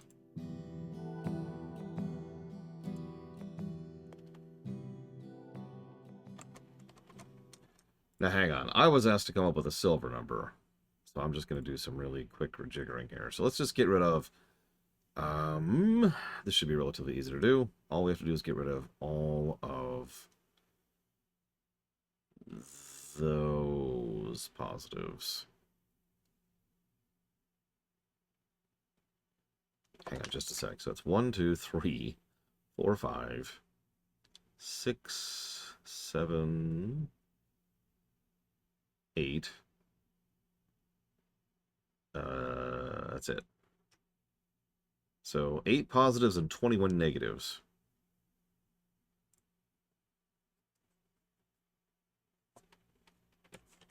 So without the stuff that also came with Doom 1, this is estimated, of course, the rough golden number here would be somewhere around -32. Give or take. Did multiplayer get a positive? No! Death to multiplayer. I hate multiplayer. But yes, positives 15 and 16 were for the multiplayer. Just like Doom 1 got, and for the same reason. Okay. Now we gotta play Doom 3. Excuse me, Doom Cubed. That should be fun. Either way, I will see you guys in a bit.